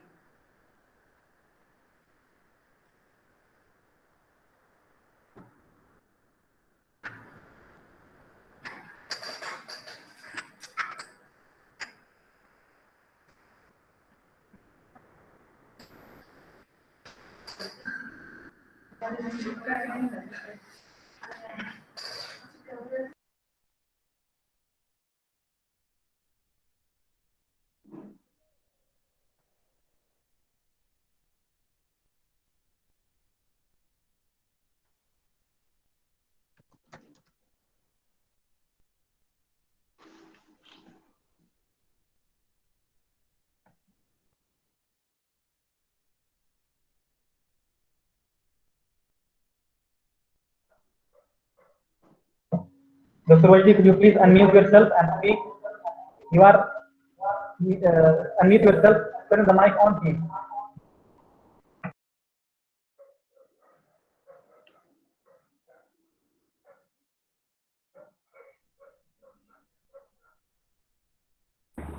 Can you hear me? Hello? Yes. Yes. We can resume. Is my voice clear?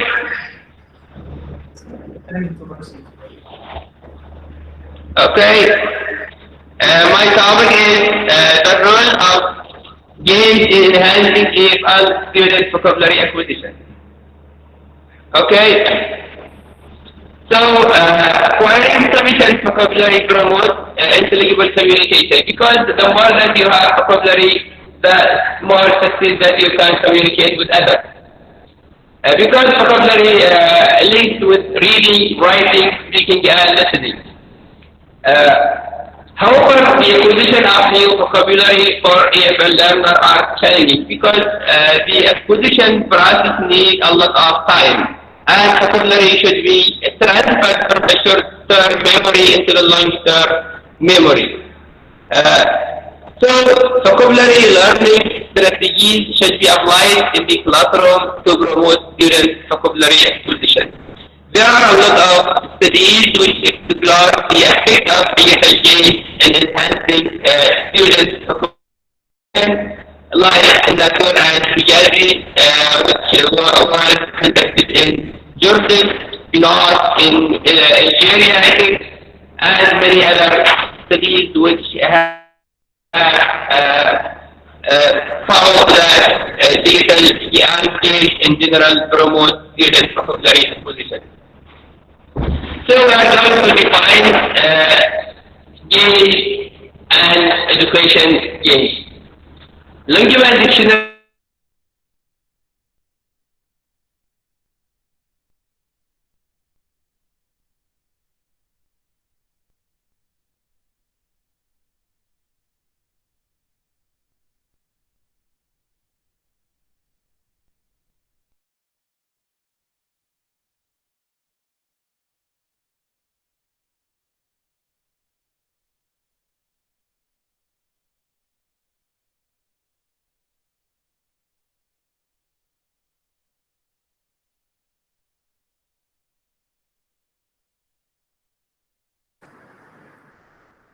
Dr. Makdi, your sound is not audible. Are you speaking? We cannot hear you.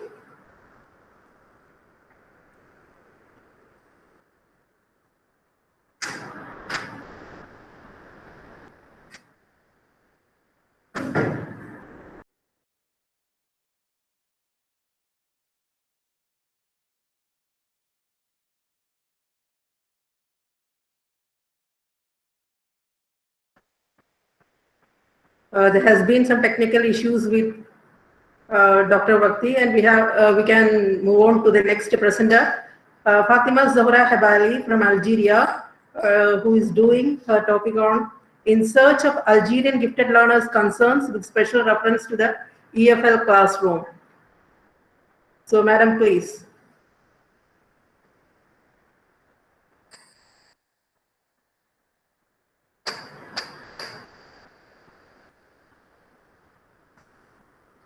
Oh, so Dr. Bikal came.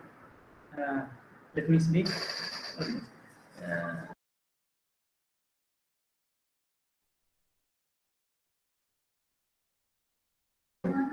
Excuse me. Hello, dear Dr. Bikalu. Yes, can you please unmute yourself and speak, the chair of the session, the main chair, because we have substituted Dr. Bikalu. Yes, Dr. Bikalu, can you please speak?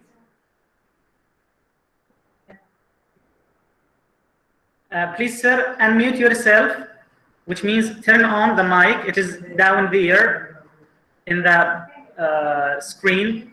In the left side, there are 3 icons, one for the camera, one for ending the meeting, and the other for the mic. Just press on the mic.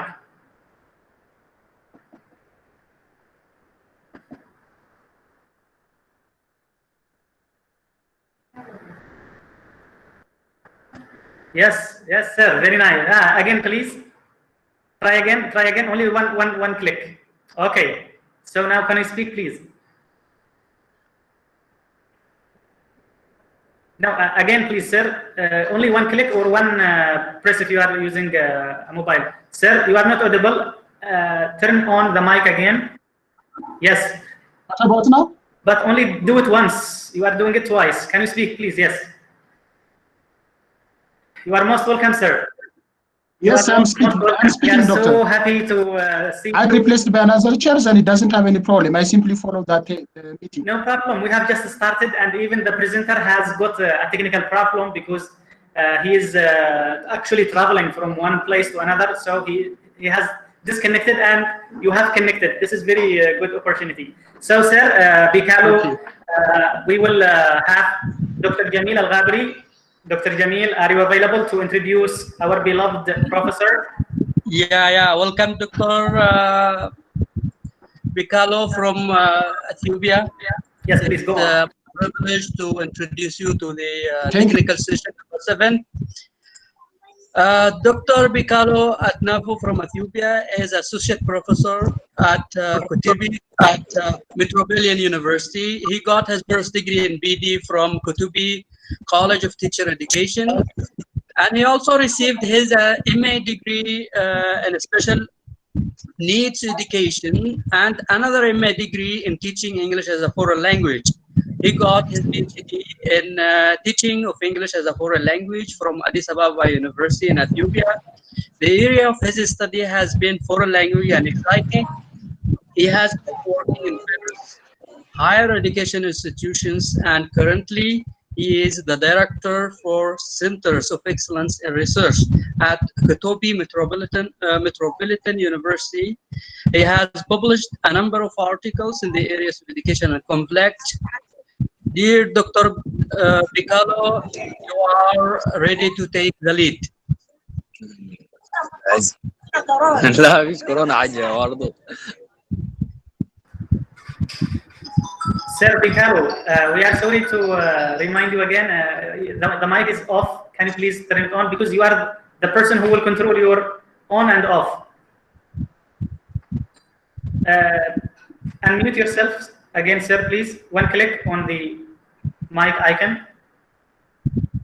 Okay. Okay, it's working now again. Yes, Take sir. the lead. I think Dr.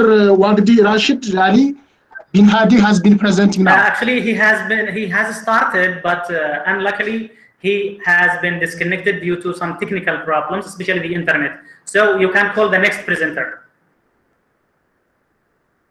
Okay, the next presenter is Fatima Zohara.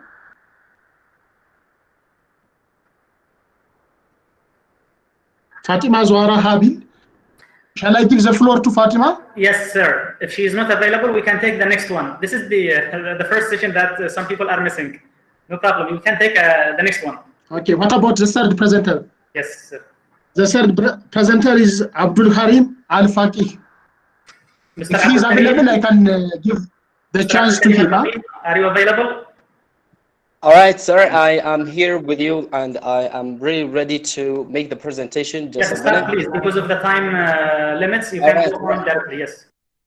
Okay, just right now.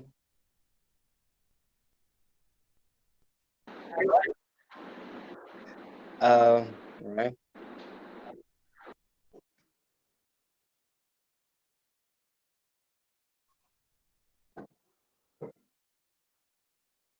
Okay, sir. Okay, Dr. Abdul Hakim, are you ready? Yeah, of course. Okay, can you see my PowerPoint? Yes, Okay, it is fine. can you see is my Can I say a few points about the all presentation? right. What, sir? Sorry. Okay. Shall I say a few points First, about the presentation? sorry, sir. What did you say? Let me introduce your title, your research title, before having the presentation. Okay, of course. Of course, Okay, yeah. Dr. Abdul Hakim all Al-Faqih, right. he's an English language department, Faculty of Education in Yemen. His presentation or his title is Okay. Frequent Errors Committed by the Yemen EFL Students in Using Preposition of Place in, on, and at in writing. Now, the presenter you would have 10 minutes for presentation, and the remaining would be for discussion. Then Dr. Abdul Harim Al-Faqi can start your presentation now.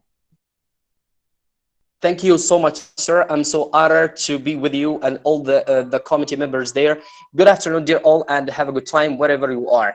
In the first place, I'd like to express my gratitude for and deep appreciation to the organizers as well as committee members for giving us such platform to present our works. Here you are, the outline of my study, which I have been through the procedures and steps to come up with tangible and workable findings and solutions to the problem of my study titled Frequent Errors Committed by Yemeni EFL Students when they come to use English prepositions of place, in, on, and at. As you can see here, the highlighted problem was mainly focused on the difficulties in differentiating between the usage of the three English prepositions of place, in, on, and at when the Yemeni EFL students come to use in their writing.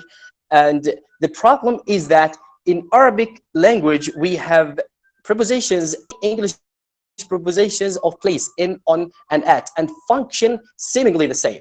And here where the problem lies. As many previous studies go in the same harmony for EFL learners in the Arabic region, it was confirmed that translation, mother tongue, and intralingual, and besides many factors, were considered as the main reasons behind committing such errors in using English preposition of place. As you can see there, you know, you have there the questions of the research that I try to figure out some solutions, the frequent errors in the usage of English prepositions, and what are the reasons behind them, and also what are the effective teaching techniques that help the students to overcome such problems. Here you are, the conceptual framework that shows what reasons behind committing such errors. As you can see there, interference, which means mother tongue, and intralingual translation, all these factors were considered as the main reason behind committing such errors, which affected students' writing negatively. But in case the students got a better understanding and accurate use, this will lead to good writing without such frequent errors, and which I hypothesized that there is a positive relationship between the increase of the frequent errors committed by students in using English preposition of place, in, on, and at a student's writing. And the test of this hypothesis will be shown in the end of the presentation in the session. Well, as you can see there, dear committee, the results revealed before that, sorry, you have the methodology of the research. I have adopted quantitative approach in order to give in order to get accurate numbers, as well as, you know, correct numbers that I can interpret them to give real and workable solutions to students. And also you have there how many students and participants were in my study. The whole number was 35 students, and the instrument that I took, it was a questionnaire test approved by some doctors and professors, and one of them is Dr. Amin. All my peace to him. These sentences were put to investigate the truth of the research hypothesis, and they were selected from the syllables that students study at Thamar University. Here you are, the figure of one, you know, sample that taken to show you how many mistakes that students got in using English preposition of place, at, on, or in. We selected sentence number 15 just, you know, as random table and figure to show you the percentage of errors that committed. The results revealed that participants committed errors in using the three English prepositions of place, and the SPSS package showed that accurately, which was the highest in usage, and which students got mistake more than the two preposition of place, and it showed that at the preposition of English at was used mistakenly more than the rest, which means which I mean in and on. That students confused when they come to use them because of the interference of their mother tongue. As I mentioned previously, that they have in Arabic language we have preposition which share the same meaning of the three English prepositions. So they come just to pick the initial preposition that come to their mind without knowing the exact meaning of the three English prepositions of place, as enclosed space or surface or a specific place. Just they overgeneralize the meaning of the three prepositions and just pick one and write it down or speak it out. And my study was focused only in the writing, because in communication maybe we can understand each other as foreign speakers, or to speak to native speakers. They can understand you from the context that you speak about, but in writing you must be accurate.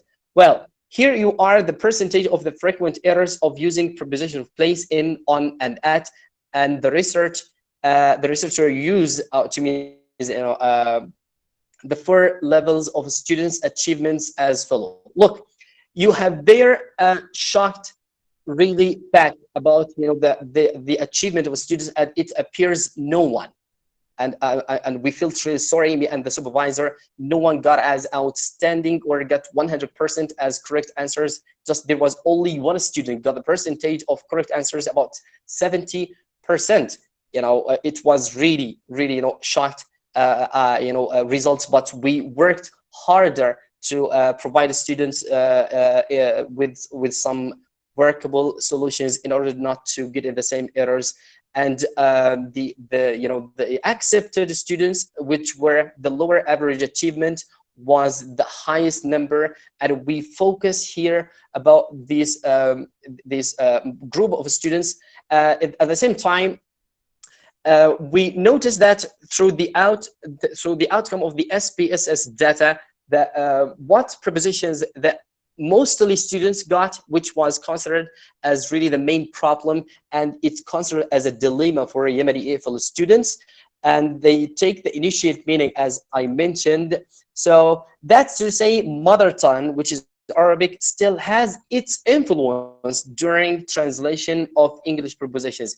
And to cover this problem, students should know the English prepositions of place couldn't be used interchangeably. Just if they have the same meaning in our mother tongue, we shouldn't take them randomly. We should know exactly what is the meaning and what rules does every preposition of place in English function as a single unit. Look there, you have here the dominant source causing the problem errors. The first one, I noticed that a preposition of place between Arabic and English are difficult to be matched to their counterparts. The effect of mother tongue confuses students when they decide which one is appropriate preposition, in, on, or at. They should be used when they come to pick one and in the writing, because these prepositions of place have the same meaning as mentioned earlier. Well, students in English department at Thamar University ignore the correct English preposition of place when they come to use, because their lack of knowledge about English prepositions and their understanding is not enough to differentiate what is the exact meaning of the 3 preposition of place. To cover this problem, students have to know that English preposition of place are hard to master just by knowing the initial meanings of them. So they need to drill themselves and their writing. In this test, there are three kinds of preposition of place that have different rules and usings that students should pay attention, and the students make generalizations, and here where the problem lies. The last one that we come up with some solutions and suggestions for teachers, department, and students, and also syllables. For teachers, they should encourage their students for oral and written practice in order to use correct prepositions of place as much as they could. For the Department of Language, they are recommended to provide students with all materials that guarantee the best knowledge to master English language in general and master English prepositions in particular. For students, they should have enough allocated classrooms for learning English prepositions, and students also should have enough exercises in writing prepositions of place, especially in, on, and at. And also they should browse the well-written newspapers to help them to have sufficient knowledge and practice of English prepositions in general. Syllabus designer, they should design, directly focus on the writing prepositions in general and prepositions of place in particular. And we try hand to hand with all the workers and professors at the Thamar University to come up with some solutions. That was a brief introduction about presentation of my paper. Thank you all, and I'm really so honored to be with you today, and I'm looking forward to hear from you guys. Thank you so much. Dr. Abdul Karim, thank you for your wonderful presentation. Let me go to the fourth presenter and come back to the discussion later on. The fourth presenter is Badri Abdul Hakim. He's an assistant professor and guest lecturer from Sena University. Basically, he's an Indian. Yes, sir, I am online. I'm here. Okay, you can start then, Dr. Abdul Karim. The title of his study would be examining the level of competence of tense and aspect categories by Yemeni EFL students. Then Dr. Abdul Karim, you can start your presentation, and I'll give you 12 minutes for presentation, and the remaining will be left for discussion. You can start. Sure, sir.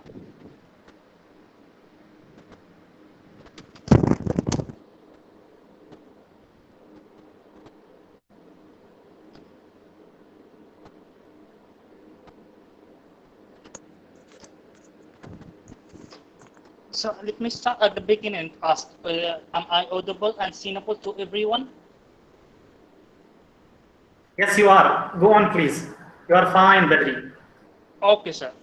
Now, at the beginning, let me start thanking you, sir, for giving me the chance to speak and to introduce and to give my topic, Sir Bicalo, and the organizer of the Department of Linguistics in Kerala University, also in Department of English at the Thamar University.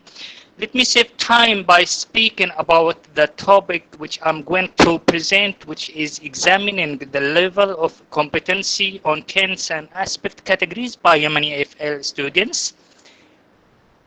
Now, let me go to the introduction. Let me briefly speak about the introduction. In Yemeni universities, English is taught as a foreign language, despite the fact that there is much emphasis on the learning and teaching of English in Yemen. The Yemeni learners' proficiency in English remains poor. Syllabus makers and EFL teachers have realized that there is a great deal of errors in the grammatical categories of verb in the writings of the EFL students at Yemeni universities. One of Excuse me, Dr. Badri, for the interruption. Could you please improve the sound a little bit or bring the mic near the mouth? Sure. Am I now clear? Yes, you are. Go on. You are fine now. Okay, one of these common errors is that English tenses and aspects. Many researchers have clearly stated that tense and verb categories are particularly problematic for Arab English learners to acquire because of the difficulty of using them correctly. This has been said by Matar and Muhammad and Mudhesh also in 2018. Now, let me briefly give the definition of tense and aspect, as they are the grammatical categories of verb. Tense and aspectual distinction in most of languages are expressed through verb morphology. Languages vary with regard to the specification of tenses and aspects. Tense, as Comrie has defined, which is like locates situation in time, whereas aspect is concerned with the initial temporal continuancy of the situation. Comrie also has defined aspect as the different ways of viewing the internal temporal constituency of situation. Aspect also expresses whether the situation is completed or ongoing or also a habitual, etc. Aspect characterize a prefective and imperfective opposition. Now,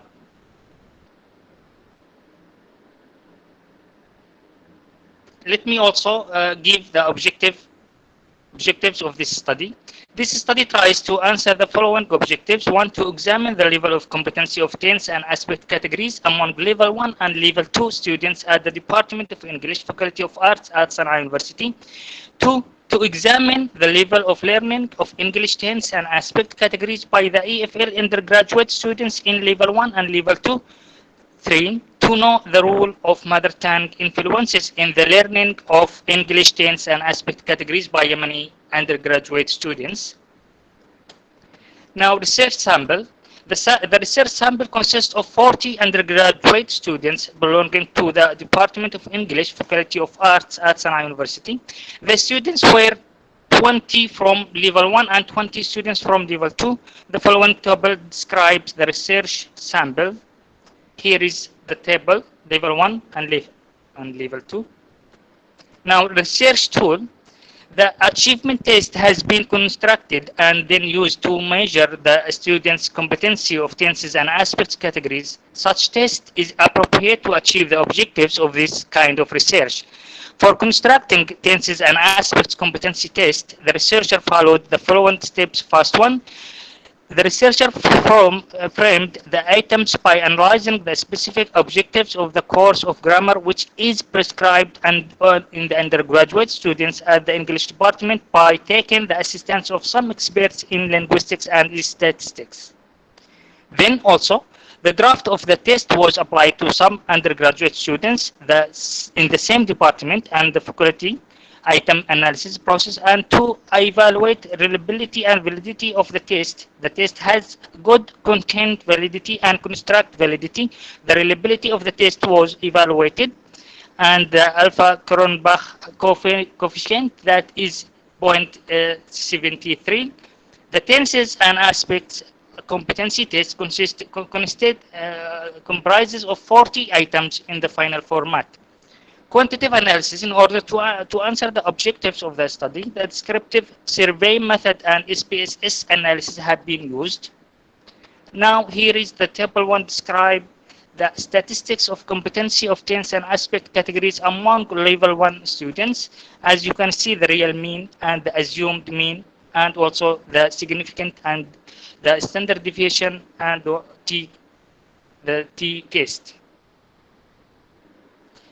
Now, let's go to the second table, which describes the statistics of competency of tense among level 2 students. Here, this is the real mean for assumed of level 1. Here is the descriptive statistics related to level of tenses and level 2. The real mean is 35, whereas in level 1 is 22.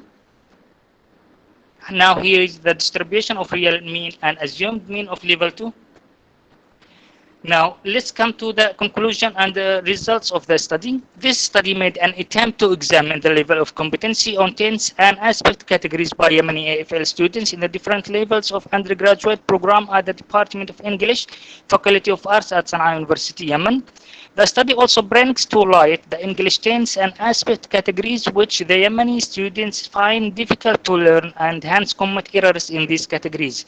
The data of the study were collected from the total of 40 students covering the level 1 and level 2 students of undergraduate program. From each level, a group of 20 students were considered. The data on tense and spectral categories were analyzed by using descriptive survey method and the SPSS analysis. The statistical analysis shows that there is significant difference in the level of competency on tense and aspect categories among the students of level 1 and level 2.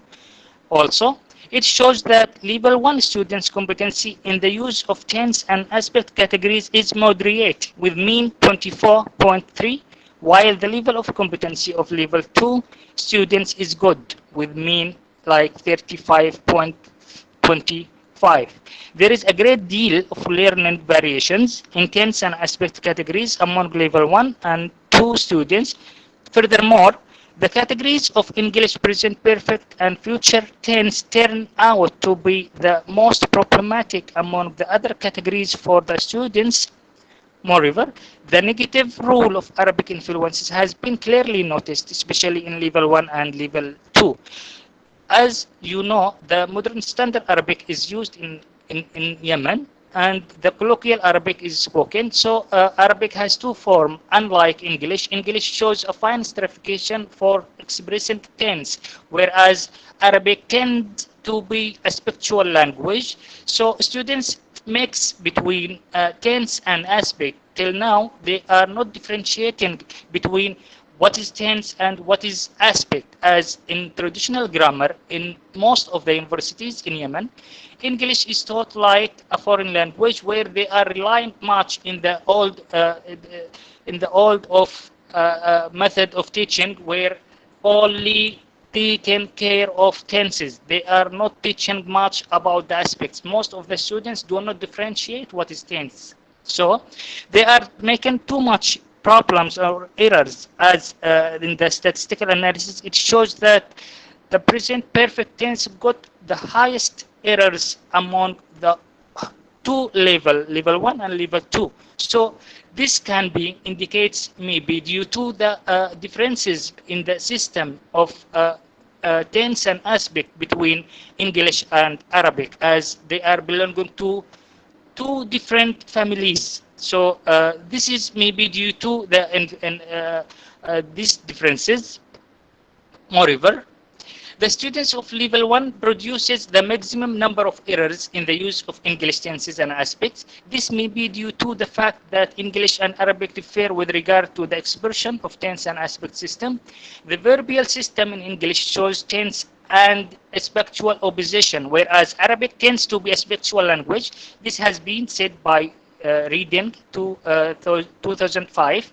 Students of level 1 perhaps resort to their Arabic conceptualization of tense while writing and marking the correct answer. They draw from their first language, that is Arabic. The learning of English begins also as late as in standard, as in 7th class in a governmental school in Yemen. So the students at that age already got more in their language. So now these are conclusion. Let me just briefly go to the implications of the study. Based on the findings of the study, it is recommended that syllabus makers and EFL teachers should consider the differences of English and Arabic system in the regard to tense and aspect. Students should be given continuously separate classes on Arabic and English differences. Influences of students' mother tongue, that is Arabic, on learning English tenses and aspects should be highly considered. Moreover, EFL teachers should give an extra attention to present perfect tense and future tense while teaching Yemeni EFL students English tense and aspect categories, especially the first or the initial levels like level 1. So this is all, and thank you. I will stop here. Thank you, Prof. Bakula, and to all the organizers of this wonderful conference. Thank you. Thank you, Dr. Badri, for your wonderful presentation. I really appreciate it. You have used your time properly. The first two presenters didn't make presentation due to connection problems. And if they are available, we can go back to the first presenter, Dr. Wagdi. Yes, sir. Sir Bikalo, as long as we have missed two presenters, we can compensate. We can compensate from the spare paper presenters. We have two. So let's call, if they are available, they can have the chance to present, and you are going to continue the sharing. So may I call Samra? Shall I give the chance to Dr. Wagdi? Wagdi Rashad Ali? Yes, if he is available, Then, he can present again. Continue. He can resume.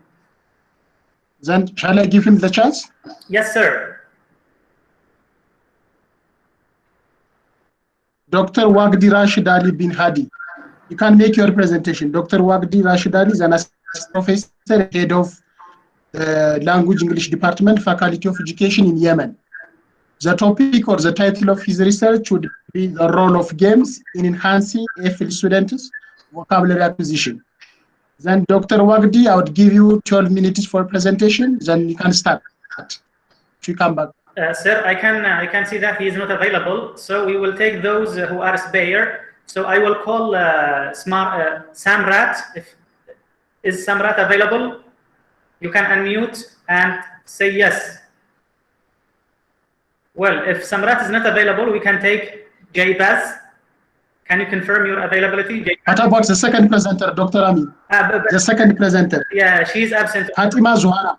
Yeah, she's absent, sir. She's absent? Yeah, that's why we will take. Okay, then shall I go back to the discussion session? No, you will continue the sharing and you will take 2 spare presenters. Yeah, we have got substitute. Yes, sir. We have 2 presenters. Farzai, Dr. Amin.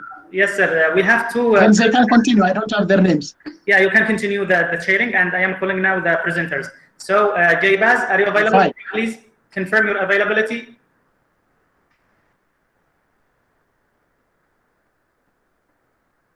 Or Dr. Hassan from Hadramaut, from Sayoun University.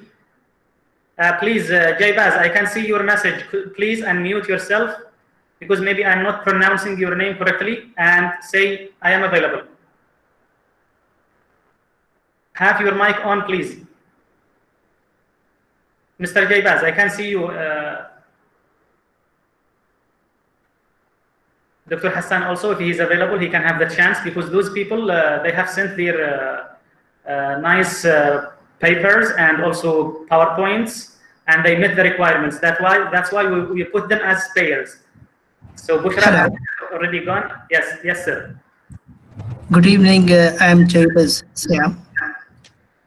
Well, yes, my dear Jaybaz, as long as the chairperson doesn't have your topic and also your information, because you are not in the main program, you are only a spare. So please start sharing your presentation, and then we can understand what's your name, what is your background, and what is your topic. Please, yes. Absolutely no problem, and I would like to share my screen. You like from your side? I can share yours here. Yes, please go ahead. Now introduce yourself, as long as I will prepare your PowerPoint. Yes, please. Mine.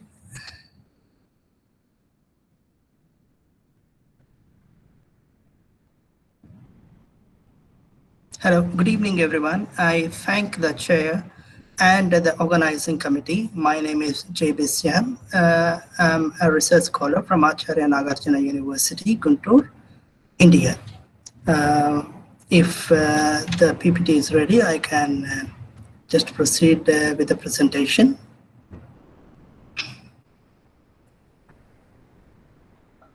In a few seconds, it will show.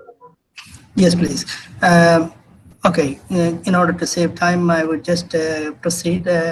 I'm talking about, the topic for the presentation is a tailor-made course books. It's suggesting to prepare.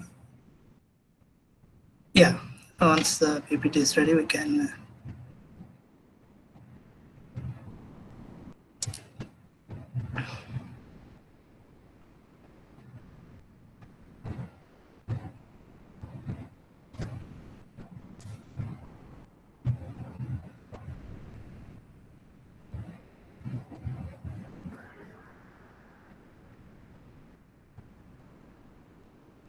Yes, you can go on, please. Now I am making it full. Go on. Yeah, if you can press F5. Yes, please. I think you need to be a little faster, because there are a few things. Yeah, it's a need for tailor-made course books, and the question arises about Indian English. When we think about Indian English, we'll get a few questions. Can you please proceed? What comes to our mind? It's the country with the highest number of people after United States, but we don't have a recognized Indian English. What could be the reason? Before we understand that, we need to understand what a variety of English is. No, you can proceed. Proceed. Yes, please. Yeah, next, please. Kachru, and I think it's a famous model. Yeah, that's fair. A variety of English depends upon the way it is spoken and a specific pattern which is followed by a majority of the group of people. And here we see the circle, the expanding circle, the out circle, and the inner circle. The natives whose mother tongue is English, that is the inner circle. Then India, Nigeria, Pakistan, Philippines, and other countries fall into the outer circle, whereas for them it is a second language. And for people from China, Russia, Brazil, and so on, it's an they fall into the expanded circle, which means English is a foreign language to them. Yeah, next, please. Now, let's try to understand why Indian English is not a variety of English, because the main reason is there is no one way of a particular pattern which is used, which is followed across the country. Then the pronunciation problems are different depending upon different mother tongues, and the problems of speaking English are different from one language to the other. And there are several mother tongue interferences, and there's no comprehensive linguistic description of English as far as Indian English is concerned. Is there a solution? Yes, there is a possibility. That's what we are proposing from this through this presentation. If all the diversified mother tongue interferences come together to target one English, then there is a possibility. The solution should begin where the problem is. Yes, please. As the problem itself is diversified, the solution should also be diversified, and there has to be a many-to-one relationship. Different pronunciation and spoken English problems should target one standard variety, which should lead to Indian English. So if we see this, India is a language, land of many languages, starting from Kashmir till Tamil Nadu. One click, please. Just one click, please. Yes, you see Kashmiri, Punjabi, Hindi, Marathi, all those languages. If you can just scroll back, one click back, and then okay. So all these languages. So our focus is now on one language called Telugu, and how these people will learn English. As the table clearly suggests, the shaded phonemes or sounds, there is no problem with these sounds, whereas the unshaded sounds, there's a little difficulty for the Telugu speakers to produce these sounds.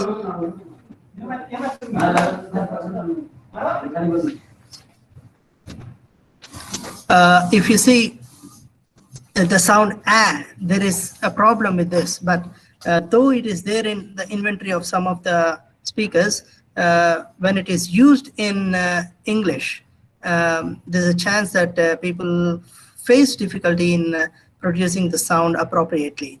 Yeah, moving on to consonants. Next slide, please.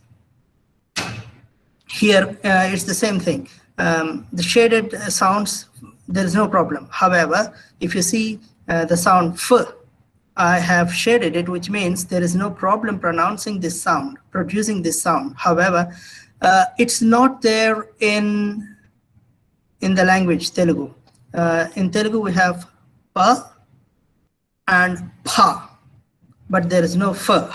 Even then, there's no problem producing this sound. But the other sounds, there's definitely some difficulty in producing the sounds. Yes, please.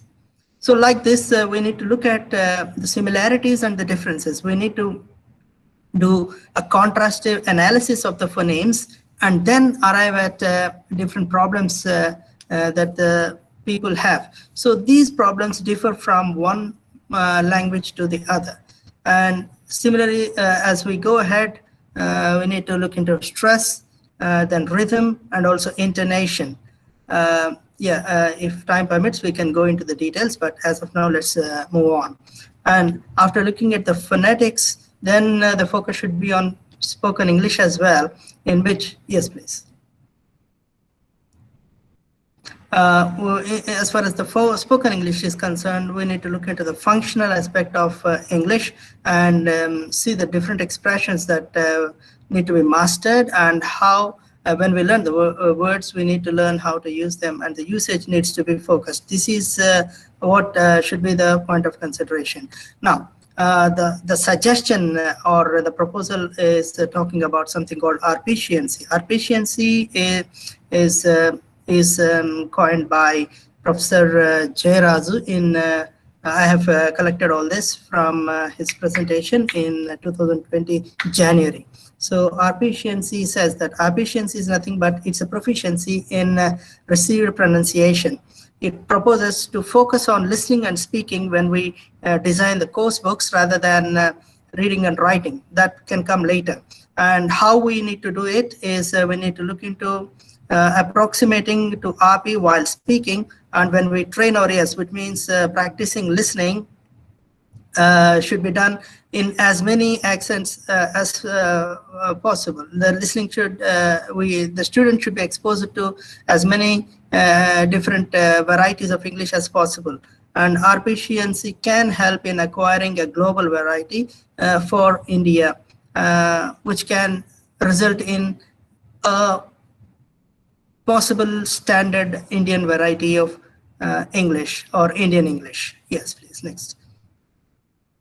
So if we can try to understand Kachuru's model and Jayaraju's model, it's almost the same, except one more step or one more layer has been added, where the UK English or the British English is considered as a nucleus, because for the rest of the Englishes, even they are the native varieties, the source is the British English. That's why if we can make it a nucleus, then there's a possibility for English teachers to focus on the British English or the British variety only, instead of looking at British variety sometimes and American variety, American English sometimes, and so on. So as a data that I have taken, it's from the textbooks from Andhra Pradesh, where Telugu is the mother tongue. The existing course books has these features. Yes, please. English textbooks of Andhra Pradesh were reviewed. The objectives clearly focus on LSRW in a context, and in almost every unit there is at least one oral activity, but there's no focus on pronunciation. So this is what is lacking. Yes, please. In the course books. And as far as assessment is concerned, 10% of weight is given to speaking skills, which is not actually sufficient. This is on one side. On the other side, recently we have got a national education policy, which clearly talks about skills-based assessment, and it should be a holistic, it looks for a holistic development of knowledge. Yes, please. And the school boards will be advised on how to work on that. So now the new course books, which should be tailor-made, should focus on the realistic problems for the Indian students, considering NEP and also following arpeciency model, and focus on phonetics and spoken. Yes, please. And looking at the contrast and analyzing the stress, rhythm, and intonation differences of these two languages, and which has keeping the target as the Indian standard variety. Thus, we can arrive at a standard, and this is what would result. As a result, we have to come up with a specific textbook for each and every language. That's how we need to arrive at. We need to come up with tailor-made course books across the country for different languages. Different course books are expected. Yeah. Thank you, one and all.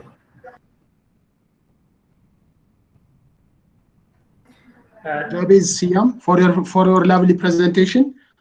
I would like to thank Dr. Amin Al-Gamir for showing Professor Jabiz Siam slides too. Thank you for your presentation and for the support too. Thank you very much. And we have the fourth presentation. Dr. I suggest to open the session for discussion. If there are some questions, then we can see if one of the presenters is available. Otherwise, we can conclude. Okay, then shall we go to the discussion? If the fourth presenter is not available, let us move to the discussion. The discussion. Yes. Then any question or points or comments to be forwarded for those three presenters. Let us share ideas on the presentation, on those three presentations. Participants are expected to forward your own comments, suggestion upon those presentations.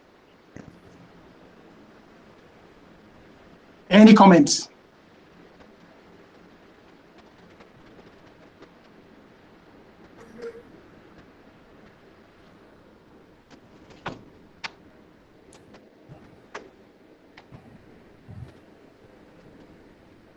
Well, actually, if there are no further comments, we would like to thank all those who presented, and we have given a chance to all those who were in the schedule and those who were schedulized, in the waiting list.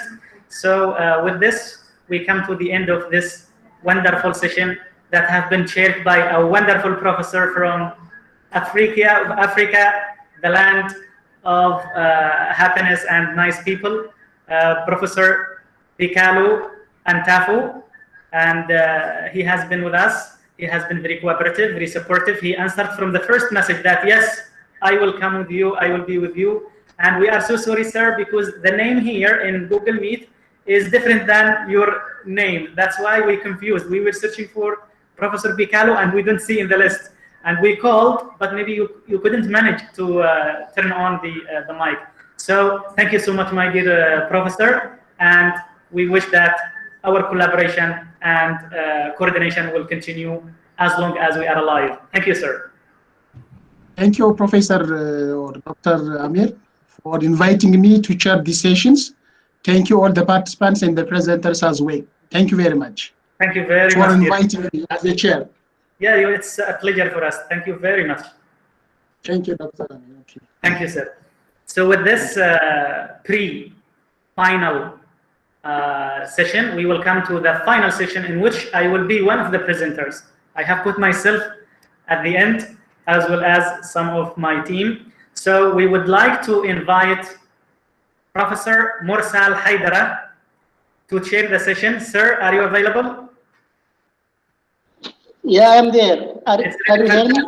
Yes, that's great. The video are wonderful. And it is great opportunity that you are. Yeah, thanks God. Thanks God. Yeah, yesterday it was somehow there was some glitches. That's why you couldn't manage chairing the session of yesterday. And Professor Shanabas replaced you, and today you are replacing him. So it will be my honor that you will chair the session where I will do my presentation. Thank you, sir. So with this, we would like to. Thank you. Yes, sir. I would like to introduce Dr. Mursal Haidara.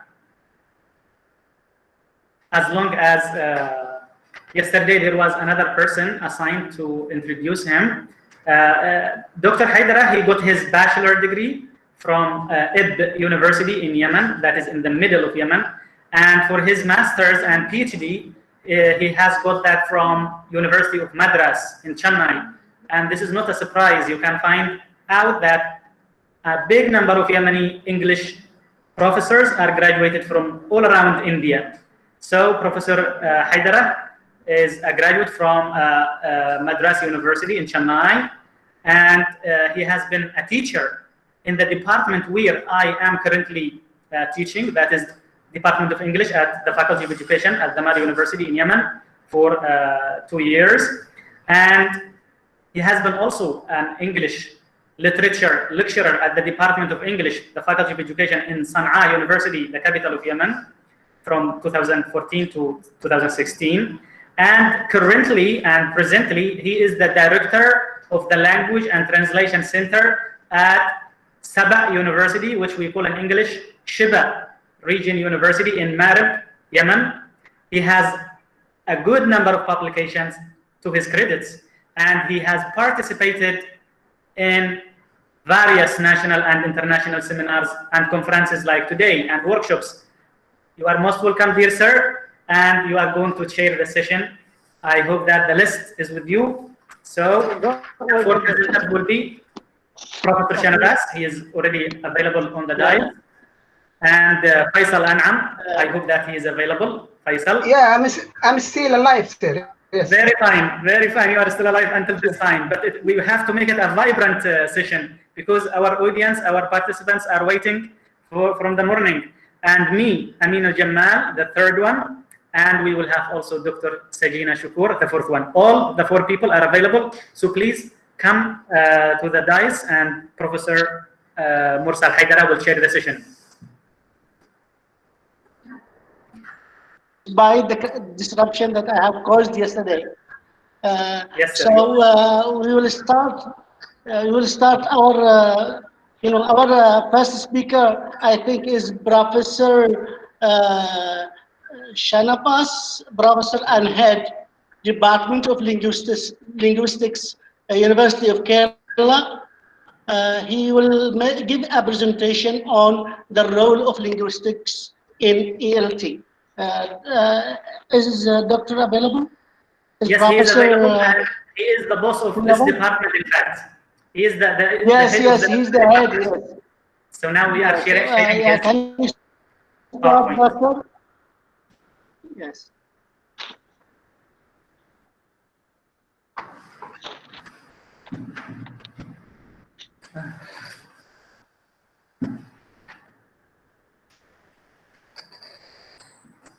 Good afternoon. Assalamu alaikum.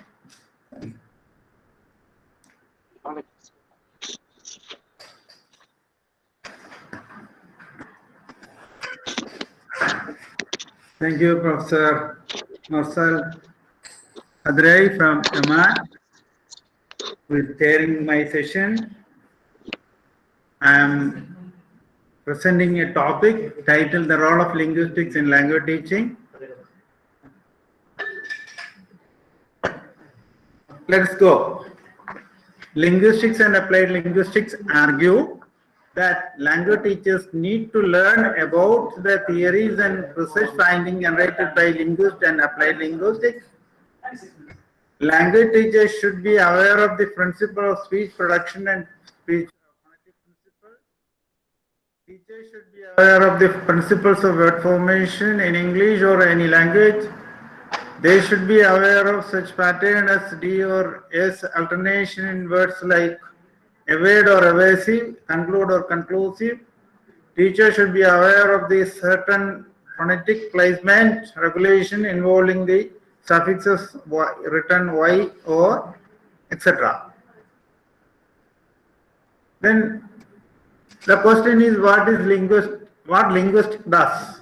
Linguistics help teachers convey the original words and the languages, the historical application and their modern day relevances, the structure and meaning of word or speech, the structure of clause, phrase or sentences, written language and variants, dialect or regional dialect variations like regional class or caste, understanding of the context in which certain words are used, that is environment or something like that.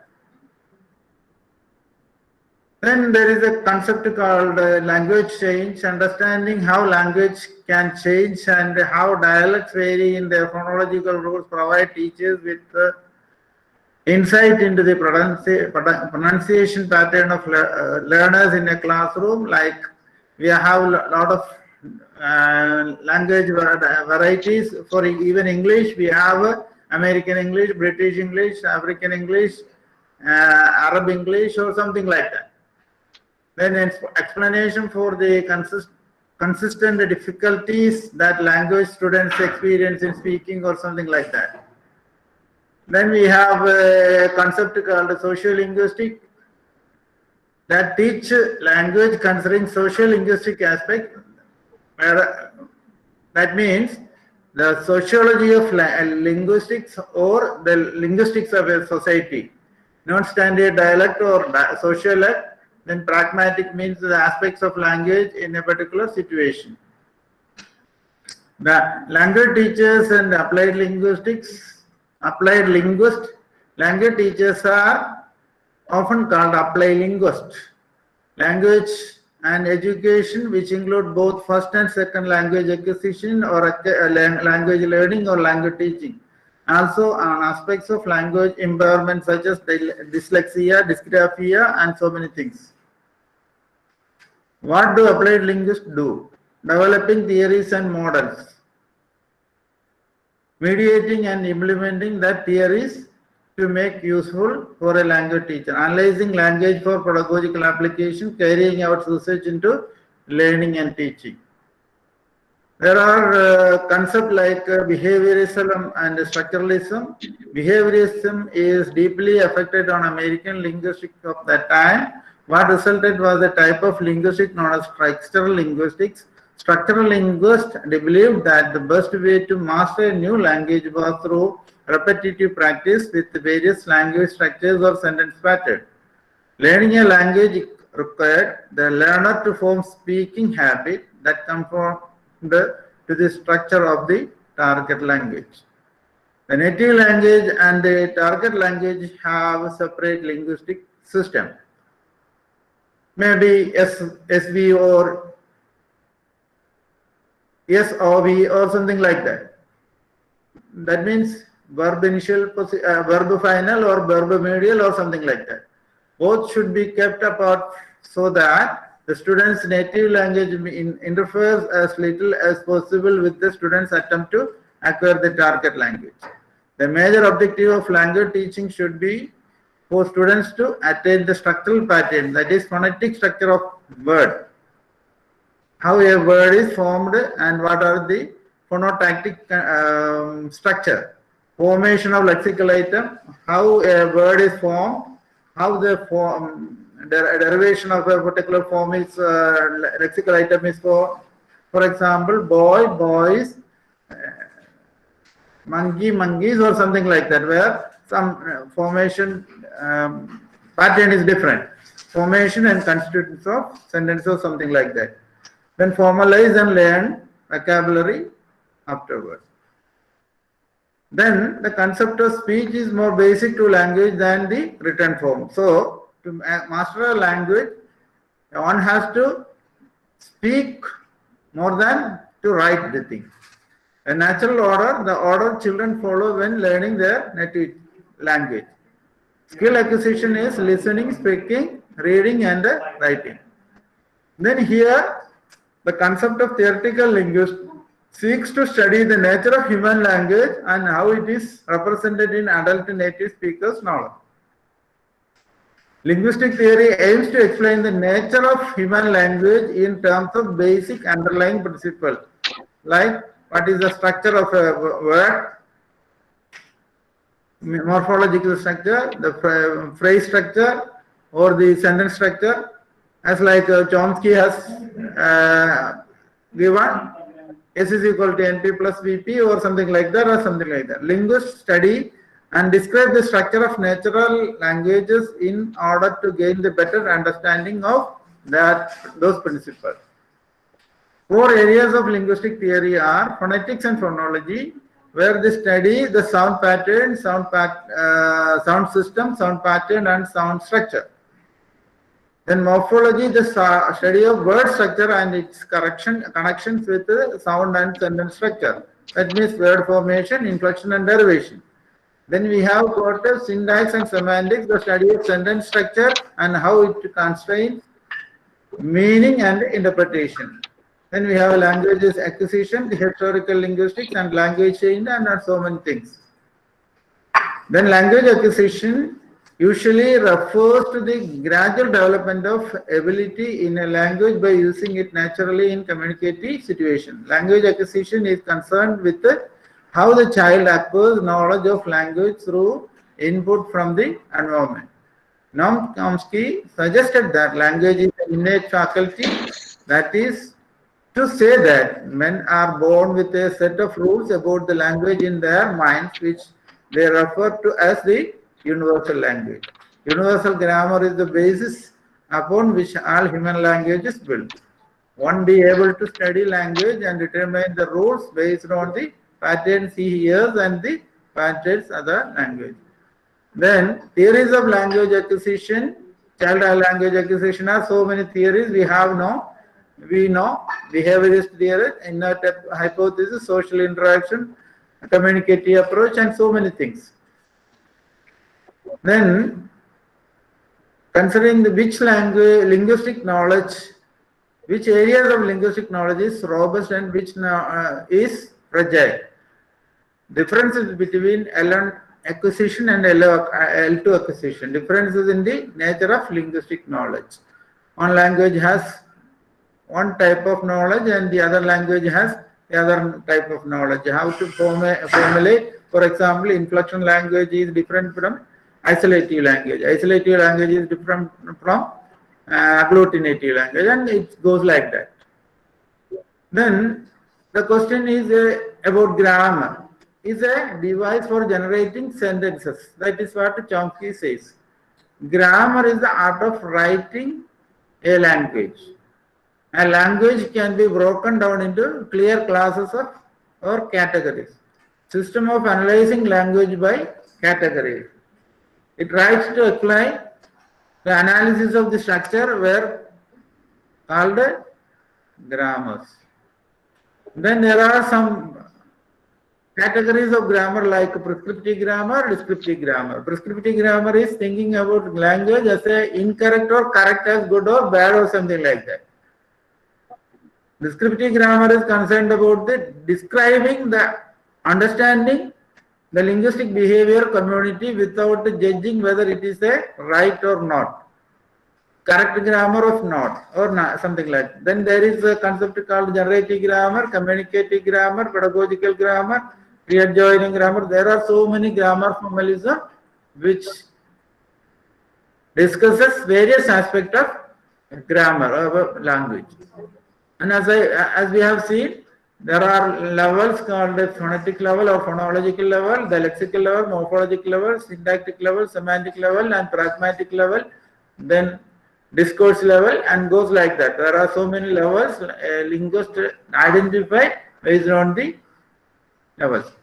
Then the phonetic level, we have place of articulation, refers to where this mouth and sound are produced and how the articulation, lip or tongue or teeth are positioned during the production of a sound. For example, bilabial, bi means two, when both lips come together to into each other, that is B or B in bag or M in man. This can be seen, I mean, the sound can be articulation of sound and its features can be extracted through, or you have the IPA symbol or IPA website is there. You can go and give a sound and also give a letter and you will see what is its pronunciation and all these things. Then we have manner of articulation. Manner of articulation means based on the manner. That means plosives are produced when vocal tract is totally blocked. Then fricate is no total blockage. Affricate is local, liquid, glides, nasal or something like that. So produced with a lower rhythm, so air flows into nasal cavity or something like that.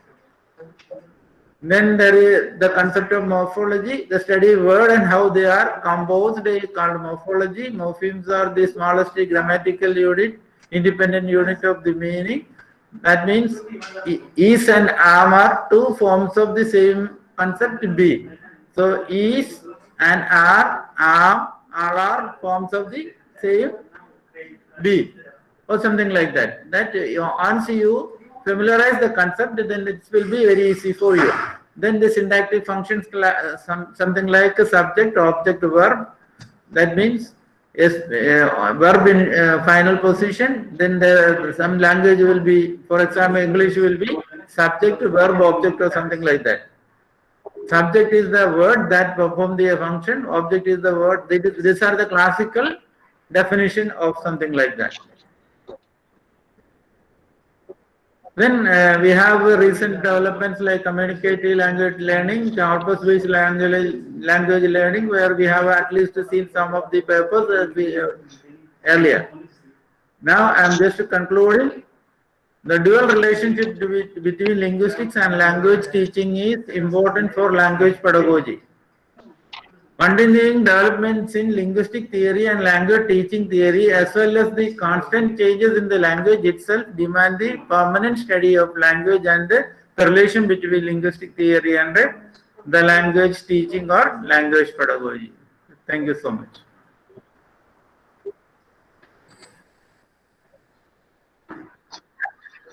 For this lovely presentation on the importance of linguistics in language education. Thank you, Professor. Now, our second presenter is the research scholar, Faiz Anam. Are you available, Faiz? Yeah, I'm here. Yeah, I'm here, sir. Could you please give me? Faisal Anam. Yeah, I'm here, Yeah, sir. Faisal I'm Anam, here. Department of English Language Scholar at Department of English Language and Literature, TKM College of Arts and Science, Kollam, University of Kerala, India. He will give a presentation on approaches, methods, and techniques in language learning and overview. Please start your presentation, Faisal Anam. Mr. Faisal? Yeah, I'm here, doctor. So, are my slides visible? Dr. Amin? Yeah. Yes, they are coming. They are coming. Are they? Yes, maximize, please. Make it full. Okay, now it is okay.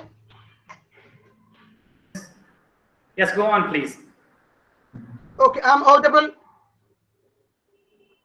You are very audible. Yeah, my voice is clear. Yes, my dear. You can just go to the first slide. Okay, thank you, Dr. Mursal Haidara, and also thank you for the organizers for this webinar, for giving me this opportunity to present my paper here. Actually, it is very difficult task for me to present after the presentation of Professor Shanafaz, but I will do my best. Let me take you to the title of my presentation, that is Approaches, Methods, Techniques in Language Learning and Overview. So I mean here I'm referring to the English language learning. So let me start with the language. So I don't want to go in details in this concept because it have been discussed by the previous presenter, but I can share with you two concepts or two things. Language, it is something which is learned because it's used as a means of communication. As a language, we need to communicate with each other, so we need language. And humans need to communicate and interact with each other in order to express their ideas and feelings and thoughts among each other. So, and I can move to learning. What do you mean by learning? Learning means acquisition of knowledge. Actually, if we don't know something before, so we have to learn it. In that time, we acquire some knowledge about that thing, and we learn that thing. And also, it is a change in behavior as a result of experience or a result of practice. Then, according to Alan Birchard, he defines learning as the individual process of constructing understanding based on experience from a wide range of sources. Then, what do you mean by language learning as a whole? The language learning takes place either formal or informal. So we can learn language formally by going to the classroom, sitting inside the classroom, listening to the teachers, participating with the teachers, and in that thing we can learn a language.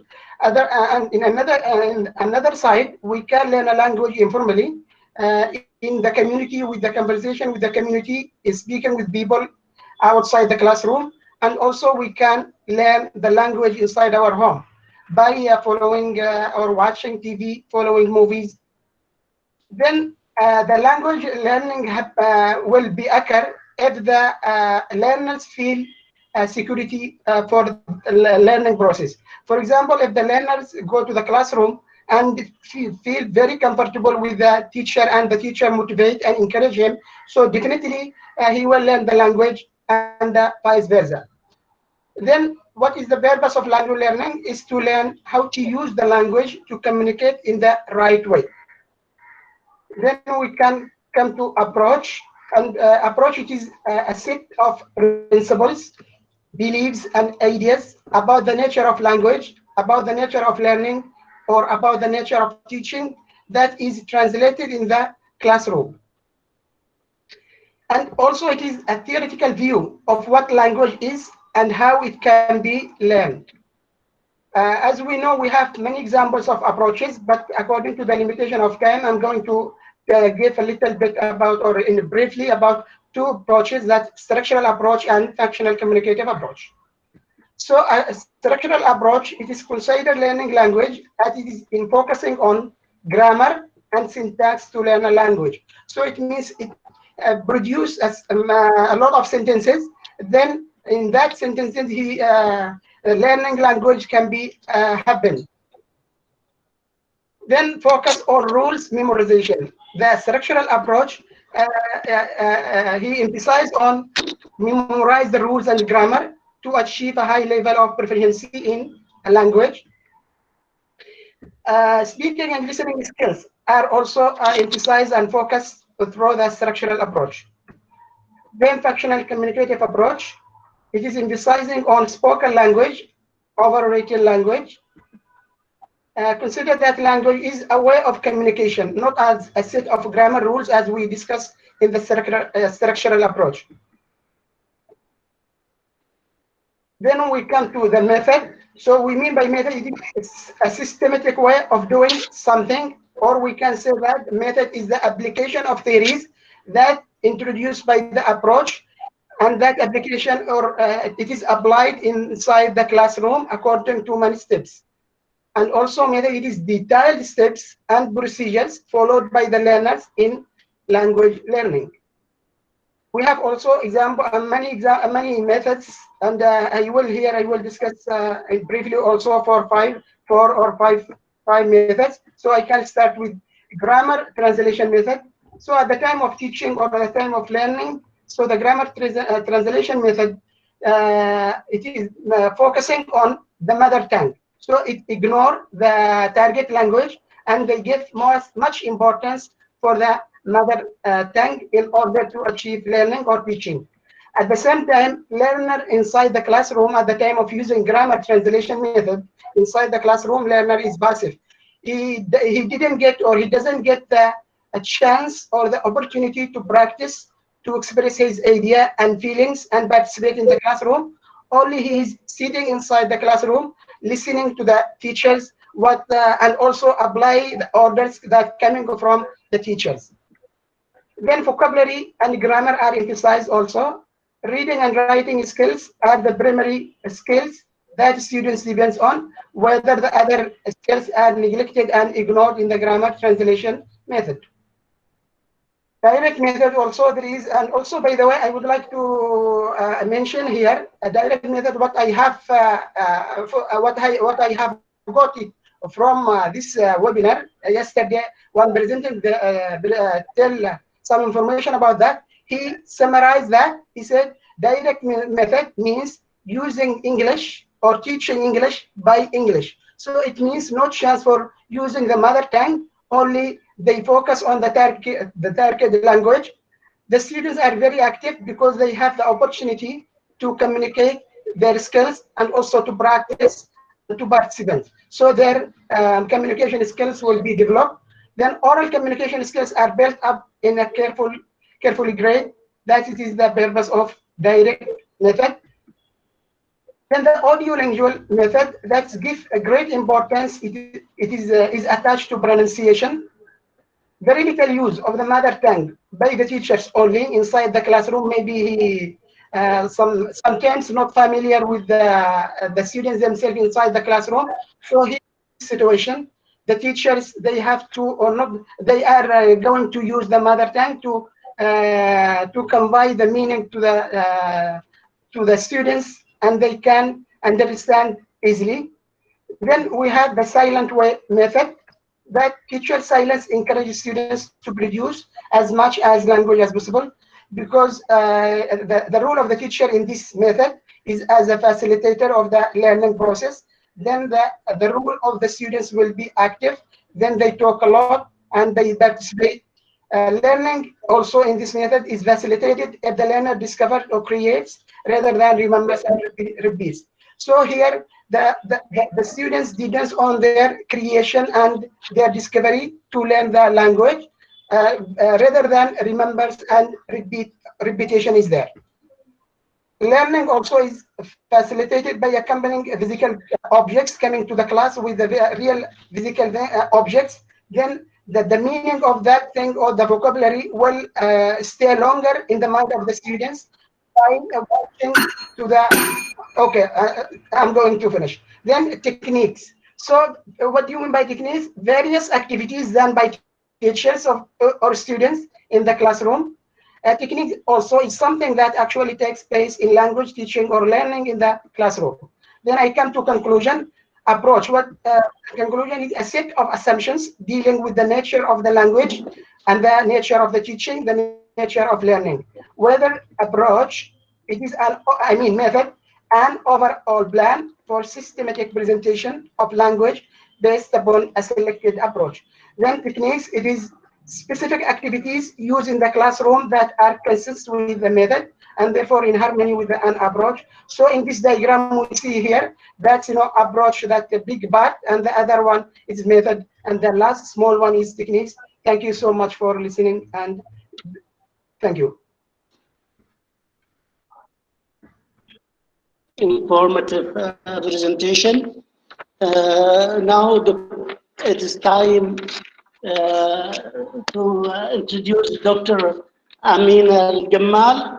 He is going to give a presentation on teaching beyond the concept of method.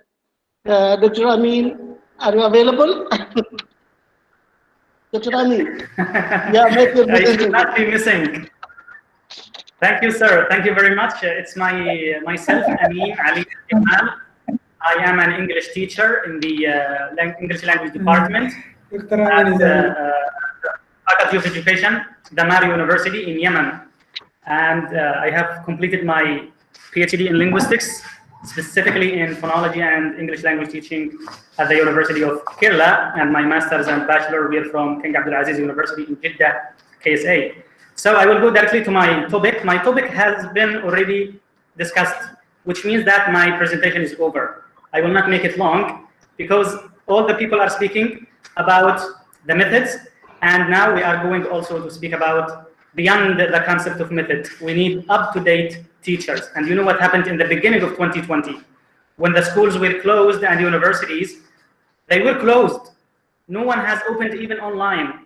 Why? Because the teachers were not prepared for an alternative method, which means to teach online.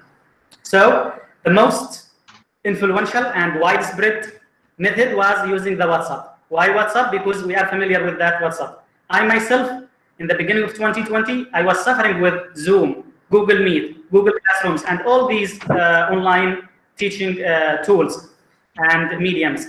And that's why today we become very familiar with these tools, and we are coping with the situations, and we are becoming up to date. We are dealing with the situation, and now we are teaching online instead of offline. So in the past 100 years, we have observed a number of methods, as my dear Faisal, the Pro-Vice Chancellor, and Professor Lal, all the people have spoken about these issues, and hence brand names have been proposed, and even schools were opened under the names of the founders of the methods. And if we take just a quick background, I will not make my presentation long. We have this history from the grammar translation method, which appeared in the 18th century, and then the direct method and the audiolingual method, which is called the army method. That one has been developed in America, specifically after the Second World War, where they trained their soldiers and people to be familiar with the other languages, especially the lands that they were occupying. So the silent way was there, and then the CLA and many others. And these are the approaches, like the structural approach that takes care of the vocabulary and grammar and the reading, then Suggestopedia and de-Suggestopedia today, the total physical response and all these. And we come to the communicative approach. And today we have post-communicative approach, because the latest was the communicative, that we should teach the language communicatively. But now we are beyond that notion and that concept. Let's here look at 4 opinions. They are expressing their opinions on the methodologies, the strategies, the techniques of teaching the languages and learning the languages. For example, Richard and Rogers, they have the opinion that applying procedures and techniques developed by others. They mean here, we have researchers at universities and we have teachers at schools. Those researchers and professors in the universities, they are developing theories. And who is consuming? The teachers at schools. Here, there is no compatibility, which means that the teacher is consuming something that sometimes he doesn't understand. And that's why we fail as teachers at schools to follow these and apply the methods of different teaching methods at our schools. But the point of Richard and Roger is that for inexperienced teachers, it is okay. It is fine to read about the methods and strategies of teaching and try to follow them until you become fine. Once you are okay, you can start proposing and applying your theory, as we will come next in the next slides, which means you should practice what you theorize, and theorize, which means you develop theories from your teaching. Don't wait for others who are far from you, who don't know your situation, your class, and your school, and they propose solutions for you. So here, the second opinion is by Brown. By Brown here, he's stating that methods are too prescriptive. Professor Shanabas has defined the term prescriptive, which means they are like when you go to the physician, to the doctor, and then the pharmacist, then he gives you prescriptions that take this, and take that. So you are going to be restricted and under constraints. And the third opinion here, he argues that the methods represent interested knowledge by those who are dominant. For example, most of the methods come from the West, and they need us to apply them in our environment, which means that my environment, for example, in Yemen, is a foreign language. We barely hear somebody speaks English or going to school to learn English. So it is very difficult for us to take all the ideas from the other powers and apply them in our societies. We should develop, such skills, such approaches, such methodologies that cope with the situation and how we can get our learners benefit from learning such a language, because we need the outcome. The outcome should be productive. So the fourth opinion, and this opinion is by Kumara Develu. He has developed what is called post-method approach. And this is a very recent production, and he has a book, contains 10 chapters. If somebody is interested, that's a great book, in fact, and I am planning to do even my further studies on the post-method era, or the post-method approaches. So what he said here, he said that there is a best method out there, ready and waiting to be discovered.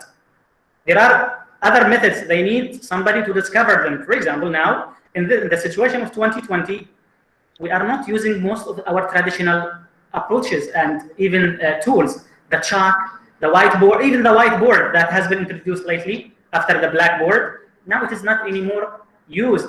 We are using now technological devices. So there are many other methods that are waiting for us as researchers and educators to discover. He said in the second point, method constitutes the organizing principle for language teaching. And then the method has a universal. Please, those who are interrupting, mute yourselves. Now, the theorists, as we have mentioned in the beginning, in the introductory part, there are people who are theorizing, and they are sending their theories to the teachers to apply them. The teachers suffer to understand the method or the theory rather than to apply it. So he is arguing in that point. And here, as a post-method teacher, what are our rules? Our rules will be like to be autonomous. We should be independent. We shouldn't be dominated by many theories that we don't apply. They don't work in our environment, because every class is unique. Even every student is unique. We cannot produce as many theories as the number of students, but the teacher can do that in his school or in her school. And we are in fact, we are still there in the center. because there are some approaches or some ideas that say eliminate the middleman. The middleman is the teacher. How can we eliminate the middleman and he is running the whole process? So we should be there in the center. Nobody can eliminate us. So similarly, we should be inquiry-oriented rather than information-oriented, which means we shouldn't spoon-feed the learners. We should help them in case of developing their critical thinking, how to ask questions, how to solve the problems. So problem solvers, teachers are very fine, and then we should be practitioners and researchers. I am so sorry to announce in this conference that many of the teachers at schools, they become only teachers. They never try to be researchers. We need to see some papers published from schools rather than from colleges and universities, because most of these colleges and universities papers are for recognition, for promotion, for being familiar with others, being popular. We need teachers from schools to report the situations that they are dealing with. I have conducted some research at schools, at classes, but it is only one-time research. It is sometimes one day visit, and then I generate the results and I make them general to the public. So we should be also self-analyzed. We have to equip our learners how to analyze, how to be analytical, how to be thinkers, rather than just to memorize and cram for the exams. Exams are only a mean. It is a mean for judging the level of the students, and sometimes there are smart students who fail, and there are the others who pass. And then this is the point of the post-method era supporters, that we should theorize from our practice. As teachers, we should develop theories. From where? From our practices, from our teaching. Similarly, we should practice what we are going to theorize. Why I have to wait for somebody? Sometimes he is not from my environment and he doesn't know our situation to send me a theory. I can develop a theory based on my observation inside the class that I am handling. I hope that I will not take much time, because we are waiting now for the next presenter who will present practically. So let me conclude with these points. Taking practical action to resolve classroom problems is of top importance for the teachers. Just take practical start. If you couldn't start in the past, start from now. And also we should design our micro strategies which match with our classroom context. And we have even high techs and low techs, high techniques and high devices, low devices. We can start with the low devices that are free and accessible. But today we should cope with the situation, and we have to deal with the high devices and high tools, like using the technology specifically as we are delivering our classes and helping our learners online. And unfortunately, we are missing them. We don't see them for a long time, but time will come, and then we will meet again with more knowledge, more experience, and more skills. And the teachers should use different approaches and methods and understand when they might be useful. Yes, there is one method that works in one particular place. There is one approach that works also in another place, but not one particular approach or method for all the situations. We can, as teachers, read the theories, the approaches, then we can develop ours. We can design, which means, in short, we should be eclectic. We should be eclectic people and apply the eclectic approach. With this, I come to the conclusion to my presentation. Thank you, my dear friends, and I wish you all the best. And I invite Dr. Mursal to invite the next. Thank you, Dr. Yes, thank you, Dr. Amin, for this insightful presentation, which highlights the importance of that the teacher should be creative in finding individual approach, because learners learn differently at different rhythms. So thank you, Dr. Amin. Our last presenter is Dr. Sajina Shokur. She is postdoctoral in linguistics, Government Girls Higher Secondary School, Madai, Kanur, Kerala. She will make a presentation on English education at higher secondary level in Kerala, perspectives of a teacher, trainer, and curriculum developer. Are you there, Dr. Sajina? Yes. Yes, I'm available here in the dais. Yes. Yes, please make your presentation. Give your presentation. So my topic is, good evening, one and all. My topic is English education at higher secondary level in Kerala with the perspectives of a teacher, trainer, and curriculum developer. And this is the result of my personal experience as a teacher, practicing teacher, and a trainer in the field level training, and a member in the curriculum development team with the State Council of Educational Research and Training in Kerala. So the thought is triggered by the stark reality in the present education scenario in Kerala that even after 12 years of schooling, with English as a compulsory subject, the students left the school. Students generally leave the school with a lot of inhibitions, and they are not competent or they are not effective user of language. So I propose a learning teaching model which is named Kata model, that is karate, that's a portmanteau word for karate and tai chi. And it comes from my two studies, doctoral study and postdoctoral study, which establishes a link between the first doctoral study, which established a link between the martial art karate and linguistic performance in English. And the second postdoctoral study that established a link between another martial art tai chi and teaching effectiveness.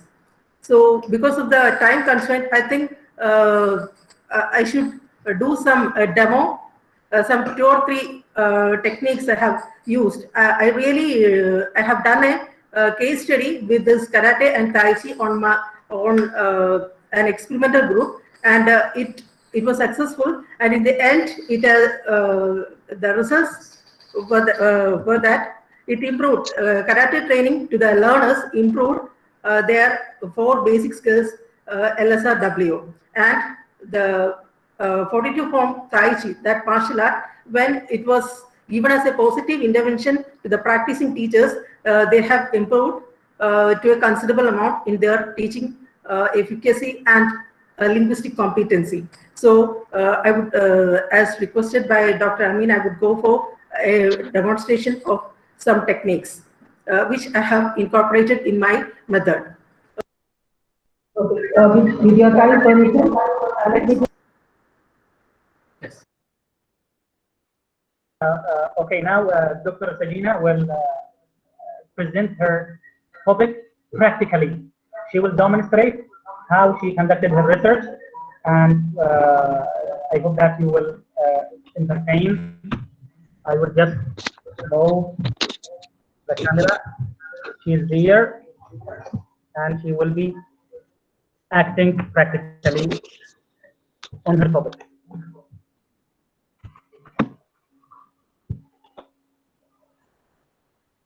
No sound, right? You are not going to speak. No sound. In this practice, there is no sound. She will everything will be like silent, and so don't panic that there is no audio, because this practice is done silently.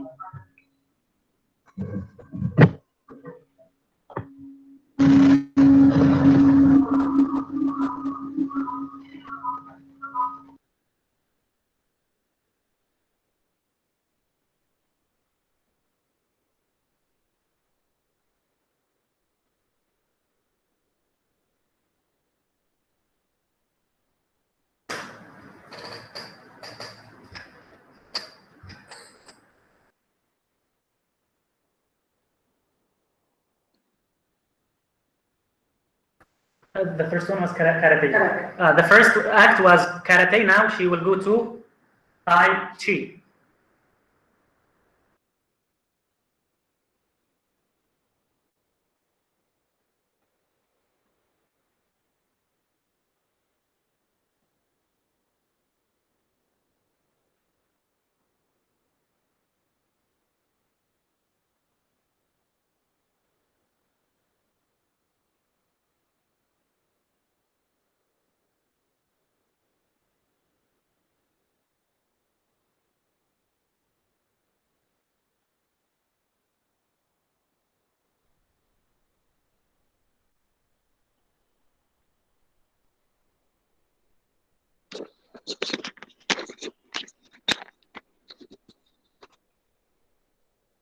So now she will explain how these kind of martial arts sports help the learners in terms of holding the pens and etc. She will explain. Come please.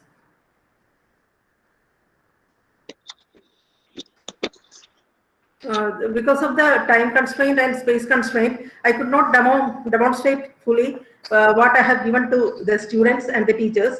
So only a few moments were demonstrated now. So from the first one, it was a karate. It was the black belt kata I have given to the students as part of my experimental package. And from the 30 hours of karate training, it has been found that their listening, speaking, reading, and writing skills were improved much better than the substantially more than the control group. And I have proposed the theory of karate. My theory is given as karate, K-A-R-A-T, and it is karate as reinforcement and teaching English. The acronym is karate. And the theory states that if adolescent learners are taught English along with karate lessons in proper sequential order, the latter shall act as reinforcement, modifying their personality factors and learning strategies and subsequently producing desirable learning outcomes, especially the basic linguistic skills, listening, speaking, reading, and writing. And that was a theory I proposed after my doctoral study, which established the link between martial art karate and linguistic performance in English. And my topic, then the second one, my postdoctoral study was with the topic effectiveness of Tai Chi on language teaching. And for the teachers, I have selected Tai Chi because it was so slow, rhythmic, as you have seen in the second session. But karate was more brisk, and it requires a lot of energy. Actually, Tai Chi also requires a lot of energy, but it does while doing it, we do not feel that we are exerting ourselves. So that is why it is given for teachers of more age. Then after the study, it was a one group pre-test post-test design, and 20 teachers were selected for doing this as the experimental group, and it established the relationship between teaching effectiveness and linguistic competency with Tai Chi training. And I have devised 3 sets of questionnaires: self-rating scale, peer rating scale, and student rating scale. And after that, it was found that the teaching effectiveness and linguistic competency has hiked from 70% to 85% according to the self-rating scale. And the according to the peer rating scale, that is the teachers, their colleagues rated them 35% to 75%. That also there was a hike. And as far as student rating scales are concerned, the students also marked that there was a 50% improvement from what were the before Tai Chi training. And thus I have proposed a teaching learning model, a new approach to be used in the curriculum development for learners as well as the teachers. That is Kata model of language learning and teaching. Okay, thank you. Thank you, Doctor. Now let's open our session for discussion. Can you share your comments? I call the participants to share their comments and raise their questions. Dr. Amin, can you hear me? Yes, sir. Now it is open for discussion. We are ready for the questions, the comments, any clarifications are required. Yes. Yeah. Yes. Okay. Question, please. Yeah, participants, can you raise your questions, share your comments? Yes. Yes, please go. Come. Okay. Ask your question. Thank you very much. Particularly, I would like to ask Dr. Fasil, Anma, and Dr. Amin. It was really, first of all, it was really a very nice presentation. We have learned a lot. Said this, you mentioned different types of language teaching methods and approach. And as you mentioned, currently we are practicing beyond methods, which is a approach. However, some researchers still abuse the applicability of eclectic or beyond methods approach, because we have different learning styles, students have a different learning style, different strategies of different backgrounds. So they mentioned that it's very difficult to apply eclectic approach with a different kinds of students, because as you know, there is. The question is clear. We got the idea, so I would recommend our researcher Faisal. So they mentioned that we should come up with a new language teaching approach, which they propose a comprehensive language teaching approach, because methods and materials are integrated. So it's very difficult to integrate different kinds of language teaching methods in a specific classroom. So what do you say about this? Thank you. This question is to Dr. Amin or to Dr. Anam? For both, I think. Both of you, yeah, okay. Okay. Okay. Mr. Faisal, are you still available? Shall I start, Dr. Amin? Yes, with permission of Mr. Faisal. Dr. Faisal. Okay, with the permission from Dr. Amin, I can give my answer. Then maybe he complete the other part. So, according to my knowledge, Dr. Amin, so giving no, you okay. Excuse me.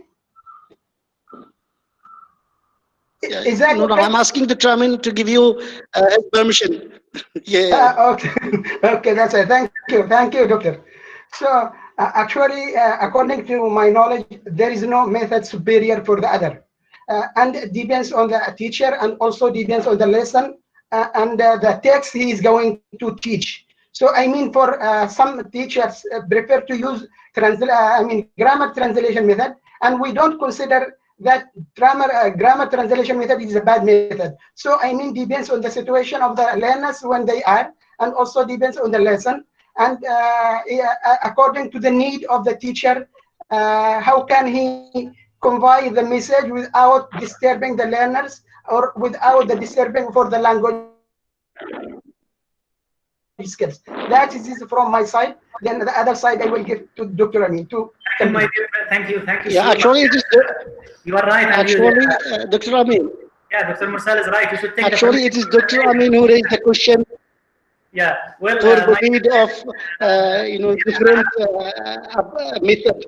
Yes, dear Amara, who asked the question about the eclectic approach. Let's put ourselves practically, and you have also wonderfully mentioned that we need new method. This is what I was also mentioned, not me. I have cited from some researchers. Anyhow, now let's imagine that there is a person who has lived for a number of years, and then he developed an experience in his life. Then this person is called experienced.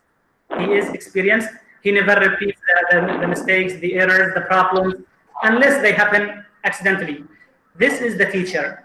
As long as he is there in the class and dealing with the students, by the passage of time, he will come to be collective teacher, in which he will apply the eclectic approaches, which means 1 year he applied one method, the next another, then at the end, he has come with what the term eclectic. Eclectic means a collection of, a group of methods put together, and then based on the suitability of the environment, I apply the method or the collection of my experience. And here, the output is going to be fantastic and fruitful.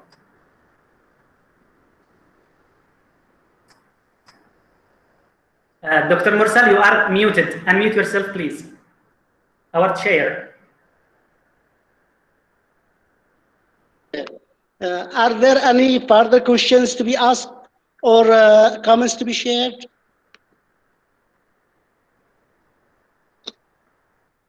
No further questions? Yes, if you allow me. Yes. Somebody wants to talk? Okay, this is Ahmed. Yes, sir. This is Ahmed from Yemen. Yes. Is my voice clear? Yes, it is clear. Okay, sir. It is a suggestion. I don't have any question. It is a suggestion for the organizers and the two departments in the two respected universities to make these 2 days, 20th and 21st of September, as an annual conference time. That would be great for the two universities. That would give us more opportunities to participate in the coming conferences, and it will be a good idea if you just make it annually, once a year, that in September 20th and 21st is a time for an international conference, and maybe next time other universities will join from Yemen and from India. That's it. Okay, thank you for your suggestion. And the suggestion yeah, actually, by this the head of the Department of Linguistics in Kerala, and we have the pleasure. This is a very fantastic suggestion, and this is the benefit of the end of the day. In fact, this is a great idea, and we hope that it will be annually. Excuse me. So, shall we conclude, Dr. Amin? Yeah, question. Yeah, ask, please. I have Go ahead. I have a question, please. Yes, go ahead. Okay, Dr. Amin, if you don't mind, please, I want you to answer my question. According here to the situation of Yemen, since we have started applying teaching online, to be really frank with you, we have so many difficulties applying teaching online with our students, especially that since we have been dealing with a communicative approach recently, not even for a long time, recently. So what do you think? I mean, is there any possibility to apply communicative approach using online teaching? And I do appreciate if you will answer my question. Thank you so much. And thank you for this amazing event. And eclectic approach is a group of methods and techniques, tools, and now comes the online, idea and concept. And here we are suffering with the internet, for example, in Yemen.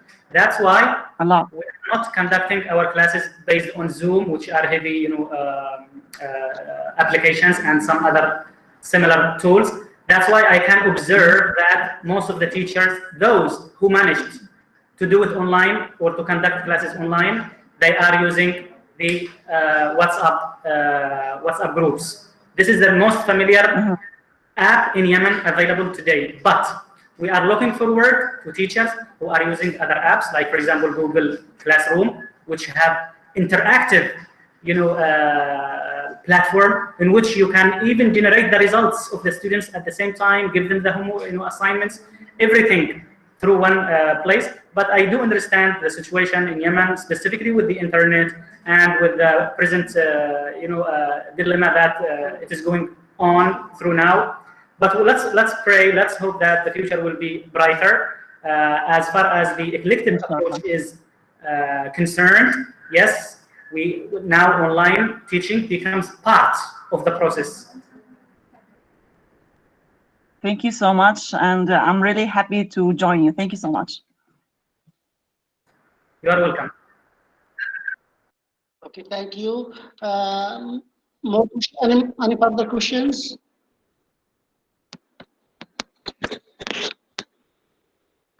Yes, sir, we can conclude your session, the wonderful session, and we are so happy that you have come back today instead of yesterday. Thank you, dear Dr. Mursal Haidara, the assistant professor in the University of Sheba in Ma'rib city in Yemen. Thank you very much, dear sir, and for your support, for your acceptance of the invitation. Thank you, Dr. Amin. I want to say a few words about this. I'm very pleased to be part of this relevant and useful conference, which brings scholars together, scholars who explores, investigates new methods that would increase the effectiveness of teaching English. Thank you so much, sir.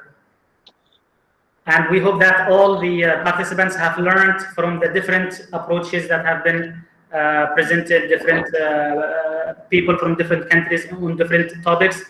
And we will be sending the PowerPoints to those who will receive the certificates because we will again check our report who has spent the minimum time of attendance, and then we will generate the certificates. At the same time, we will send them later the PowerPoints to their emails. So thank you very much for being with us, and we wish you all the best, sir, and hope that we will meet again, either in our universities in Yemen or in such occasions like the present one. Thank you, sir.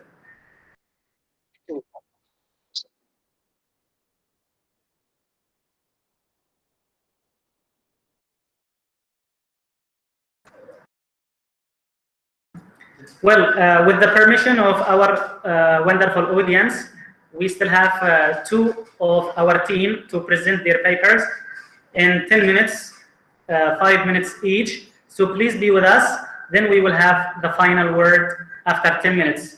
So I invite Professor Shanabas to chair the session, and I invite Urmila to present her topic.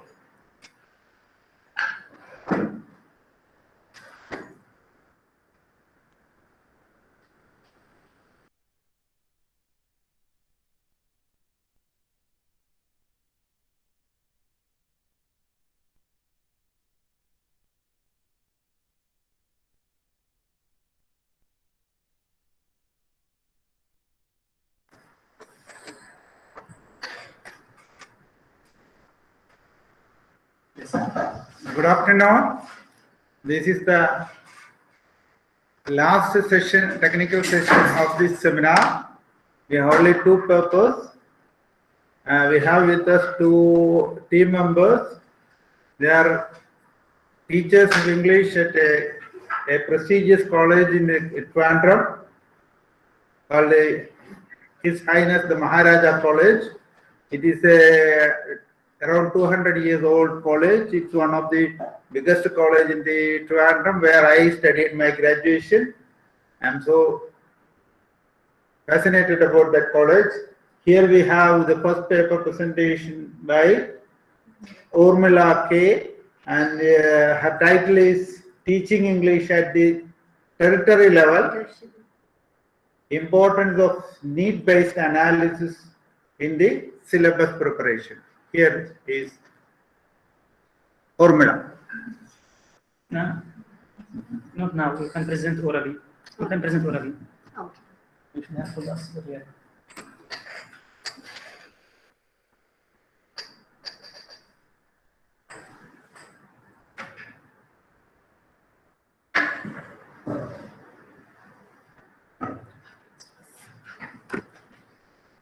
Bring it here. Bring the laptop here.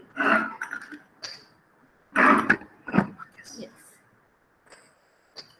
So this paper attempts an analysis of the syllabus of English as a second language across the colleges of the University of Kerala based on the requirements of the students in the higher education sector.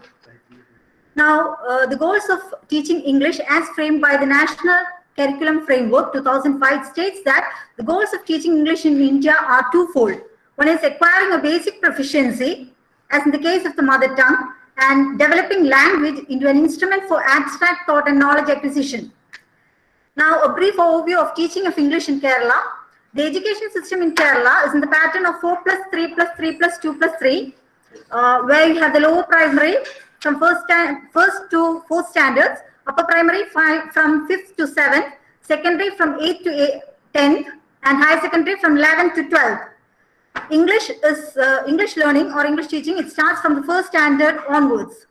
And +2 is the terminal stage of school education and also serves as a preparatory course that enables the students to pursue higher studies. The second language demands at the tertiary level is based on and draws from the language learning accomplished in the higher secondary level. And this language teaching at the secondary level, it must be able to fulfill the basic aims of second language learning. The assumption is that a higher secondary school living student, he has acquired enough English to cope with the demands of higher education in the medium of English.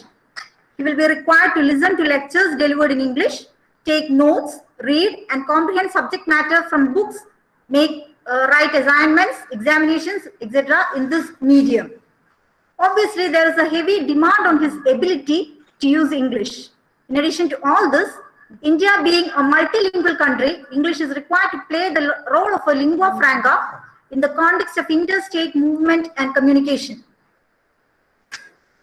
Now, a brief overview of the syllabus of English taught in Kerala University. English is taught in the first 4 semesters of the 3-year degree course. 6 papers are handled by teachers, even though one of them is environmental studies, which is included as a mandatory subject in the undergraduate level. Other papers include listening, speaking and reading, writings on contemporary issues, modern English grammar, writing and presentation skills, and readings in literature. Now, I'll just brief the objectives and aims of these courses. These papers introduced in the Kerala University. A summary of the existing objectives of teaching English. First is to sensitize students to the aesthetic, cultural and social aspects of sensitize the students to the aesthetic, cultural and social aspect of literature, to help them analyze and appreciate literary texts and to read it critically, to enable them produce grammatically and idiomatically correct language, improve their reference skills, take notes, refer and document data and materials, prepare and present seminar papers and project reports effectively, and to sensitize students to the major issues in the society and the world. Now, regarding the syllabus, of course, there are some problems with this. The problems that I have identified. Language is made of sounds, and this basic unit of language should be introduced at an earlier stage itself. Delaying the introduction of phonetics and phonology to the tertiary level would bring irreparable damage to the pronunciation and in turn to the speaking and listening skills of the learner. A systematic intervention in the areas of phonological awareness at an earlier level is required to develop other skills also. Now, next point that I would add is stress should be given to academic writing and presentation skills. Now, so since it is a need-based analysis of the syllabus, what are the possible requirements at the tertiary level? Tertiary level language teaching need to address various aspects of language like teaching like social, cultural, aesthetic, literary, career, etc. Must be able to improve the listening, speaking skills for conference, seminars, etc. It must help the students to build vocabulary, especially within the students' academic discipline, building confidence and raising students' motivation in language learning, to develop their critical thinking faculties. Various academic writing styles could also be introduced at this level so that they could write academic papers with proper punctuation and citation to develop soft skills that would help in their professional life. Now, what are the instructional strategies that you could adopt, or what are things that you could do in the syllabus preparation? Provide opportunities in the classrooms to engage in structured academic talk, ensure structured and purposeful independent reading of English texts in their discipline, use challenging narratives and expository texts to teach comprehension strategies and critical thinking faculty. Academic writing and reading could be extended to the study of their discipline so that the practical application is possible in their discipline. Now, language learning, of course, it's a process of mastering mastery of each part and incorporate it into their knowledge of the target language. So, language curriculum development, it should start with determining how syllabus design can address the specific needs and wants of the learners. The learners are often seen as the best judges of their own needs and wants because they know what they can and cannot do with the target language and what language skills are most essential. The fundamental goal is the basic proficiency. The second and higher goal is the development of language into an instrument for abstract thought and knowledge acquisition. And these higher order skills could be attained, could be developed after the fundamental competences acquired. The planning of teaching at the tertiary level cannot be done in isolation from +2 or the equivalent level, which is considered as essential qualification for entry into the tertiary level. The educational objectives of teaching English at this level have to be dovetailed with the targets of the earlier stage. It's based on the entry level of the learners that the terminal behavior of the course is determined. In other words, each stage in the teaching of English has to be linked with the stages coming before and after it. Okay, thank you. Thank you very much. Thank you. Thank you very much, Urmila. Now I invite Dr. Almunira on her title, with the title Online Teaching Under COVID Corona, Prospects and Tactics in ESL Classrooms. Dr. Almunira.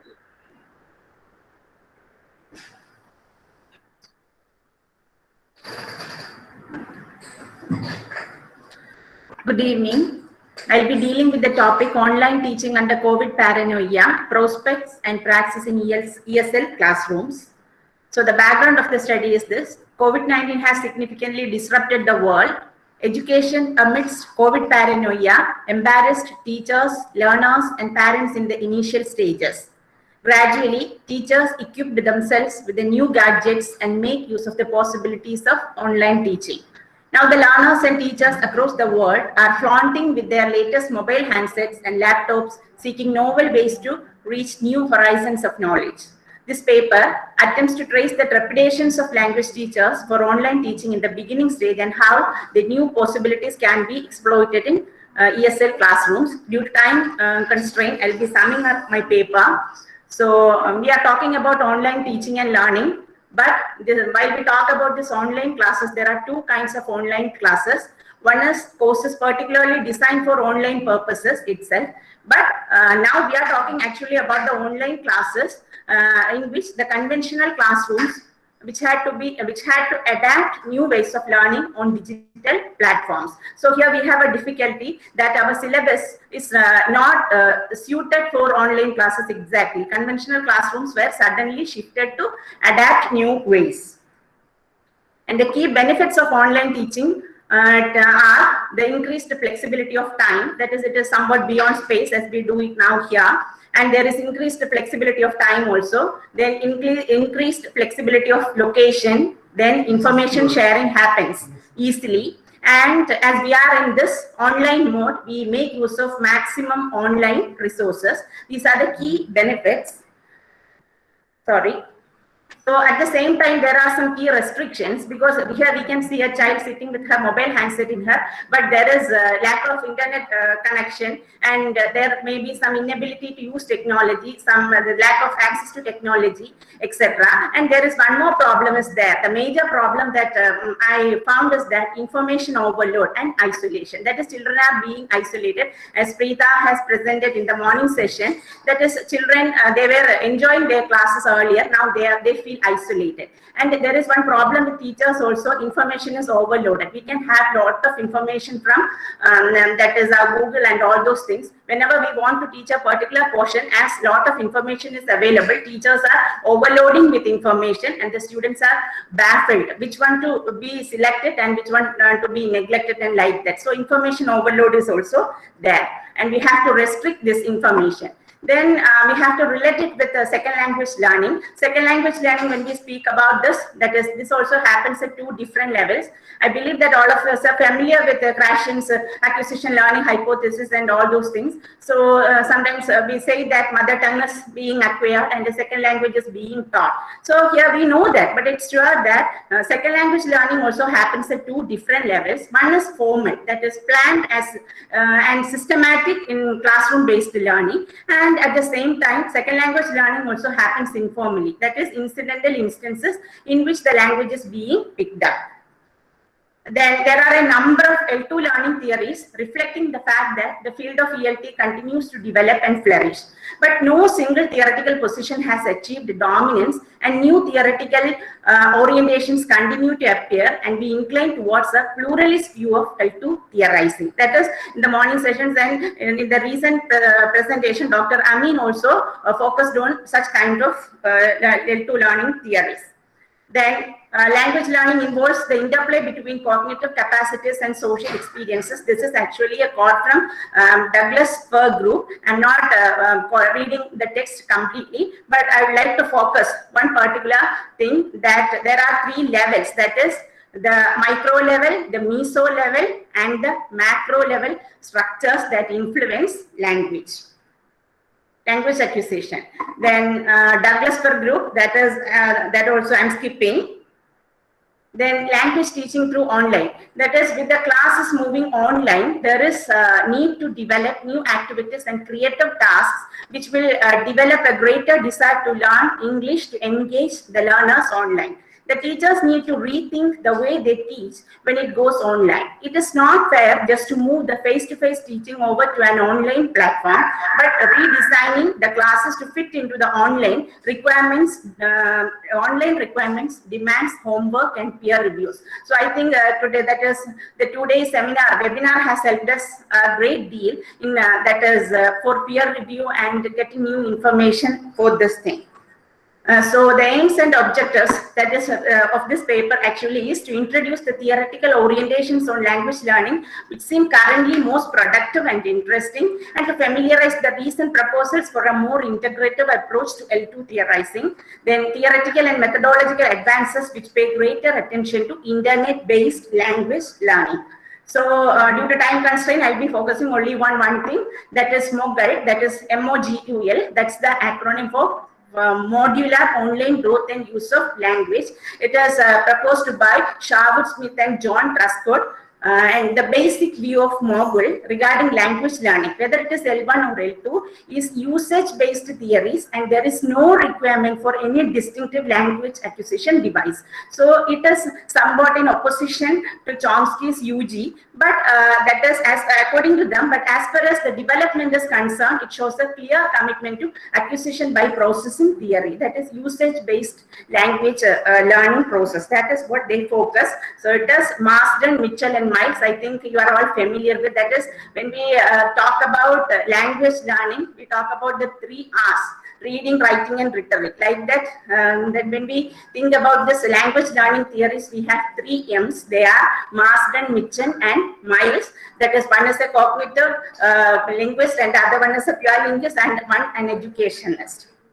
Then conclusion of this paper is this, that is according to Marsden et al. And the other that is authors, they draw on MOGUL as a transition theory to explain the changing performances of the participants at different proficiency level, and they also draw on MOGUL to explore the relationship between instructed and learned knowledge outside the language module. That is, the teacher can go out of the language module prescribed so as to suit the need of the learners, and the products of ongoing processing within the module. This is a promising initiative, though it remains to be seen how quickly the hypothesis associated with MOGUL will be tested and further developed by larger research groups. And so it is time for teachers and researchers in this field to explore it for a better teaching learning experience in online ESL classrooms for its novelty and variety.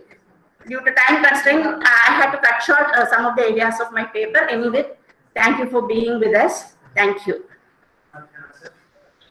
Thank you, Manira. This paper is open for question answering only for 2 minutes.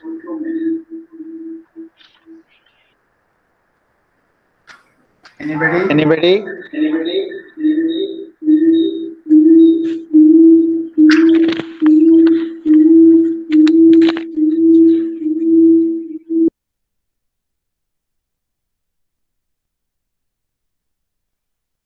Okay, thank you, Albanira and Formula for their presentation.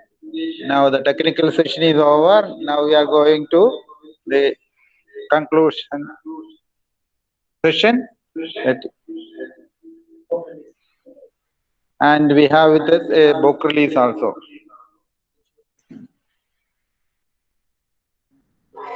So, dear friends, thank you very much for being with us, staying with us until this time.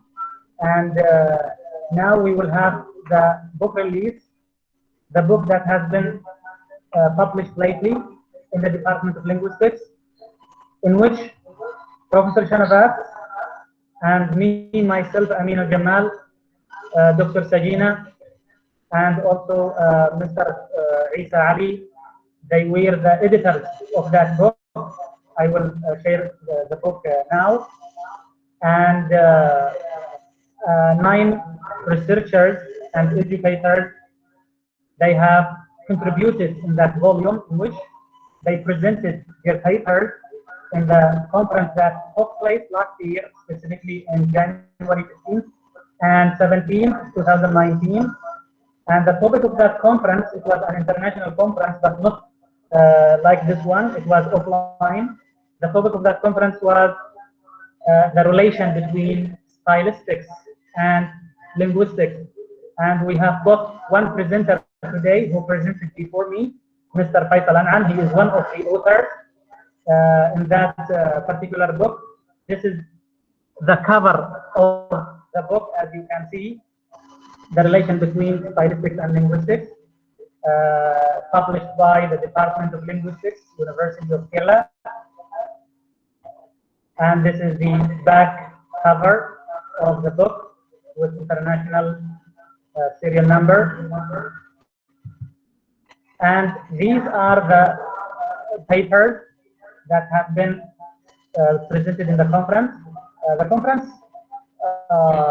adopted and accommodated a number of presenters and researchers and papers, but these are the 9 papers that have been selected, and they met the requirements for the publication.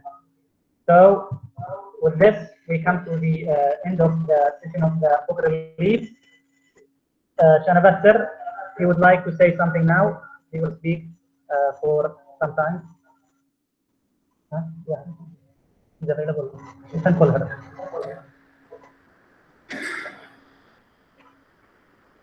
Professor Sridevi ma'am, she was the professor and head department of English, Calicut University. She will hopefully release the book. She is available now. I request Professor Sridevi to formally release the book and release the official. Can you call her? Are you available? Because I can see her. She was there.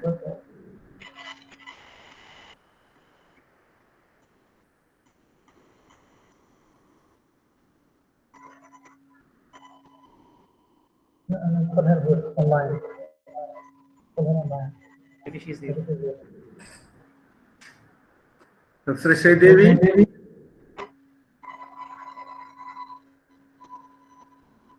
Ma'am, available?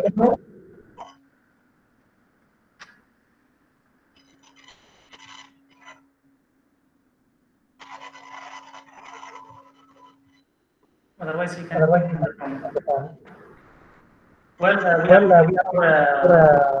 3 to share with us the release of the book, because she was the one who wrote the foreword of the book. You can connect online, otherwise we will call her, then you can hear her opinion.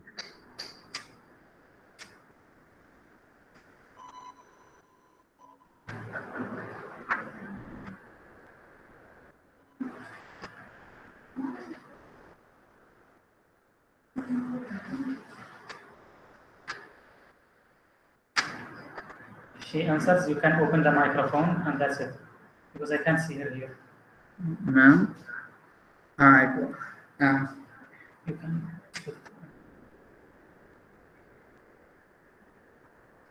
അല്ല അപ്പൊ ടീച്ചറെ ഫോണിലൂടെ സംസാരിച്ചാൽ മതി. ഓ ഞങ്ങളിപ്പോ ഇത് സ്പീക്കറിൽ ഇട്ട് കൊടുക്കാം. അല്ല ടീച്ചർ ഇതിൽ സംസാരിച്ച ഇതിലൂടെ സംസാരിച്ചാൽ മതി. 1 minute. Open the speaker, then they will hear. അതെ അതെ ഇപ്പൊ ടീച്ചറിനെ ഞങ്ങൾ വിളിച്ചു കഴിഞ്ഞു. Tell her to unmute herself. Okay. അതിനകത്ത് കിട്ടും. She is not online. Okay, we can through the phone. She can see something. അങ്ങനെ ടീച്ചറെ അതെ റിലീസ് ചെയ്തുകൊണ്ട് സംസാരിക്കണം. മറ്റേ സെമിനാറിനെ പറ്റി.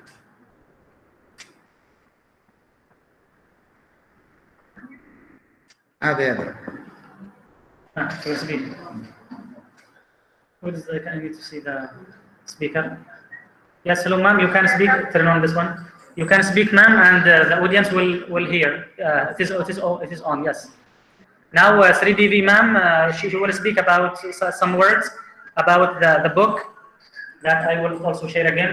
Yes, ma'am, you can start. Good evening to you.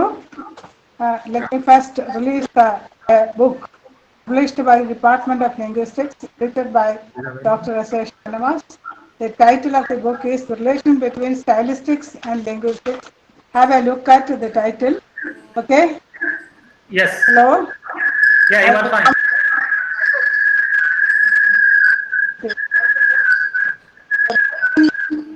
Stylistics and linguistics. Okay, did you get it? Hello? Yes, ma'am. Did you get it? Yes.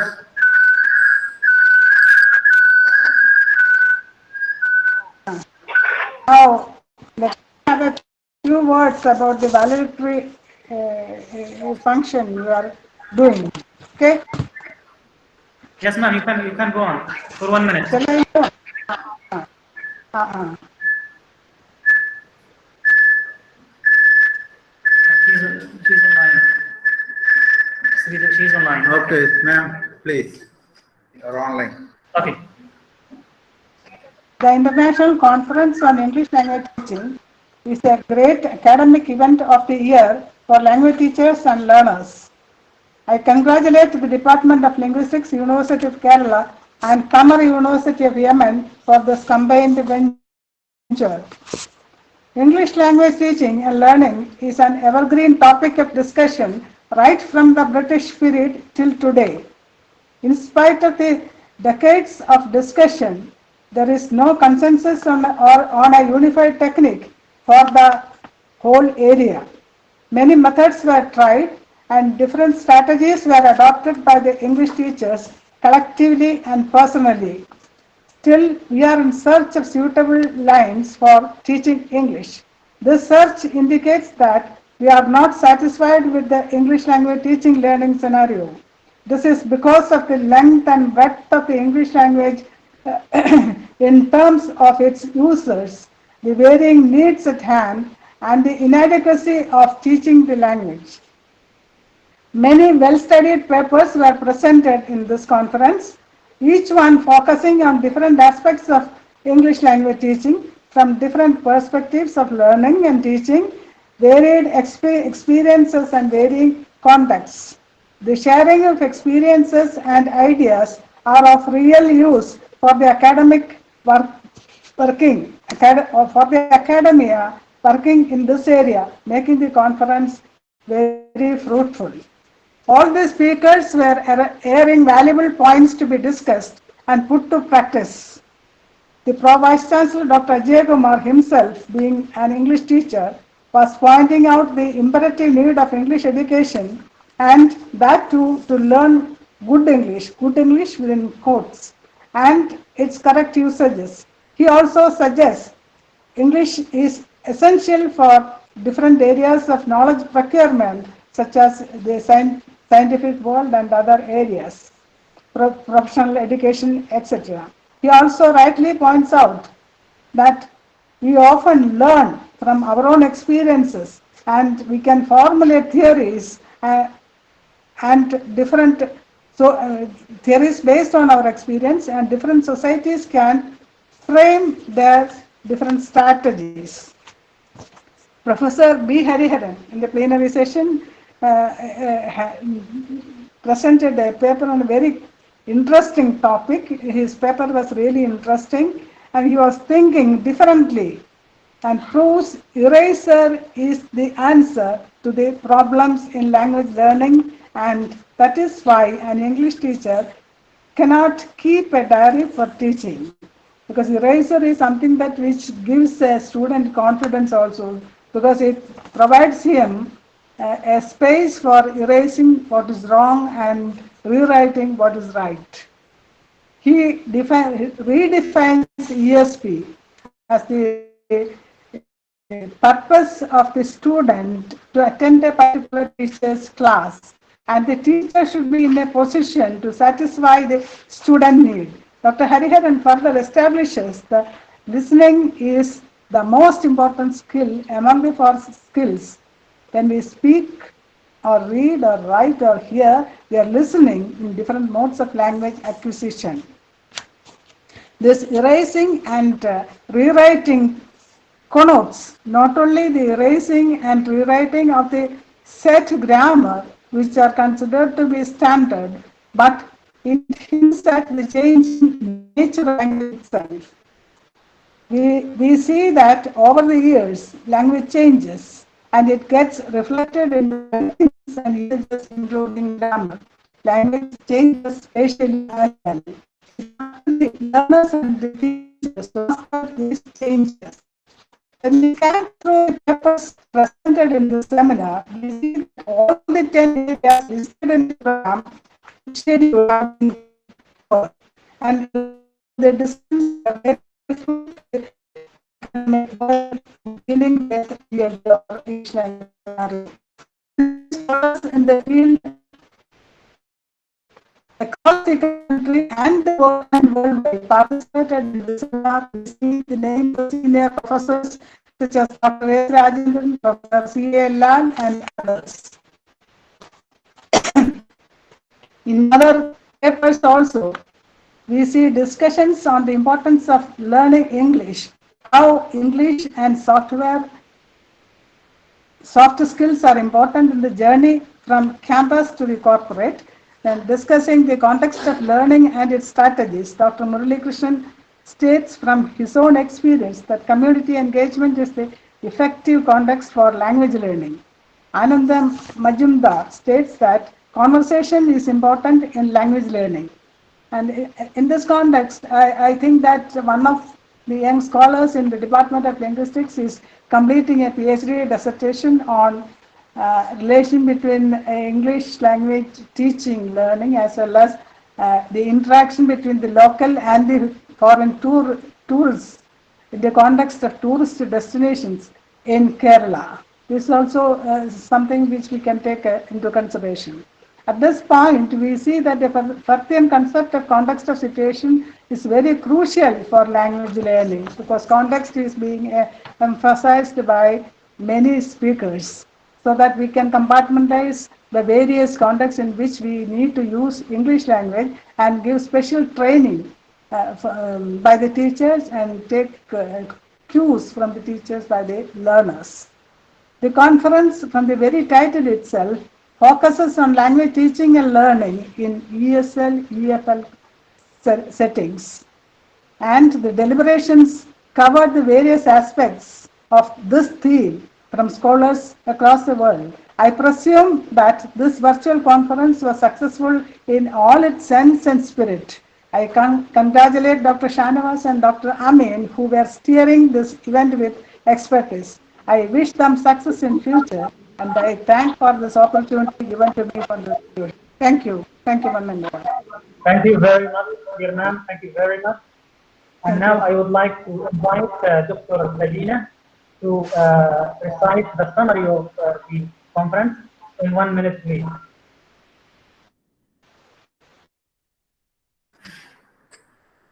Good evening, one and all. Here we have come to the end of the session of the whole conference, international virtual conference on language teaching and learning in ESL, EFL settings, status and prospects. The day one, the whole conference was inaugurated by PP Ajay Kumar, Professor in English and Vice Chancellor, Pro Vice Chancellor with the University of Kerala. We had 5 plenary sessions with the stalwarts in English language and literature, delivering brainstorming lectures. And then we had the technical sessions, 9 technical sessions with the 2 days having 33 wonderful presentations presented by eminent personalities from Yemen, Egypt, Malaysia, China, US, Saudi Arabia, Ethiopia, India, and so many other countries too. And all these sessions were chaired by great personalities in English language and literature. And I thank all the organizers and participants for your valuable presence. Thank you. Thank you, dear Dr. Sajina. And by this, we come to the end of our wonderful conference. Now, I would like to invite Professor Shanavas if he wants to say something to the beautiful and wonderful audience and participants who are still with us till now. Yes, sir. Once again, welcome all for this closing ceremony of this 2-day international seminar, virtual seminar. It was on English language teaching and learning. So there were 37 papers. 33 papers and 6 plenary sessions. 5. Okay. Anyway, it was a wonderful experience for the Department of Linguistics, University of Kerala, and we are very thankful to the authorities of Thamar University for associating with us. It is because of the presence of Dr. Ami. He is my student. He did his PhD under my guidance, and I am so happy and I'm so delighted to express my thanks to Dr. Ami, who was the real spirit behind this seminar, and because of him only this seminar could be this much grand success. And on behalf of the University of Kerala, the Department of Linguistics, and those who are associating with me, I make thanks to express my gratitude to the authorities of the Thamar University for associating with me. As suggested by somebody, we will think of holding this seminar as a annual function, annual conference, and I thank the universities of Kerala, particularly our Pro-Vice Chancellor, the Dean, the other members of the university for wholeheartedly supporting us to conduct this seminar. I thank my departmental crew who are very much with us to hold this seminar, particularly Dr. Prema, who was with us for expressing the vote of thanks for the inaugural function. Dr. Kunyamma, Dr. Darwin, those the faculty members of the department, they are also with us. The teachers and non-teaching staff, all the students, scholars, and research scholars who are with us to hold this function as a great success. And I also express my thanks to Mr. Bhaskar Palad, who was very well with us in initiating this seminar and making the program grand success. I thank Mr. Sajina Shukur, Dr. Omala, Dr. Munira for their support. I thank Mr. Shaktivel and Shruti, Walid, Abdul Rahman, Mr. Jamil, etc. for their support and cooperation. I once again express my gratitude to my dear student Amin for making this event great success, and of course with the blessings of Almighty, I express my Alhamdulillah, Alhamdulillah, Alhamdulillah to my Almighty God for such a great success.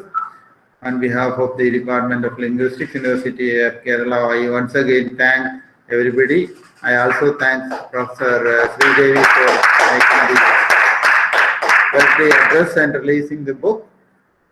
She is my teacher, beloved teacher, and always with us in every occasion. I thank you, ma'am, for making the event the closing.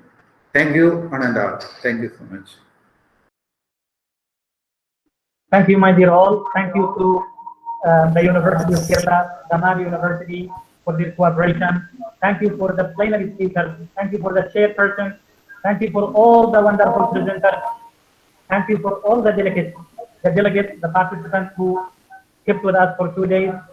And with regard to the certificates, they will be issued within 2 weeks or less than that. We will start working from tomorrow. Please give us a relaxation this night only. And regarding the PowerPoints, they will be sent to the email of those who are going to receive the certificates. And based on the reports that we will track, the ones who have attended the minimum percentage, we will give them the certificate as well as the PowerPoint so they can get benefit with regard to the abstracts, we have already shared for more than 5 days, and today also I have posted the link for downloading all the abstracts, and I will be pasting it again now. Now I will paste for those who are interested in the abstracts. They can download from here. And then special thanks to the team who were behind this success and this kind of coordination. Thank you to all of them. Professor Shanabas has mentioned them in names. I don't like to repeat, but thank you for all our friends from Yemen and from India who cooperated and worked with us as a very wonderful team. And thank you to everyone. We wish you all the best with regard to the publications.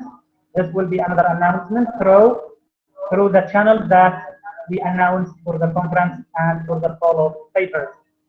Thank you very much all, and we wish you all the best. God be with you, and God bless everyone. Thank you. Thank you. If you want, if someone wants to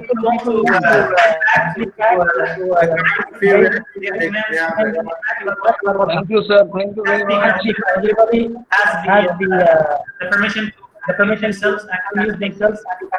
Any suggestions? Any comments? Thank you very much, sir. Sir, thank you very much.